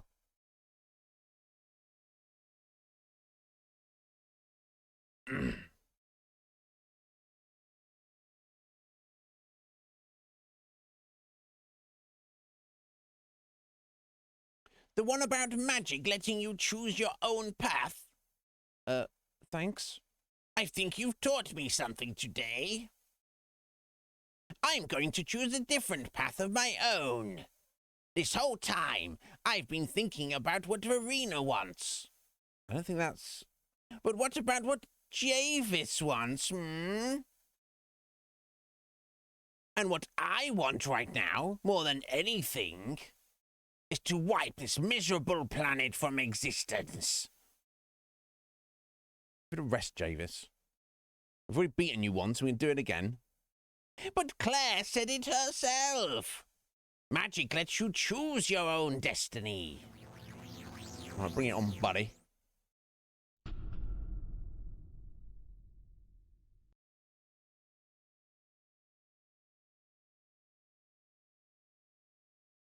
Looks the self-admittance comes out. Right. You can't argue with small children. And do you realize how much magic is contained within these scramblers? Hey, careful with that, man. Verena would never allow this. But Verena's not here now, is she? Wait.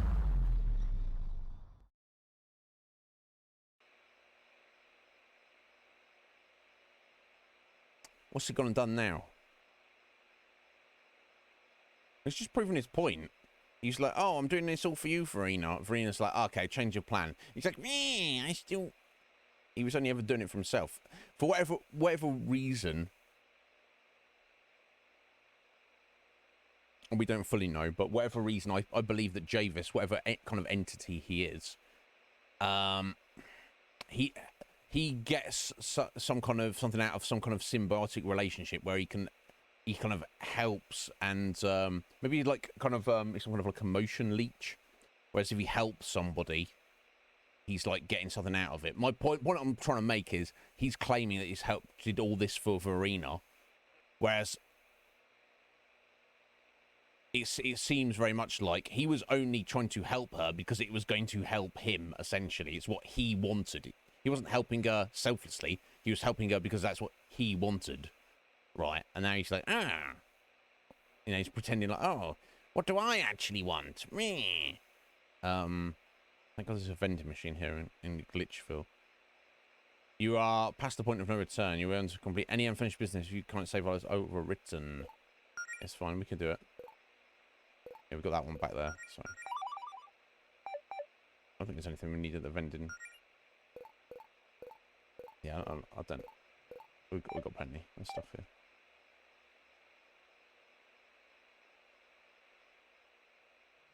Anyway, you take care, Root. You sort out what you got to do. Yeah, he will. He's gonna stub all his toes later. I'm gonna pray for it. All 10 toes.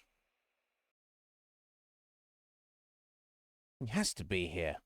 Correct.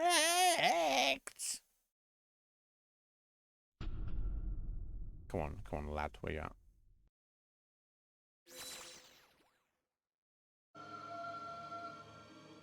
Oh, it's unraveled a bit.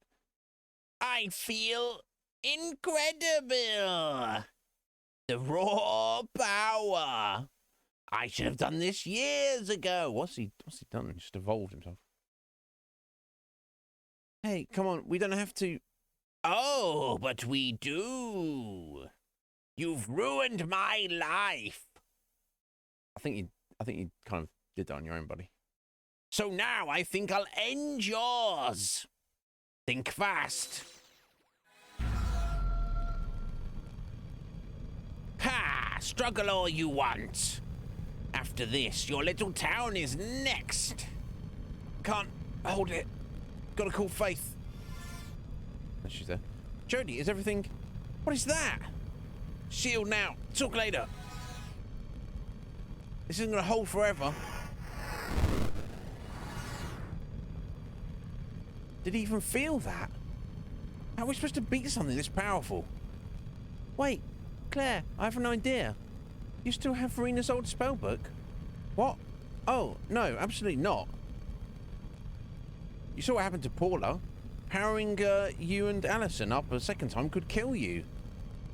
If we don't do anything right now, then Javis will kill us. Allison, are you in? I've got your back, 100% Melody. We're fine. Oh dear. Here goes nothing.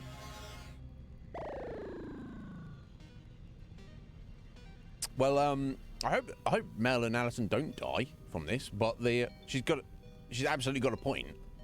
You know, if you're in a situation where you are about to be killed, then you have to, you gotta take a risk, haven't you? You're like, oh, taking this risk might kill us. Well, standing here not taking the risk will definitely kill us, so therefore, let's get to it. Allison, if this is it, I'm still glad I did all this with you. I love you, Allison. I love you too, Melody. Oh.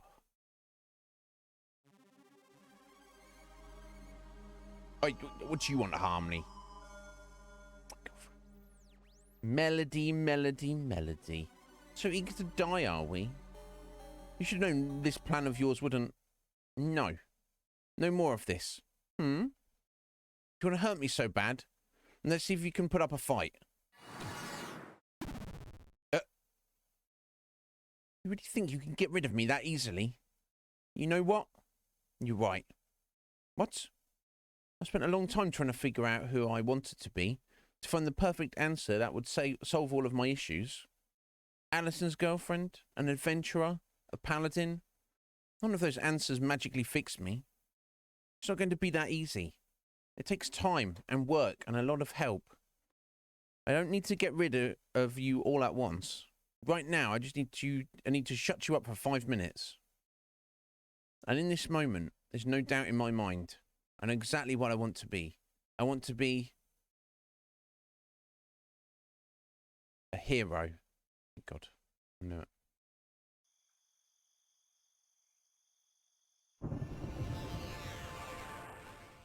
Midoriya's shonen. Get after it, Mel.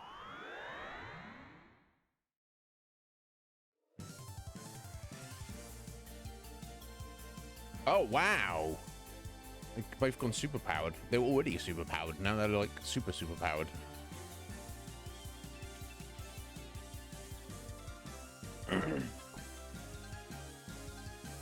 You always had a bad memory, Javis, so here's a reminder.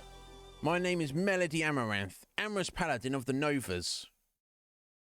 And if you think you can lay a finger on Reverie, you're going to have to go through me first. This is it. Novas, let's go. Oh, we've got to get a sequel after this, surely. There's got to be a sequel.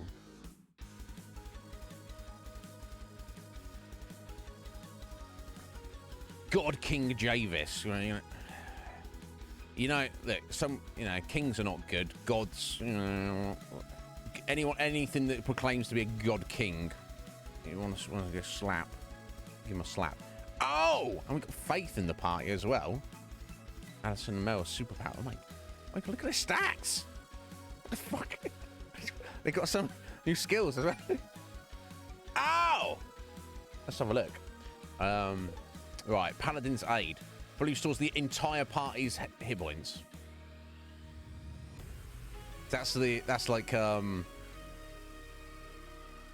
my god. This is like her oh, that's like, yeah, no, she didn't even have this in her like special skills. Yeah, it's like the lovely aura, but superior. Still got mana drain, Paladin's Cure, full party status restore. Yeah, so we had that, but now it's for AoE. Cleansing Light for 20%. Light-based attack charged with pure Paladin power. You know, this is not any kind of cut Paladin power here. This is pure. Also clears away corruption on the enemy. Okay, so I wonder if potentially Japheth is going to use corruption on himself to power himself up, maybe? He's very corrupt, isn't he? So that's cool. We'll do some of that, no doubt. Fight on for 60. Fully heals the entire party's hit points and magic points, restores everyone's status, and revives any fallen party members. That's like a full reset. And of course, we've still got Spread the Love, which I didn't really use too much because it's like, 100 for 60. It doesn't seem like that could have a bargain. It's better off just keeping Mel's star power in reserve. And we've still got Paladin's Gift if we need it. Oh my god, I'm getting hyped. I mean, let's not make any assumptions about anything. Let's have a smooch. Let's look at Allison. Oh wow! Oh wow! Look at this. Left and right burst. And we got Heaven's Kick. I suppose we can get it to the top of the enemy, and Hell Kick. Okay, I don't know if it matters. Maybe we kick that crown off his head. Wow. Okay. Let's not make any assumptions, and let's see how this goes. Smooching right up. Yeah, and let's yeah. Of course, we played with Faith very briefly, didn't we? Multi-barrier. Wow, she used to do it herself. Oh my god. Guardian save, just a high amount of hit points to one friend. Back up, and then obviously a mana bomb. Let's get to it. Corruption wave. Ugh. Ugh. So we'll get rid of that next round.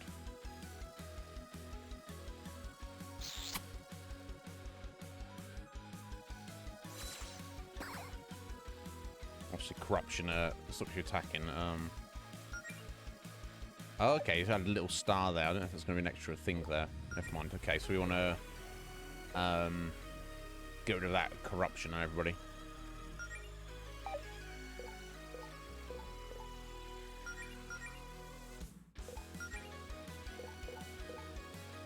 Okay, I guess we just try kicking him in the head. Oh, unless you were meant to, like, target,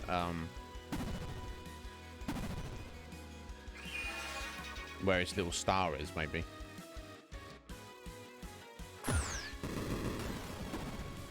Resist, okay. Yeah, I'll bet that's what we gotta do.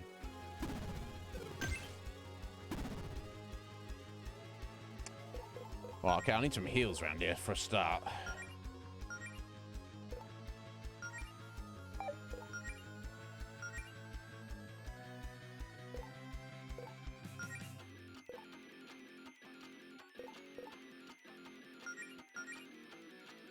Let's try and get regen on everyone.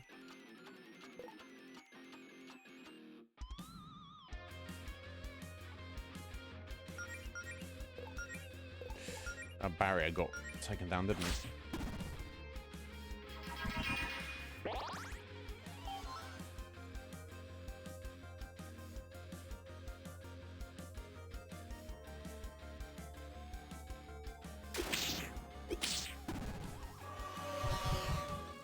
Mana reclamation. Right, whatever. That's what you want, friend.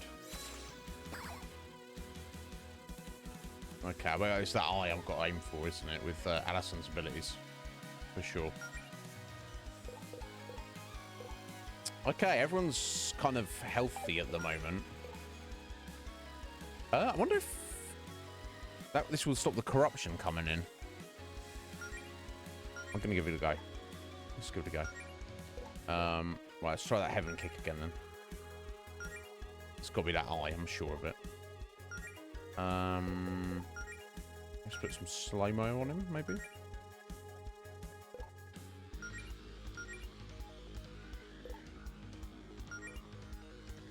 I don't need any heals.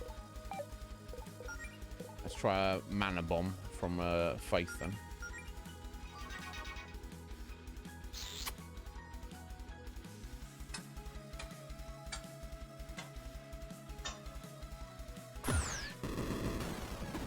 Yes, there we go.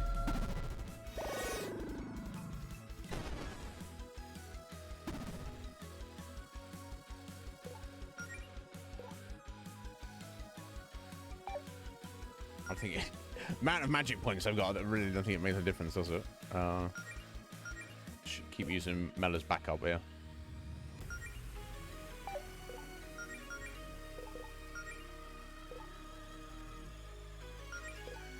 Alright, just as Allison's in a normal attack this turn. Alright, we've got a crack in the armor. I don't think we're going to get any single targets here, but Let's get a taunt on Jody. Barrier's still up. Okay, I guess we have another mana bomb from Faith. Ew. Okay, I think I did stop a couple of corruptions there.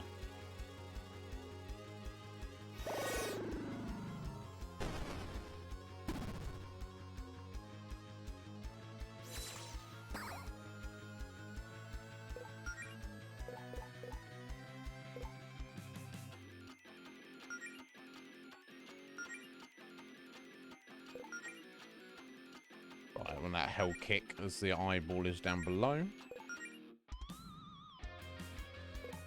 Cracking the armor again.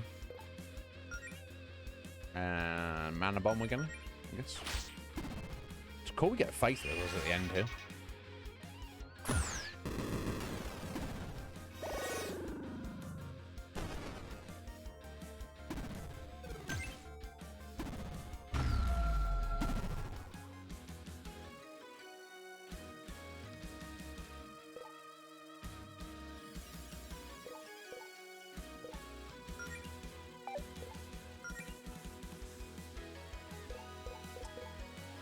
Yeah, let's just get Mel on the heels. I don't want to worry about the regen on Claire. I don't think it's that important.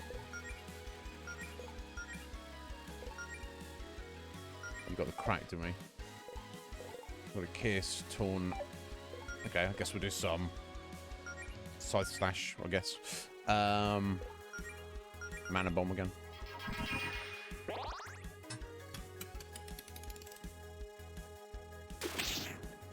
I hope Mel and Allison are going to be alright after this.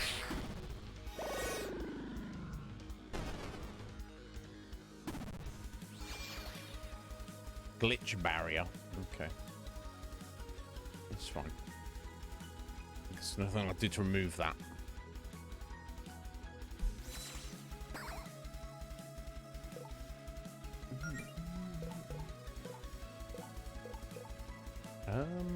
Everyone's currently actually healthy. I guess I'll put the resilience up again.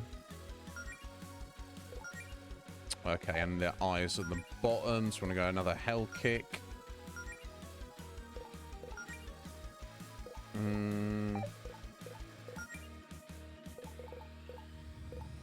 Okay, we'll get the attack up on Allison maybe. Right, crack's already on. Kissed Faith. Okay. Scythe slash then. Mana bomb.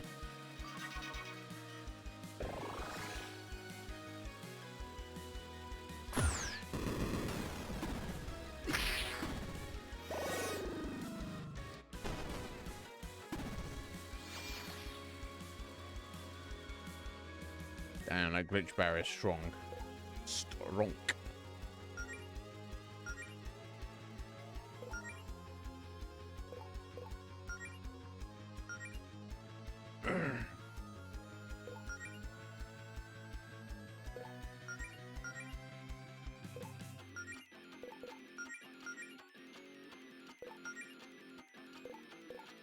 I forgot about barrier, didn't I?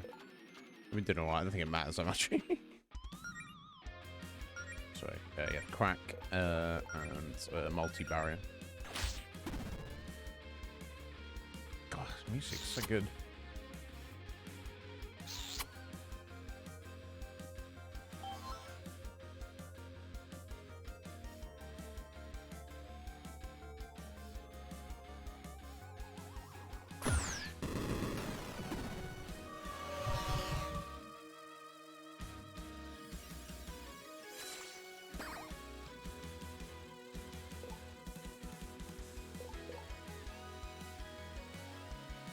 I'm doing alright. Let's go for that cleansing light, shall we, Mel?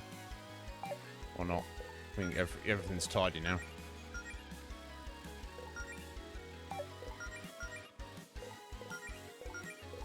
If Allison doesn't get there before you. That's a possibility.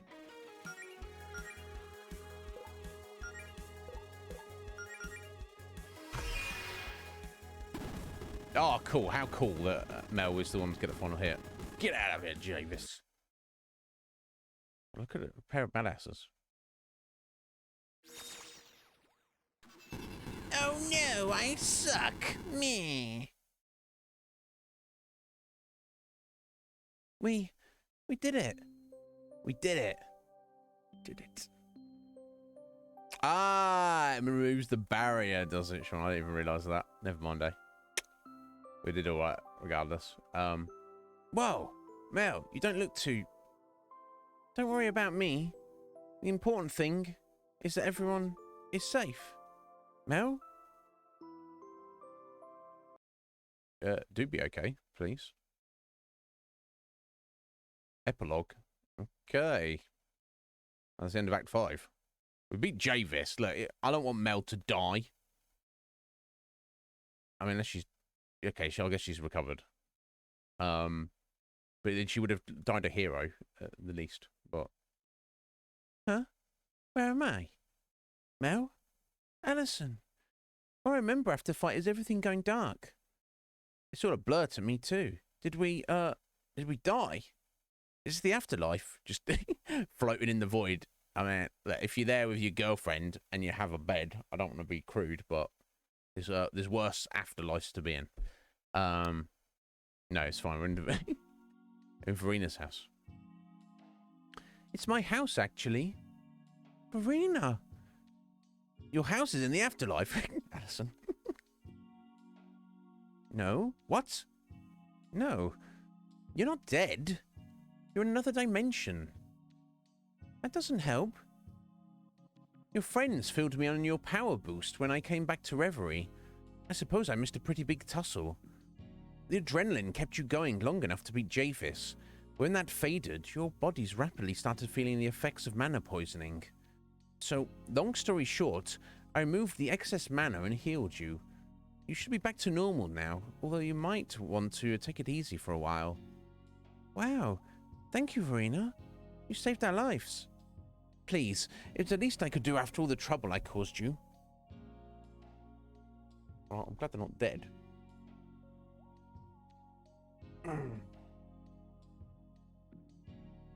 How long have we been out? Only about 15 minutes. Your friends have Javis restrained back on Reverie, so he's not even dead. He's just beaten down. We can head back when you feel up to it. Oh, I'm sorry about him, by the way. I probably should have known he would pitch a fit.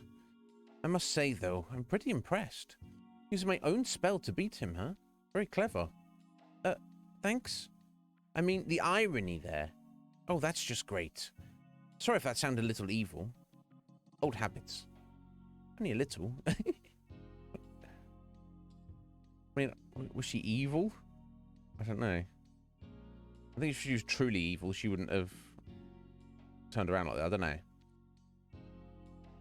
Anyway, make yourselves at home. I'll meet you outside. Okay. Some kind of like pocket dimension. They have dresses in this dimension. Fascinating. Oh, really, let's steal our stuff. Hey, this looks like a treasure chest from Reverie. Probably shouldn't be digging through Verina's things, though. Yeah, probably not. There's some of the plants back home, although they aren't pink in our universe. Whoa, that photo's sick. Is that a world Verina's been to? Looks nothing like ours.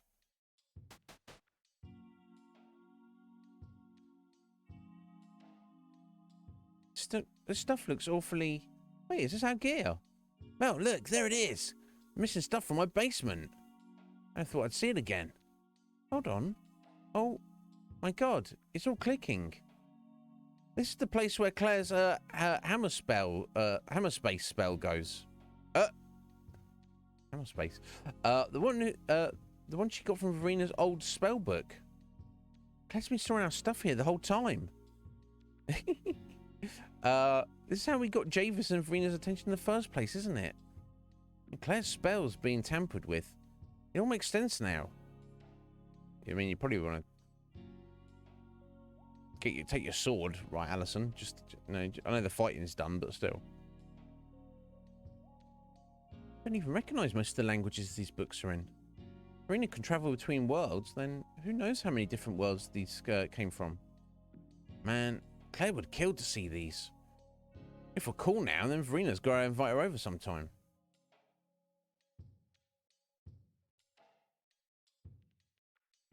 Probably.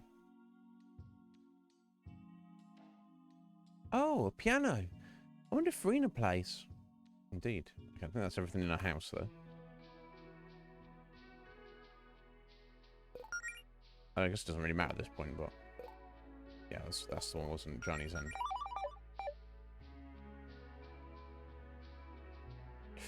I mean, as Pocket Dimensions go, I've seen worse. Ah, there you are. Glad to see you back on your feet. Care to have something to drink? You need to stay hydrated when recovering from mana poisoning. Let's keep poking around. Well, I think we poked around everything, so sure.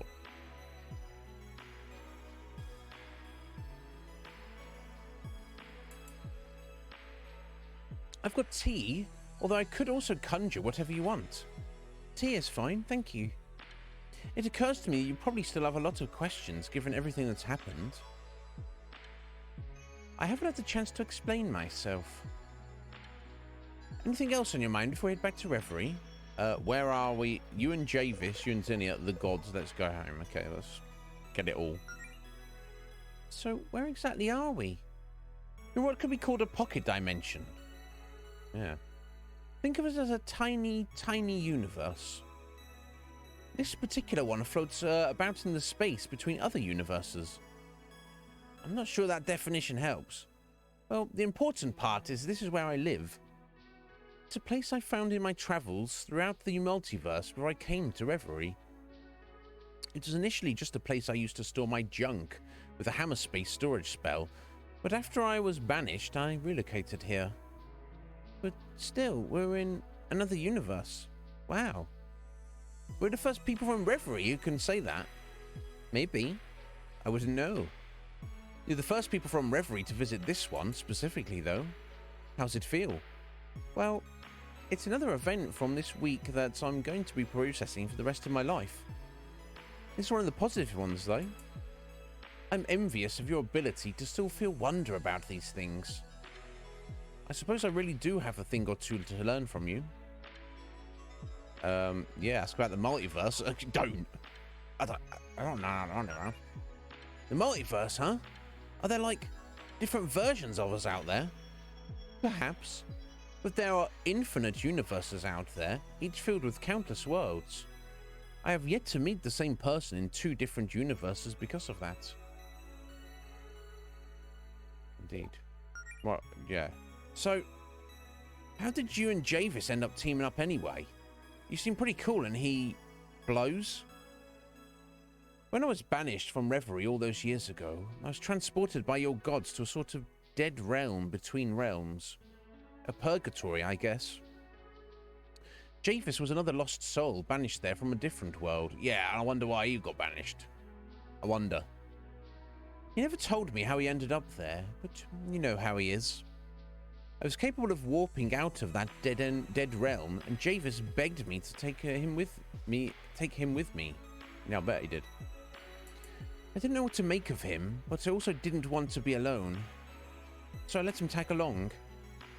You just trusted him like that? Not so much at first, but I knew that if he tried anything, I could just warp him back to Purgatory. I mean, the thought of spending centuries with him just sounds like a nightmare. Well, I do sleep a lot, and I did travel a lot without him while he was off trying to build me an empire. You end up seeing a lot of amazing things when you can travel anywhere in the multiverse. Let Verena go on a tangent. Don't. Excuse me, no more talking for you. God lady. You may find this hard to believe, but I haven't exactly spent much time around mortals in the last 1,000 years. I've been to so many worlds, encountered so many sentient species, but your life is so short and fragile in the grand scheme of things. Eventually, I just decided that it would be easier to stop caring. That's what Javis believed. And he wasn't haunted by his past like I was. He had the right idea, I thought. Excuse me. There was something comforting in his silly fantasy of me being a beautiful, terrifying, all-powerful queen who was above it all. But the reason I wanted revenge was because I did still care about the people I met on Reverie. Yeah, because you don't care, you can't want revenge and also not care. By definition. If you don't care, you don't want anything, right?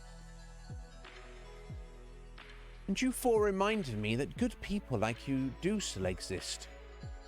But I totally understand if you all have a hard time trusting me after all this. We don't have to be friends. It's not like anyone died or anything. There's an old wizard in Allison's neighborhood who's tried to take over the world like 5 times before, and we still let him hang around. Oh, you mean Mr. Leone? He's great. I think he's genuinely trying to teach his 8-year-old granddaughter how to be a supervillain. Love that for them. Yeah, I mean, as long as she doesn't succeed. But yeah, I mean, I wonder if we'd see like Pepper in the sequel, like either as the bad guy or maybe even was one of the characters. I don't know. You know, I'm starting to think that your town was already insane before Javis and I even showed up. Yeah. Yeah, tell us about Zinnia then. Your wife, apparently. Excuse me.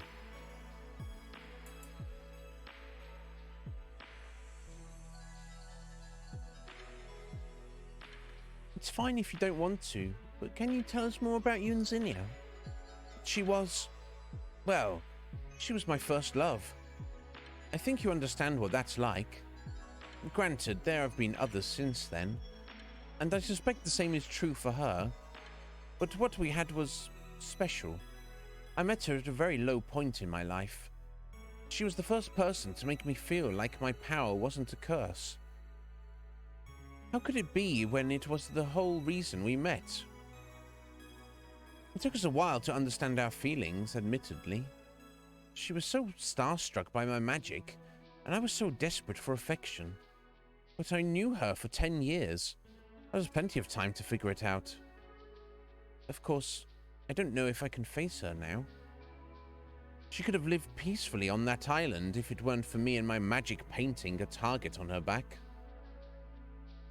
And now I've caused all of this chaos trying to avenge a woman who wasn't actually dead. I don't know.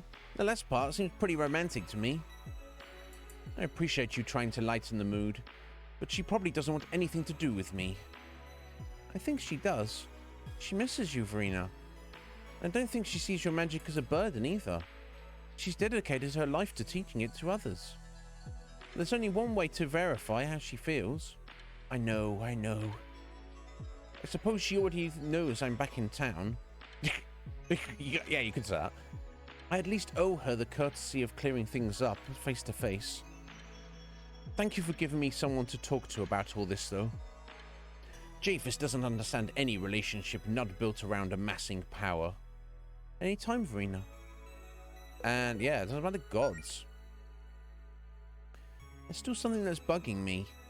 Specifically, what you said about the gods and what they did to you. Yeah, so like, our gods are evil? Is it really that hard to believe that there are selfish and cruel people in a position of power? Is it so hard to believe?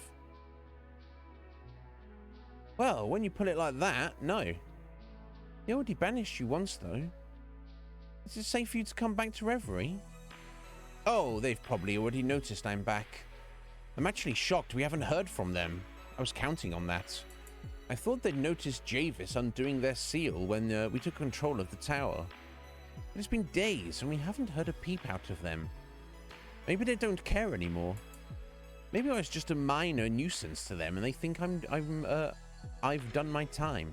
I don't know. What I do know is that I'm done running from them. Reverie was my home, and revenge scheme or no, I'm not giving it up without a fight. Right on! Not sure how much help we could be, but if worse comes to worse, you've got allies in Greenridge. It's no small promise to make, Melody. I don't know. I'm feeling pretty invincible right now. Like, you went super lesbian once, Allison. You might not be able to do it again, alright? But that's not the point, is it? You back up your friends, regardless. I feel like I could kick a god's ass. See, this is why I like you. Anyway, I guess that's the conversation done. Let's go home. You sure you're ready to return to Reverie? I believe so. We are. Are you? Yes. Let's go home.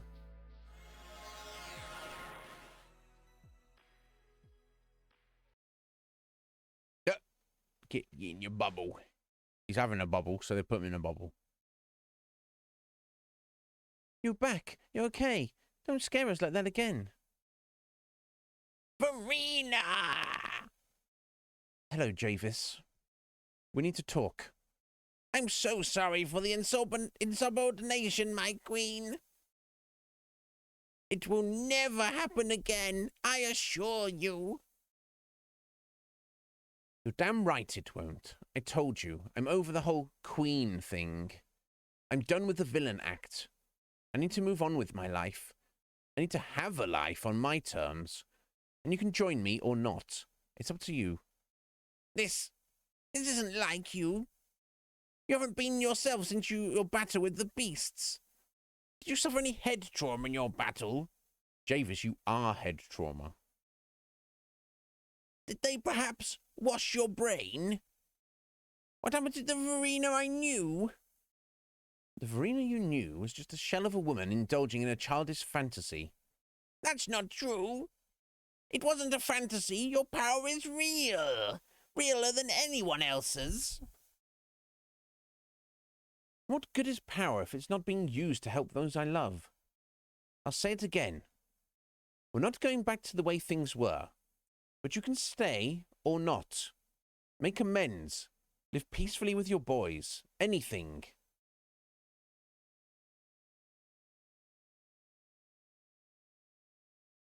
So they did wash your brain. There's no helping him, is there? Claire, come here. I need your help with something. Ha ha! Very funny, my queen. This is the part where you stab the beast in the back and free me, correct? What are you whispering about? Javis? Yes? You're fired. What?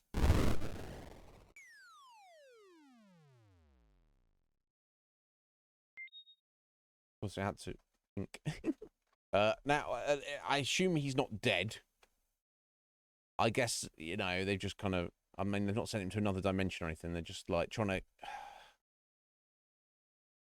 make a point, I guess. He literally doesn't believe that Verena has had a change of heart.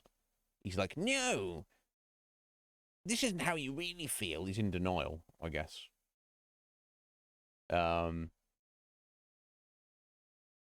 Yeah, I mean, sometimes, James, you kind of, some people just want, you know, they just don't want to see the truth that's in front of them. Where is he going to land? Hell if I know. But don't worry, he's hardly a threat without a staff. All my resources behind him. Okay. Well, obviously, wherever he came from originally, he was some kind of nuisance. That's why, and not a nuisance that could easily be killed. That's why he was put in purgatory by his universe. So, yeah, and it's fair to say maybe he's been glomming onto Verena's power for these past centuries. But to say he's completely not a threat or a nuisance, or at the very least a nuisance, I think, I don't know. I think he, I mean, I would also kill him, but that's... I don't know. This is not the setting we're in. It's not no murder in this setting. So to speak. Maybe he'll learn his lesson. Maybe he won't. His choice. I just know I've wasted enough time and energy on that idiot. So, did we do it this time? I think you did.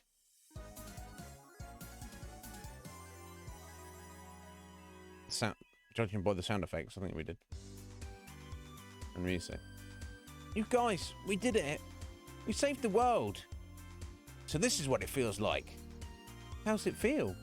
Like every bone and muscle in my body hurts? That's because you two almost died saving us. Don't know what I would have done if Irina didn't.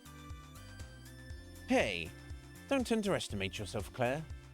A lesser witch wouldn't have been able to perform that ritual at all. She's one to keep an eye on, Miss Guardian. Way ahead of you. Everyone here put their lives on the line to protect Greenridge and all of Reverie. Melody, Allison, I've never seen anything like what you two did. But Claire, to you in particular, I have to say, you did great. I'm proud I couldn't say I have an ally like you. Thank you, Faith. That means a lot. But I couldn't have made it this far without all of you. And Melody, thanks for being there for me when I really needed it. That's what friends are for, Claire. Nice to meet you again on better terms, by the way, Verena. Likewise. Oh, and sorry for the whole, you know. How long do you think you'll be in town? I'm here to stay. Reverie is my home. We'll have time to catch up in the future, though. For now... It's going to be Zinnia. Oh, it's not freaking Javis back, is it? Wait! Oh, it's Javis' sons. Oh, yeah. I kind of forgot about these guys. Yeah, just like our dear old dad. No invited to the final battle? Real nice, pups. Where is father? Verena kind of blasted him away. Oh. So what now? Truthfully, I was getting tired of serving father. Our first few weeks of being alive have been spent doing his bidding. Well, there is much I would like to do on my own. He doted on us. But did he ever really appreciate our hard work? Nope. Despite all my efforts, he has never once admitted that I am his favorite. Well, if you just want to hang around and promise not to cause any trouble, I'm sure you're welcome to stay. Right? A fresh start. Sure. Why not? Screw it. Yes, I will be the best at hanging around. Yeah, I'm sure you will, Ray. Yes, sorry. Mark my words, Harrys. Yeah, you do that, buddy. I'll keep an eye on them, don't worry. Now, as I was saying, there's something I have to see. Take care, everyone. Well, I think it's time for us to head back to Greenridge. Faith, you think you could warp us home? Actually, if it's okay, I think Alice and I will take the scenic route. Yeah, we'll catch up with you later. Sounds good. See you soon. Enjoy your victory lap, heroes. Damn.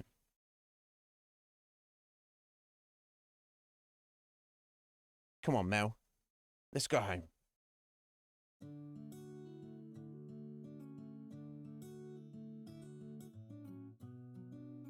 Just taking a walk, I guess.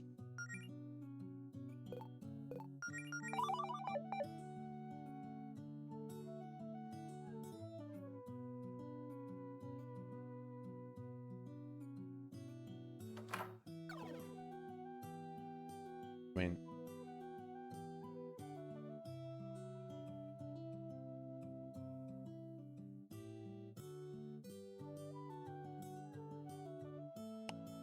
I guess we're just going straight to Greenridge, right? I assume.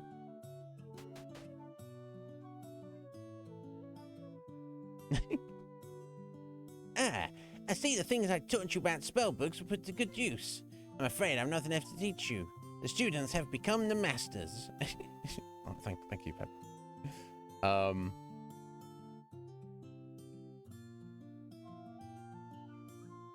Oh, of course. Yeah, we should probably definitely do that, shouldn't we? Go see Zinnia. Yeah, for sure.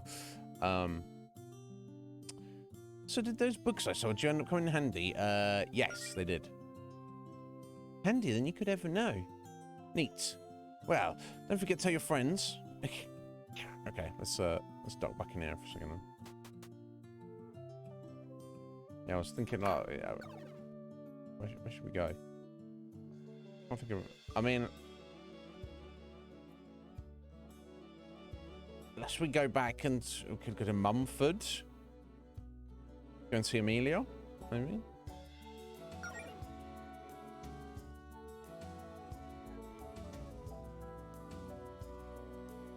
We should be chilling in the hotel.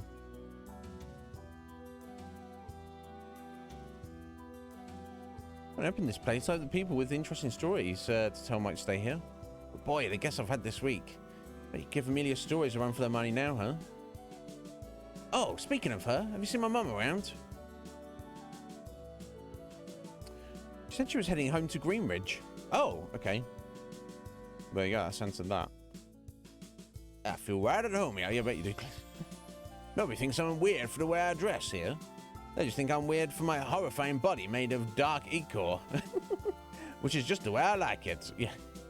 Lol. I hear you finished the quest you won.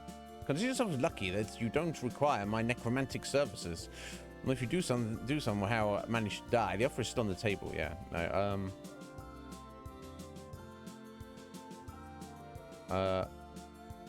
So, the deed is finally done. Our phone reception is back, so you must have dealt with Javis. Hope you really gave that guy what was coming to him after he terrorized both our towns. You know he did, Neff.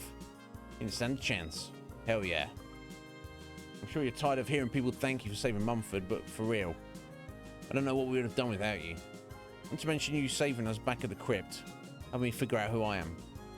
You sure had a busy week. You don't know the half of it. You're right, I don't. I do know things have been more fun here with you around. I'll have to catch up more next time you're in town. Actually, hey, you know what? If you two, Claire and Jodie, are free next weekend, come to my place and we'll have a movie night at Ipsy.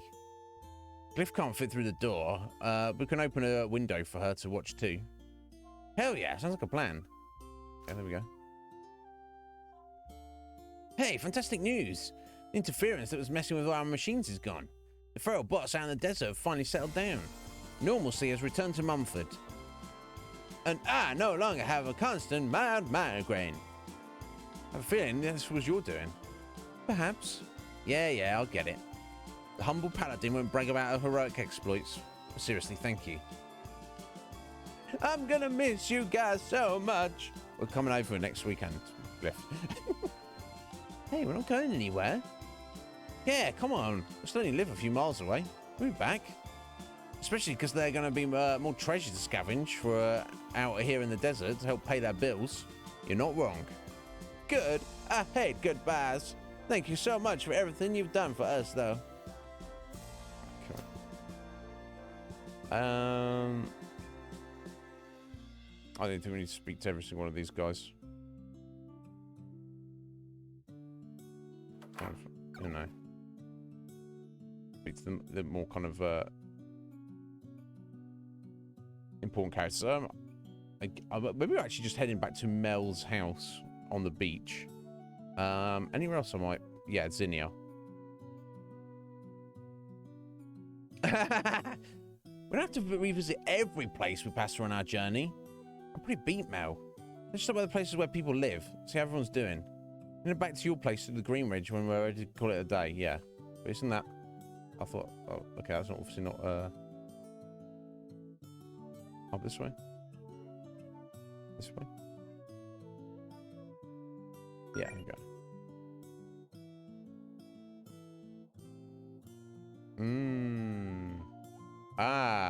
Is there some? Short time ago.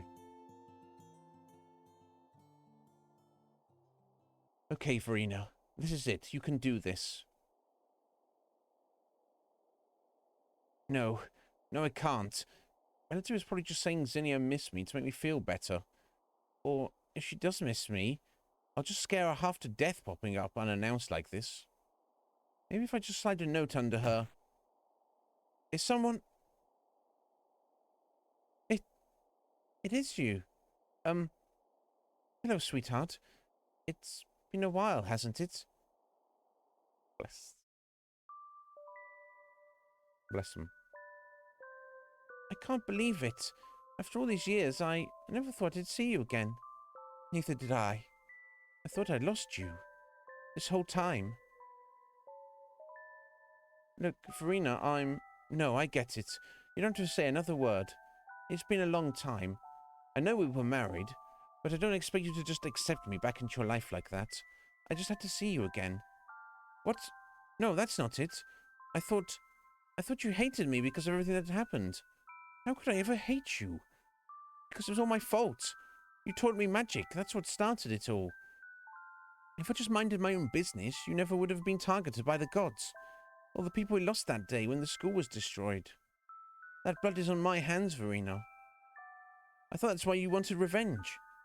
Not on me specifically, but I started it. What? No. Zinni, I was trying to avenge you. I was going to siphon a bunch of magic so I could go fight the gods. When I heard that you were still alive, that changed everything. I admit, I have complicated feelings about what happened. But I don't blame you. I could never. I was an adult and I made the choice to share my magic with you on my own, knowing the risks. Because I loved you. I still do. I still have, all this time. And I still love you, Verena. I'm sorry I let you feel that way for so long. If I'd been able to return sooner, I would have in a heartbeat. But before I came here, I thought you must have hated me because of all the pain I caused you. Never, Verena. There you go. Don't make assumptions about how people feel about things.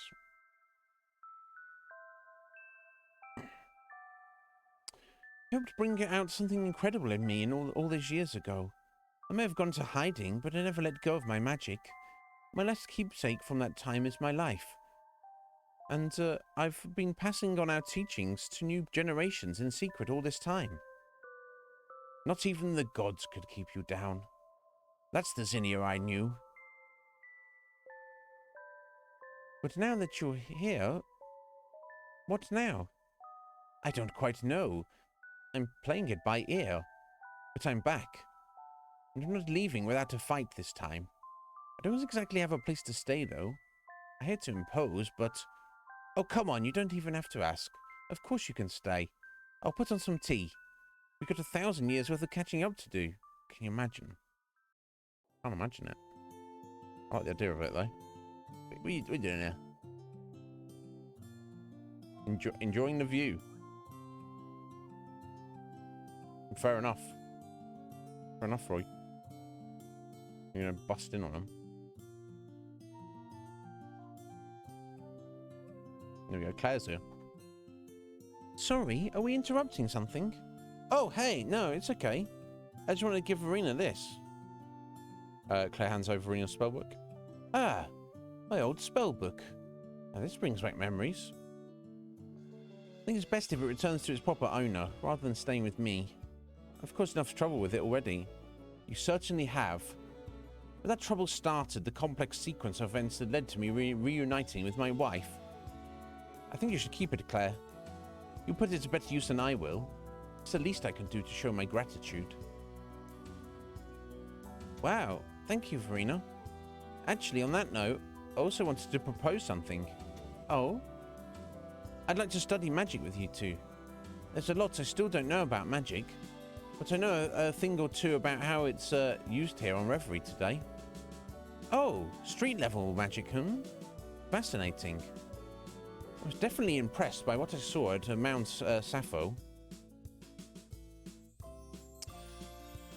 And Zinnia has all the formal training, while you probably know magic from other universes. Together, I think you could teach each other a thing or two. I think I would like that very much. Likewise, I think that's a wonderful idea. Awesome. Well, okay. I'll get out of your hair now. We'll be in touch, though. Bye for now, my little protege. I think you're in good hands, Claire. You're still trying to be all cool around our students, huh? I can't help it. Uh-huh, sure. Oh.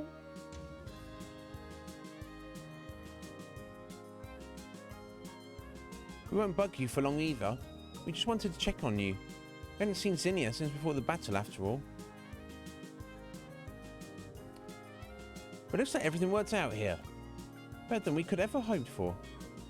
I look forward to getting to know you all better under less dire circumstances. I'm sure you'll be seeing me around Greenridge. It's quite a cozy little town you've got there. Maybe I could stand to leave my cave more often too. I have to show you around, give you the grand tour. I'm sure there's some new dating spots that weren't around 1,000 years ago. Haha, yes, perhaps. You're still as easily flustered as always, I see. I can't help it. Well, take care, you two. So that's it. Okay.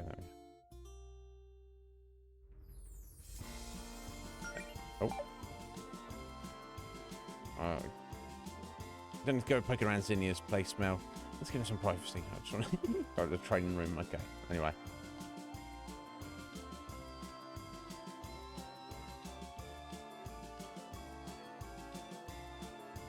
Right, Roy's still having it. Like a Tommer. Right, so I guess back to Greenridge. I can't think where else we would need to go specifically.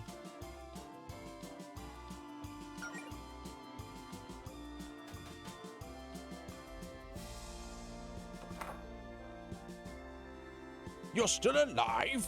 Well, okay then. What about the fortune teller? In my infinite wisdom, I see that my work here is done. I'm not sure how much you actually helped us. I understand. You aren't sure because my help was incalculable. All right, whatever, buddy. Is that... Okay.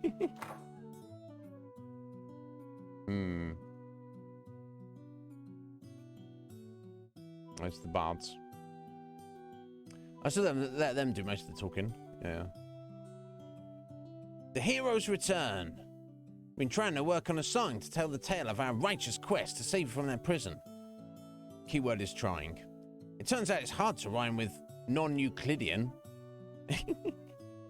Yeah, I can imagine. Looks like trying to finish this song will be our next righteous quest as bards. I doubt.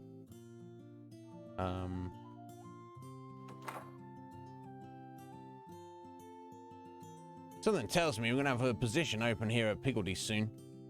I knew this day would come. Your adventuring work had to take off eventually. I'm happy for you. I'm sure we'll still be seeing plenty of Claire around here, though. Yeah, no doubt. Oh, hi! Claire was just telling me the amazing story of what happened at Mount Sappho. Or at least the part she says she's allowed to share. I guess a lot of it would go over my head anyway. The important part is that Javis won't be threatening Piggledy's anytime soon. Ah, thanks, Claire. I bet you and Claire are happy you finally have some quiet time together, huh? Oh my god, yeah. With everything that's happened, I almost forgot you two finally started dating. Finally. The writing was on the wall for a very long time, Claire. Yeah, now you know how everyone else felt with you and Melody constantly all over each other for years. Touché. It'd be nice, though. Claire's promised no adventurer business this weekend, so we're going to do something together. Our first date. I'm so excited. Any specific plans? I'm leaving up to Beverly. She said she wants to surprise me. What? No snarky comment from Alison about how it's usually me orchestrating the crazy surprises? Nah, I'm all snarked out. I'm just happy for you two. Thanks, Alison.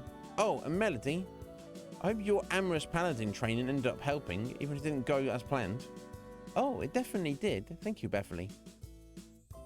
And you know, we'd love to go on a double date with you two sometime. That would be wonderful. Yeah, you never know. Maybe. Invite Jodie and Faith too. Make it a triple. And Verena and Zinnia. Our Neff and Nipsey an item. I'm only just now realising I'm not sure if they're a couple, and now I'm too afraid to ask them. Okay, this is turning into less of a double date and more of a sapphic potluck. Sapphic. Wait, Beverly, you crazy genius.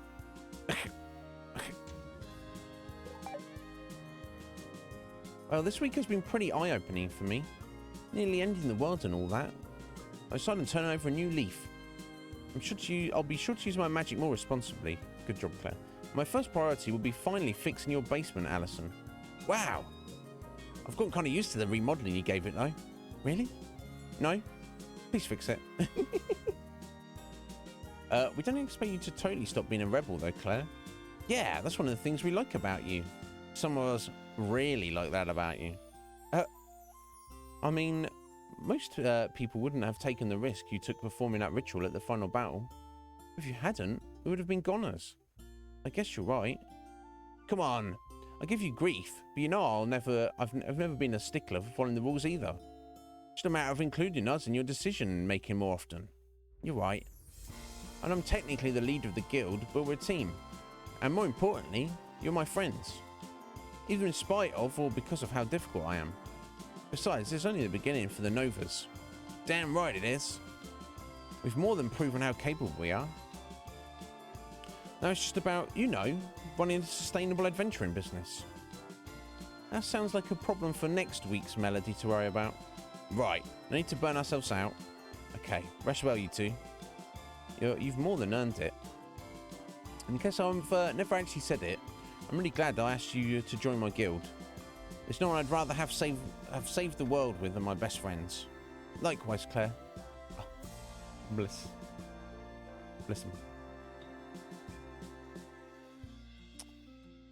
What's there with the accusatory look? No, I'm not always here having tea. I'll have you know, I'm off doing lots of important adventure work, just like you guys.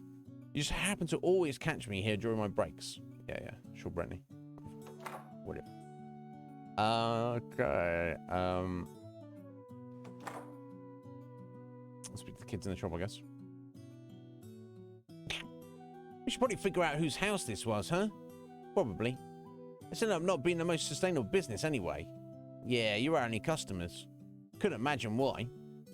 Pepper also tried to buy something from us, but she wanted to pay us with her grandfather's stray beard hairs. We had to deliberate on that one for a few hours. She said they were like super magic. Well, maybe you should try finding something more age-appropriate to sell. Like fireworks! Yeah, like... Wait, no. We could go into asbestos removal. No, that's worse. Is it getting worse, not better? I'm sure they'll figure it out eventually. It's crazy kids. It's going to be crazy. Right, I guess we'll head into the Guardians. Peace and quiet at last. But I wonder, will I start to miss the excitement of this past week? Nope, I'm still filing reports from the attack. I'm not going to miss it.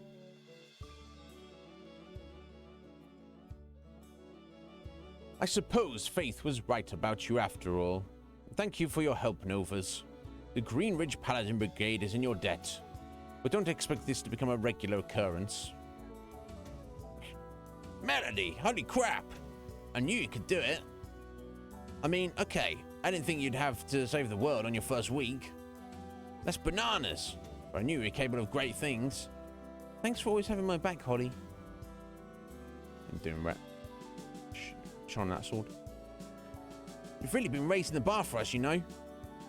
Province is coming up with a new training regiment. Training regiment? Regimen. So we can keep up with you guys. I think she might be going overboard, but it's nice to have some new goals to aspire to.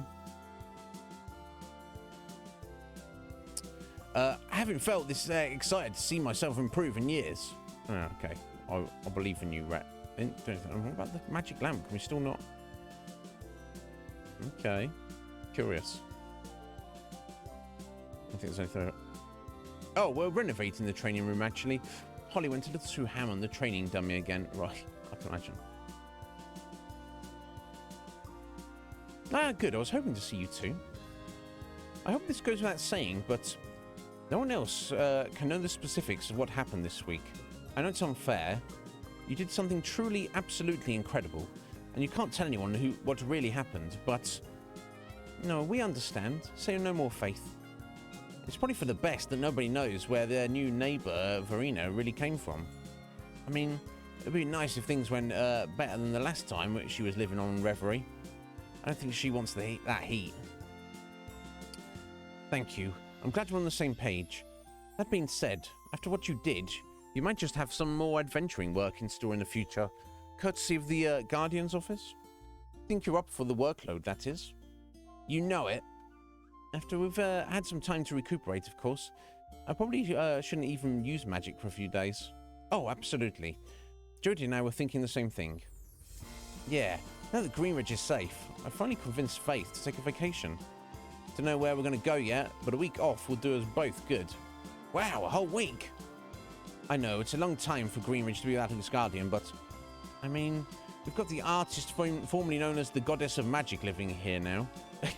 I think we'll be safe for a few days. You deserve it, Faith. We wouldn't have been able to get through all of this without you.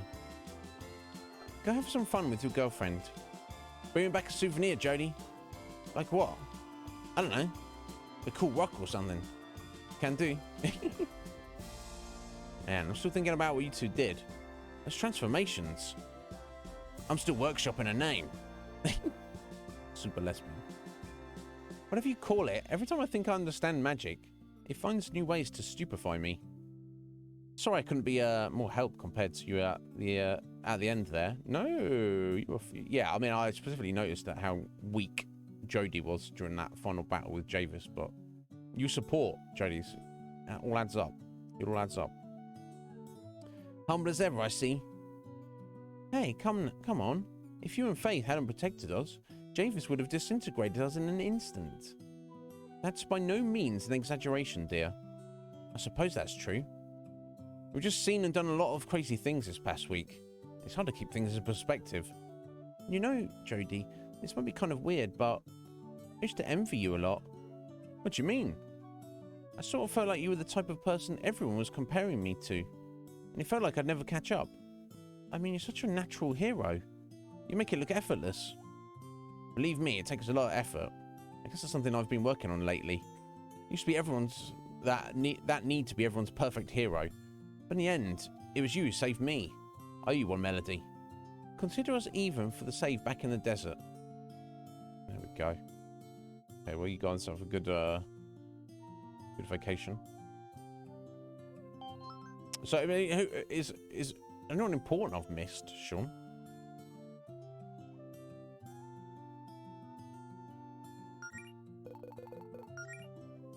I think. I mean, there's a lady at the park ranger out in the woods. Paula's probably knocking around somewhere.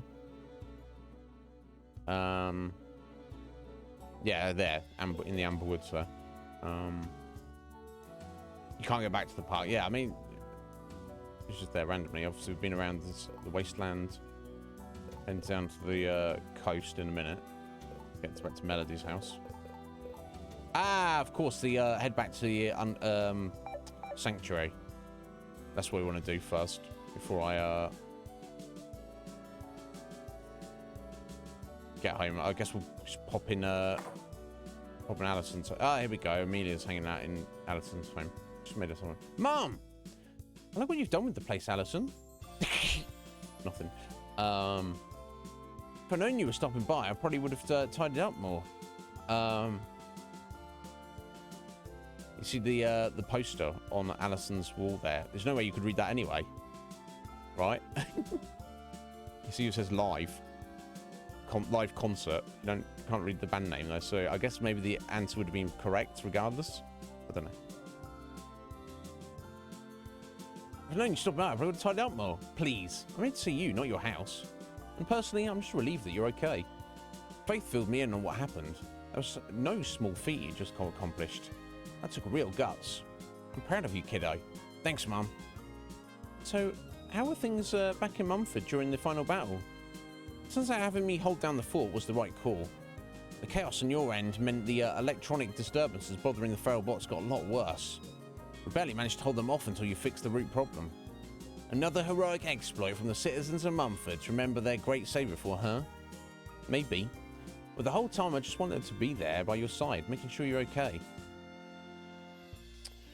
Guess I've just got to accept that my little girl is all grown up. Not too grown up to turn down help when she needs it, though. Actually, hey, How are you going to be in town? I'm not sure. Probably at least a week or two. Why? How about you and I do some treasure hunting together while you're here?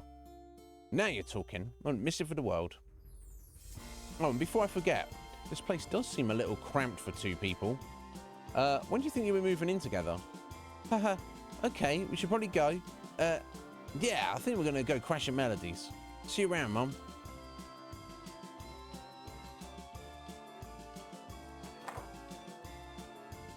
Okay, so let's get back up and have a look around Sanctuary. But Paula's in the Uncanny Valley in Sanctuary, and just hanging around. Either way, I don't know. I want to see bloody Paula. That's the mountains, isn't it?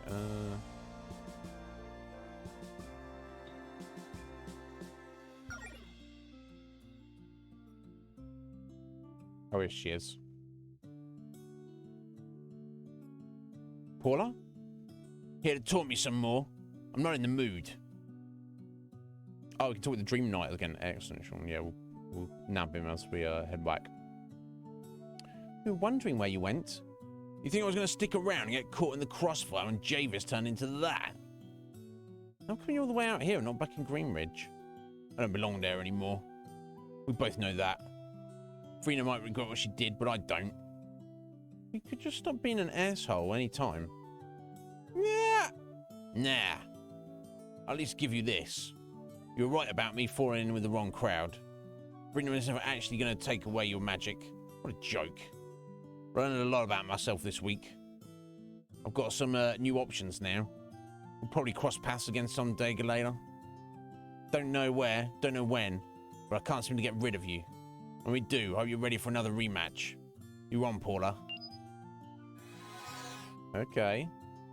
She just teleports out. I wonder if Paula might be the bad guy in the sequel. I don't know. It seems like maybe that's a bit too on the nose. She's got a bad attitude just for the sake of having a bad attitude. Oh, that's right.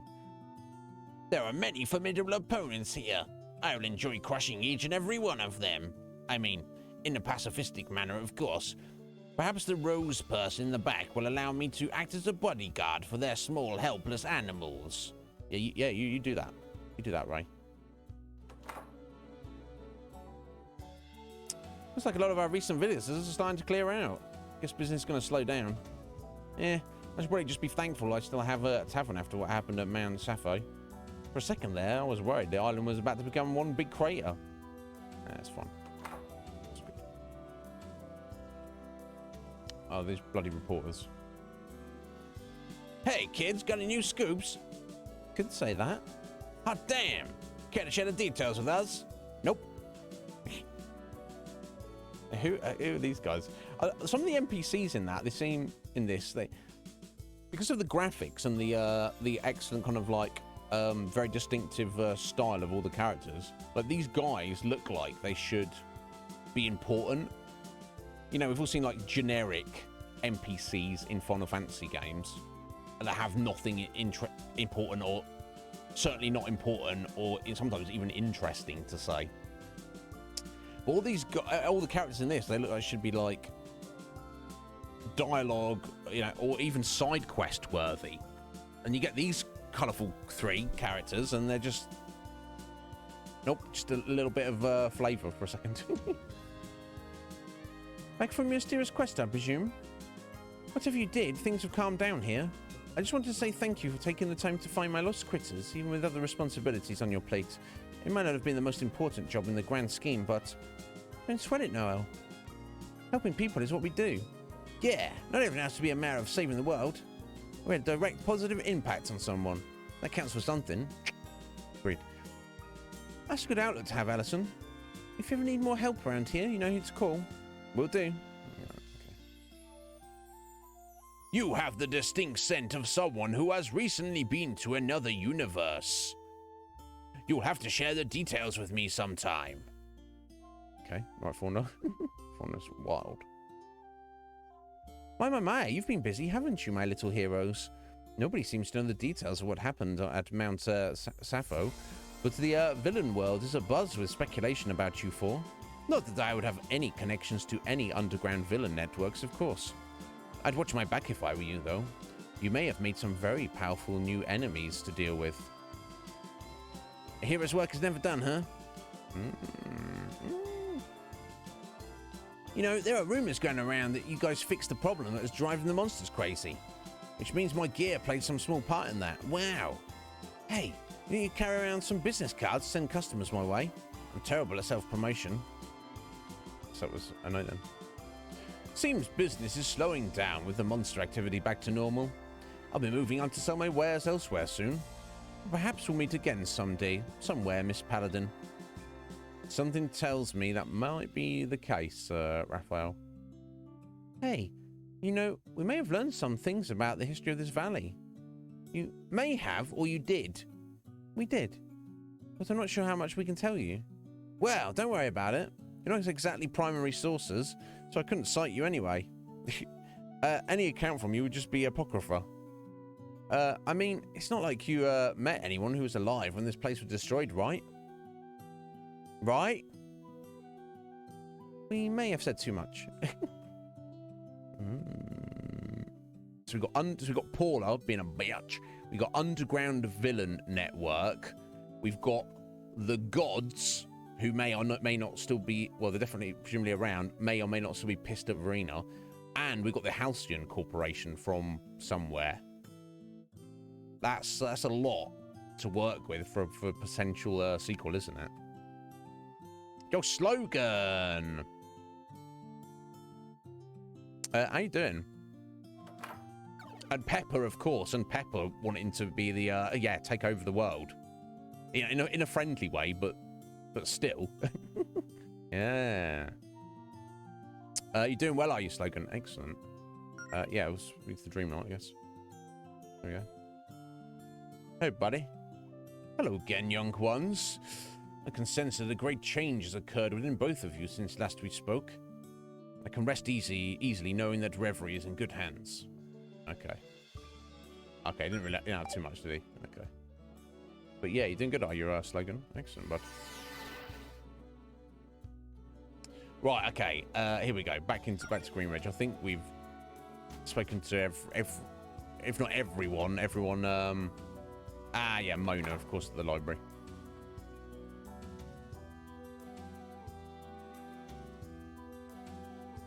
I don't think there's any reason to go in. I don't think Claire and Jodie are home right now. They're not. Well, I was just going to poke around their stuff for reasons. Well, we did it. Between your experiences and my careful note-taking, we filled out a bestiary. Oh, did we fill it out? There are cool foes in there, huh? Or maybe she's just saying that regardless. Yep, and the whole thing is completely worthless. What? Why? Well, as I've been complaining about in my notes this whole time, many of the interdimensional monsters you fought were total nonsense. Funny little videotape, guys. A giant gumball machine. Most of an eggs. Nobody's going to believe this, even if it's all true. Not to mention, do you think your new friends like Neff and Glyph will appreciate being in a published bestiary? I guess you have a point. You also left a bunch of details out about what was actually going on. There's a whole entry in the end that you wouldn't even let me look at. Oh. It's complicated. Oh, of course, Verena. Sorry, Mona. Face orders. That one's top secret. Well, even if this isn't going to be my big break in the world of monster research, there is a silver lining. I held up my end of the deal. Now Claire's got to get her crap out of the meeting room. It was all worth it in the end, just for that. And in the end, don't you think you'll actually miss having Claire around here? No. Well, maybe I have developed a bit more respect for what she does over the course of assembling this bestiary. But she still can't use the library as her office. Guess it's about time for the Novas to start looking for more proper guild headquarters anyway. Indeed. We still can't go in this room. Why's that door even there? Why's that door even there? Oh, Bigby, yeah, we saw the other three sons, didn't we? Oh yeah, of course, the self-proclaimed court mage of the Verena Empire, Javis is the mastermind behind most of what went down this week. have manipulated Claire into summoning his forces to Reverie. His true nature and origins are unknown. For one reason or another, he takes the form of a bipedal VHS tape. While not as powerful as Verena, Javis is easily the craftiest foe you've faced, using the power of the Scrambler to his advantage. On top of powerful beam attacks, corruption, and even the ability to turn the party against each other, he's also able to conjure glitch clones of the party to aid him in combat. Indeed, Verena. Oh, you can look at their hit points. Yeah. Infinite MP, basically. Okay, we shared a lot with Mona through this bestiary, but knowing the truth about Verena and the gods is probably a bridge too far. This is for our eyes only. Sorry, Mona. Verena is a witch from an unknown world with the power to travel between universes. Over 1,000 years ago, she came to Reverie and met Zinnia, who eventually convinced her to teach the mortals of Reverie how to use magic. When mortals began referring to her as the goddess of magic, the gods became angry, destroying Verena and Zinnia's magic school and banishing her from Reverie. Her teachings remained, however, as did the misremembered legend of Fortuna.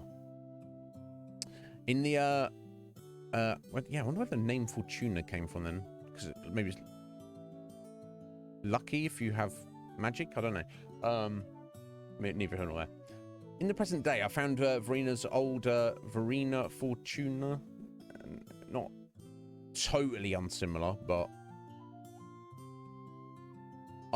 Anyway, I found Verena's old spellbook from her time on Reverie. Using some of her spells caught her attention, which set in motion Javis and Verena's plan to undo her banishment, defeat Reverie's gods, and avenge Zinnia. In battle, Verena's magic was a sight to behold. She has several powerful multi-element attacks, and an ability to blink to avoid damage, and a mana boost that affects the entire battlefield. But even with all of that, I have a feeling she was still going easy on us. God King Javis. With the magical power contained within the final Scrambler, Javis was able to transform himself into an idealized form as a rage-fueled last-ditch effort to destroy Reverie. The power on display here is overwhelming, with Javis now able to directly spread corruption on a scale never before seen. But Melody's enhanced purification and Alistair's powered-up attacks were enough to stem the tide. Indeed. Indeed they were. Maybe. Who knows? Who knows? What I suspect, Sean, is there were certain things that were like NPCs or little doors and little things that maybe they would just put in as like placeholders of an idea, and it just, like you said, the game was in development for 10 years. They eventually were like, okay, it's good enough, it's done. Same like with the side quests, like the board. Like we picked up like three quests off the board, and you know, and there were we got a bunch of other side quests through talking to people, but it felt like there was a lot of little things that they were like, here's an idea of a thing, we can do something with this later, and then eventually nothing was done with it. That's not a criticism, I totally get it, as long as it's tidied up and it's not like a loose end. I think that's perfectly fine to have like an NPC stood there who has no real purpose, or where you kind of get the vibe they might, or a doorway that you can't go in, and the whole game you go, oh, we'll be able to go in that door later, and it's like, no, you can't. But yeah, not against it. You got like this tent. This one's drawn on the ground. Oh,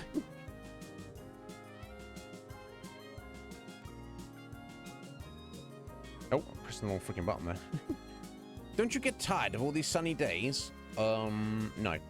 A nice summer blizzard might spice things up. Well, good, but thanks. All right. What? That's what he's got, is he? Okay, anyway, back home. Let's go. Possibly, Sean. Makes sense. Ready to call it night, Mel? I think so. It's time to go to sleep. That night. The irony of it all. We finally get the internet and phone service back. We're reconnected with the outside world. We can't tell anyone the full story of what really happened. Like, anyone would believe us, even if we could. You have a point there. That naughty cat is back. I'm just going to ignore her. She's got to learn. And besides, we know what we know what we did. I'm proud of myself, and for once, I'm not terrified of my future. That matters more than all the extra external validation it's in the world, I'd say. Speaking of the future, any big plans for tomorrow? There's a whole world out there for us to see now that we don't have an apocalypse to avert. God, I haven't even begun to think about that yet. We're really just getting started, huh? But for tomorrow, the main thing on the agenda's going to be sleeping until noon and appreciating how comfortable it is in this bed with you.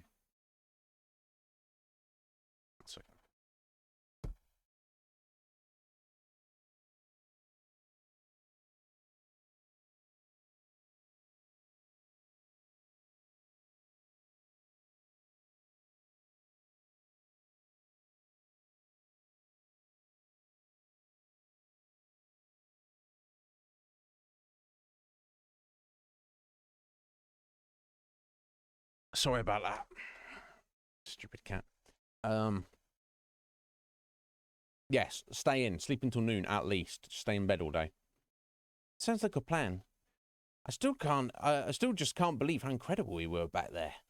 You were totally fearless. You want to know the truth? I was still terrified the whole time. I think I've got one big heroic moment like that in me per year, tops.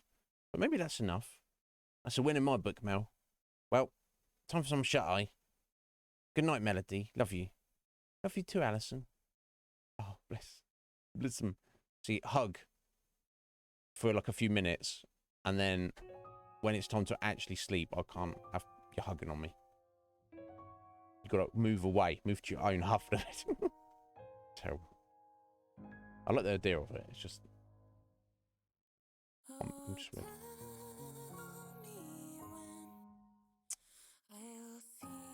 There we go.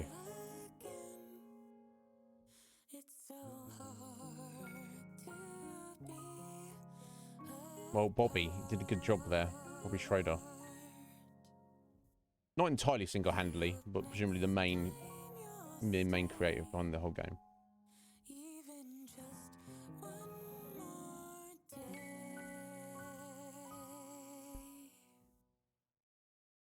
If it means I can be here in your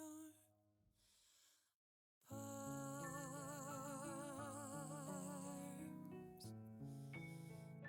Beatrix Quinn did all the music single-handedly. Impressive. In your arms.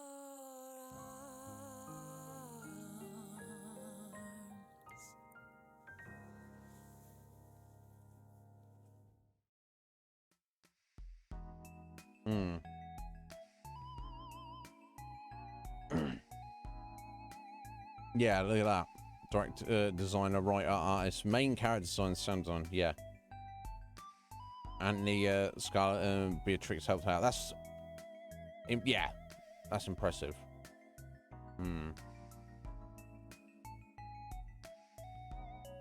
Yeah, look, get credit for, like, this person designed one monster and inspired another monster design. That'll give you some idea of how much, you know... someone else did one song. You know, how much, like you say, Sean, Bobby did, like, 95% plus of everything in the game. Incredible. So, yeah, a lot of testers there. Which I respect. Damn. There we go, guys. And if we're going to be like that final teaser scene or cutscene at the end, let's find out. We're going to get a Finn. We're not Finn or the end. Could go either way. A wizard. The photo presided by Shutterstock user. Remember the a wizard. Damn. A lot of support on Patreon. Respect that. Because, you know, video games don't make themselves, do they?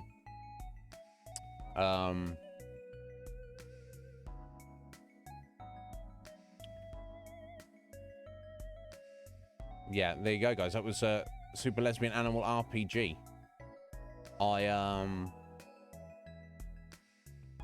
I thoroughly enjoyed it. I thought it was excellent. I'd certainly be interested to play the sequel if there is one. I wonder. I guess a lot of it depends. It's like essentially a single person project. A lot of that would depend on time and effort. So to speed up a sequel, there'd probably need to be some cash funneled into it to employ people to help out with stuff to get it done in a timely fashion. Or maybe there won't be. Maybe they'll get a sequel 10 years from now. We'll see.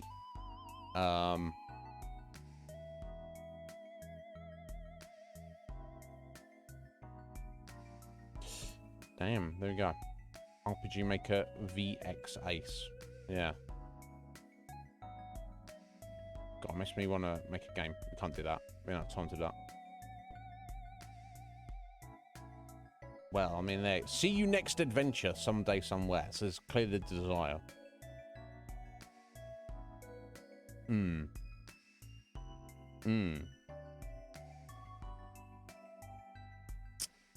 Oh, excellent, Sean. Yeah, I mean, I wouldn't I wouldn't describe it as wonderful, you know. Is it? Excellent. There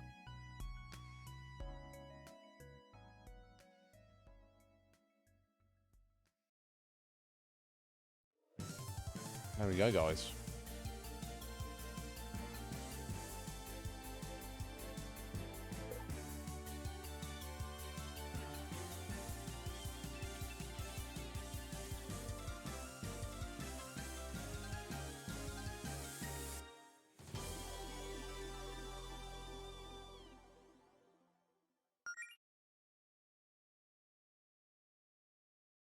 I can get my numpad back now, can't I?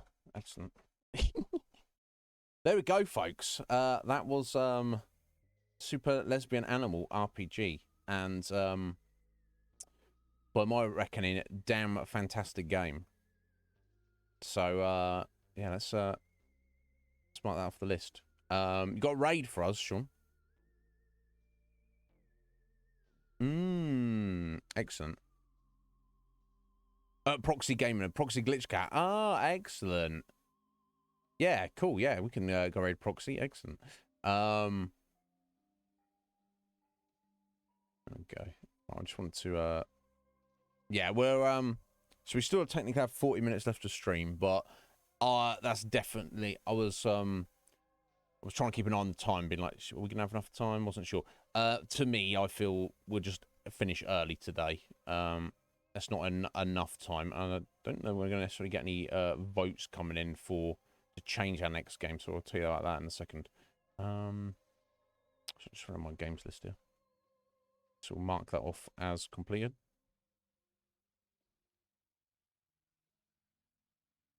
Excellent. Yeah, so thank you so much, Sean, for the gift of that game and bring it to my attention. Excellent.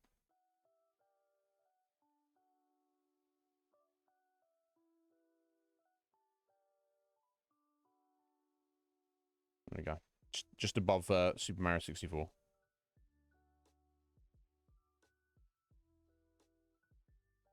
I don't think he's going to. I think he I think he wants to let it run. What's it looking like? Yeah, he would need to pop 3 votes to force it. I think he's decided he wants to hang on to his votes.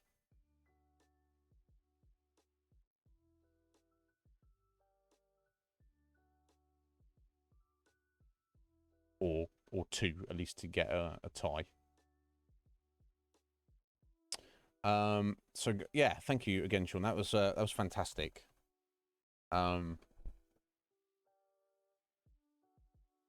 Yeah, very well made game. Very well made. I do wonder about what we were discussing about the title of it. I think it would necessarily put people off, but it certainly kind of gives the impression that it's like maybe you could give some people the impression that it's maybe not a full-blown gimmick, but that it's the quality of game that it is not. Maybe the title takes away from it. I don't know, but my God, yeah, I'm very glad we played it. I'll remember that. But yeah, who knows? Maybe there's a sequel. Maybe it's like 10 years away from now. I don't know. We shall see. But anyway, guys, thank you all for being here and experiencing that.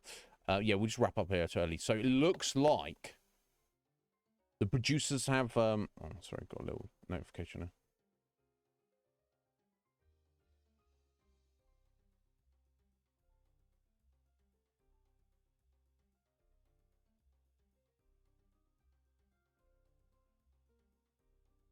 Don't need to look at.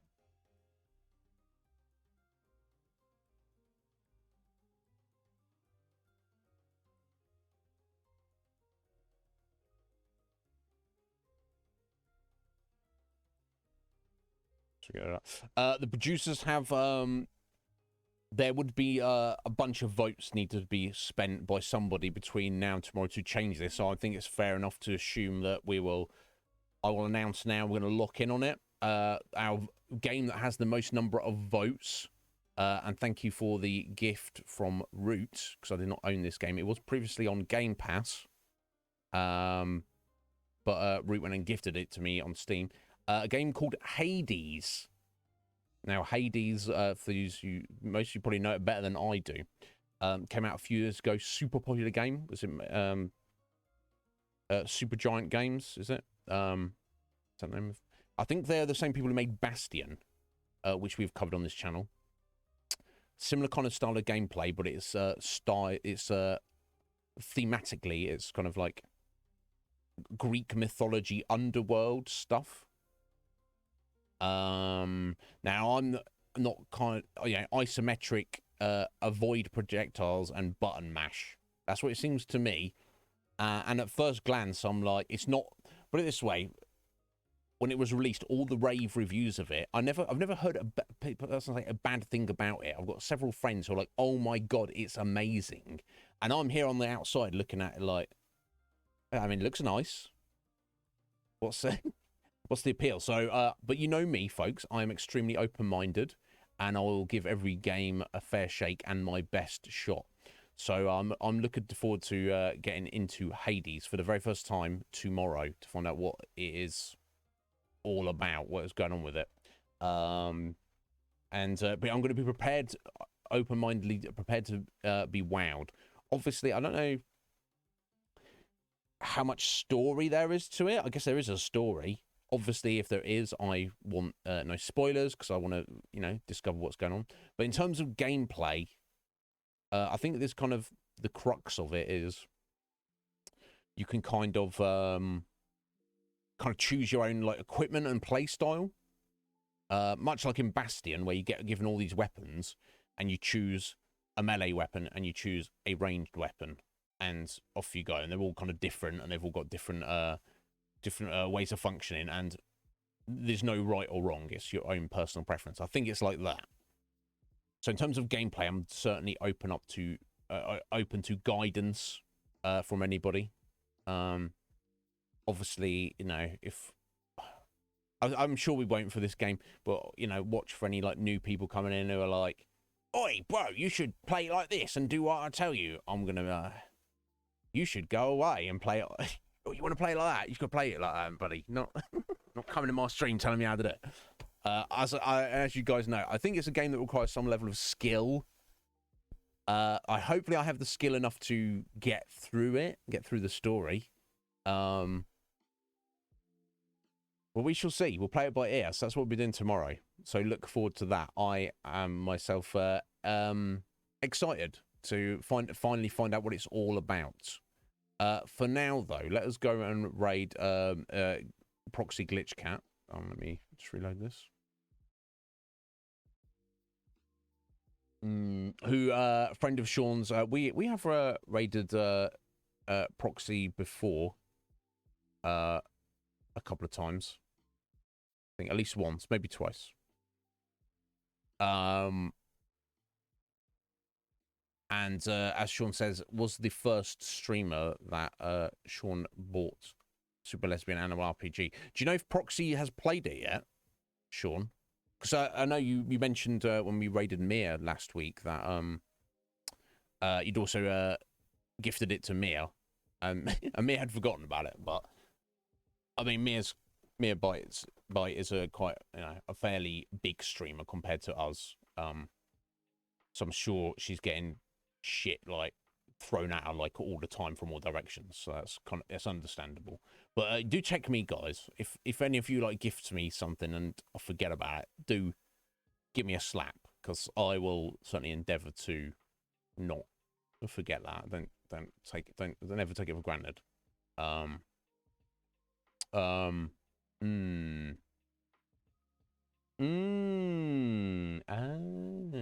Cool.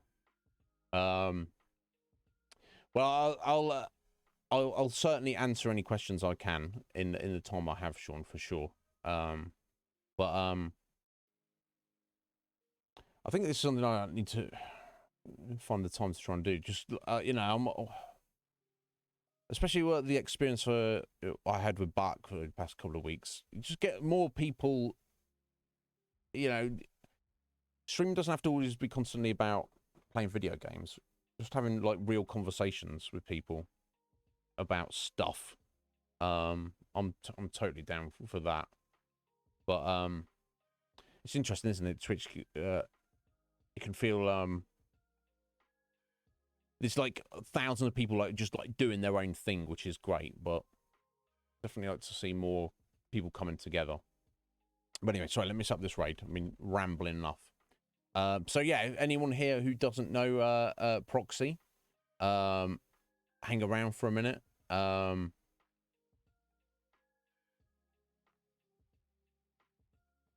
They do a lot of like retro handheld stuff, if I recall. Sean, I get it. Is it gun? It's gun. So I'll just drop the link in case it doesn't work, because raids don't work. When we raided Suni yesterday, I did not get taken along. I don't think most people do. But I mean, what we're supposed to do, just be like, oh, we don't raid anymore because they don't work on this channel. I know, you got to try, haven't you? You got to try.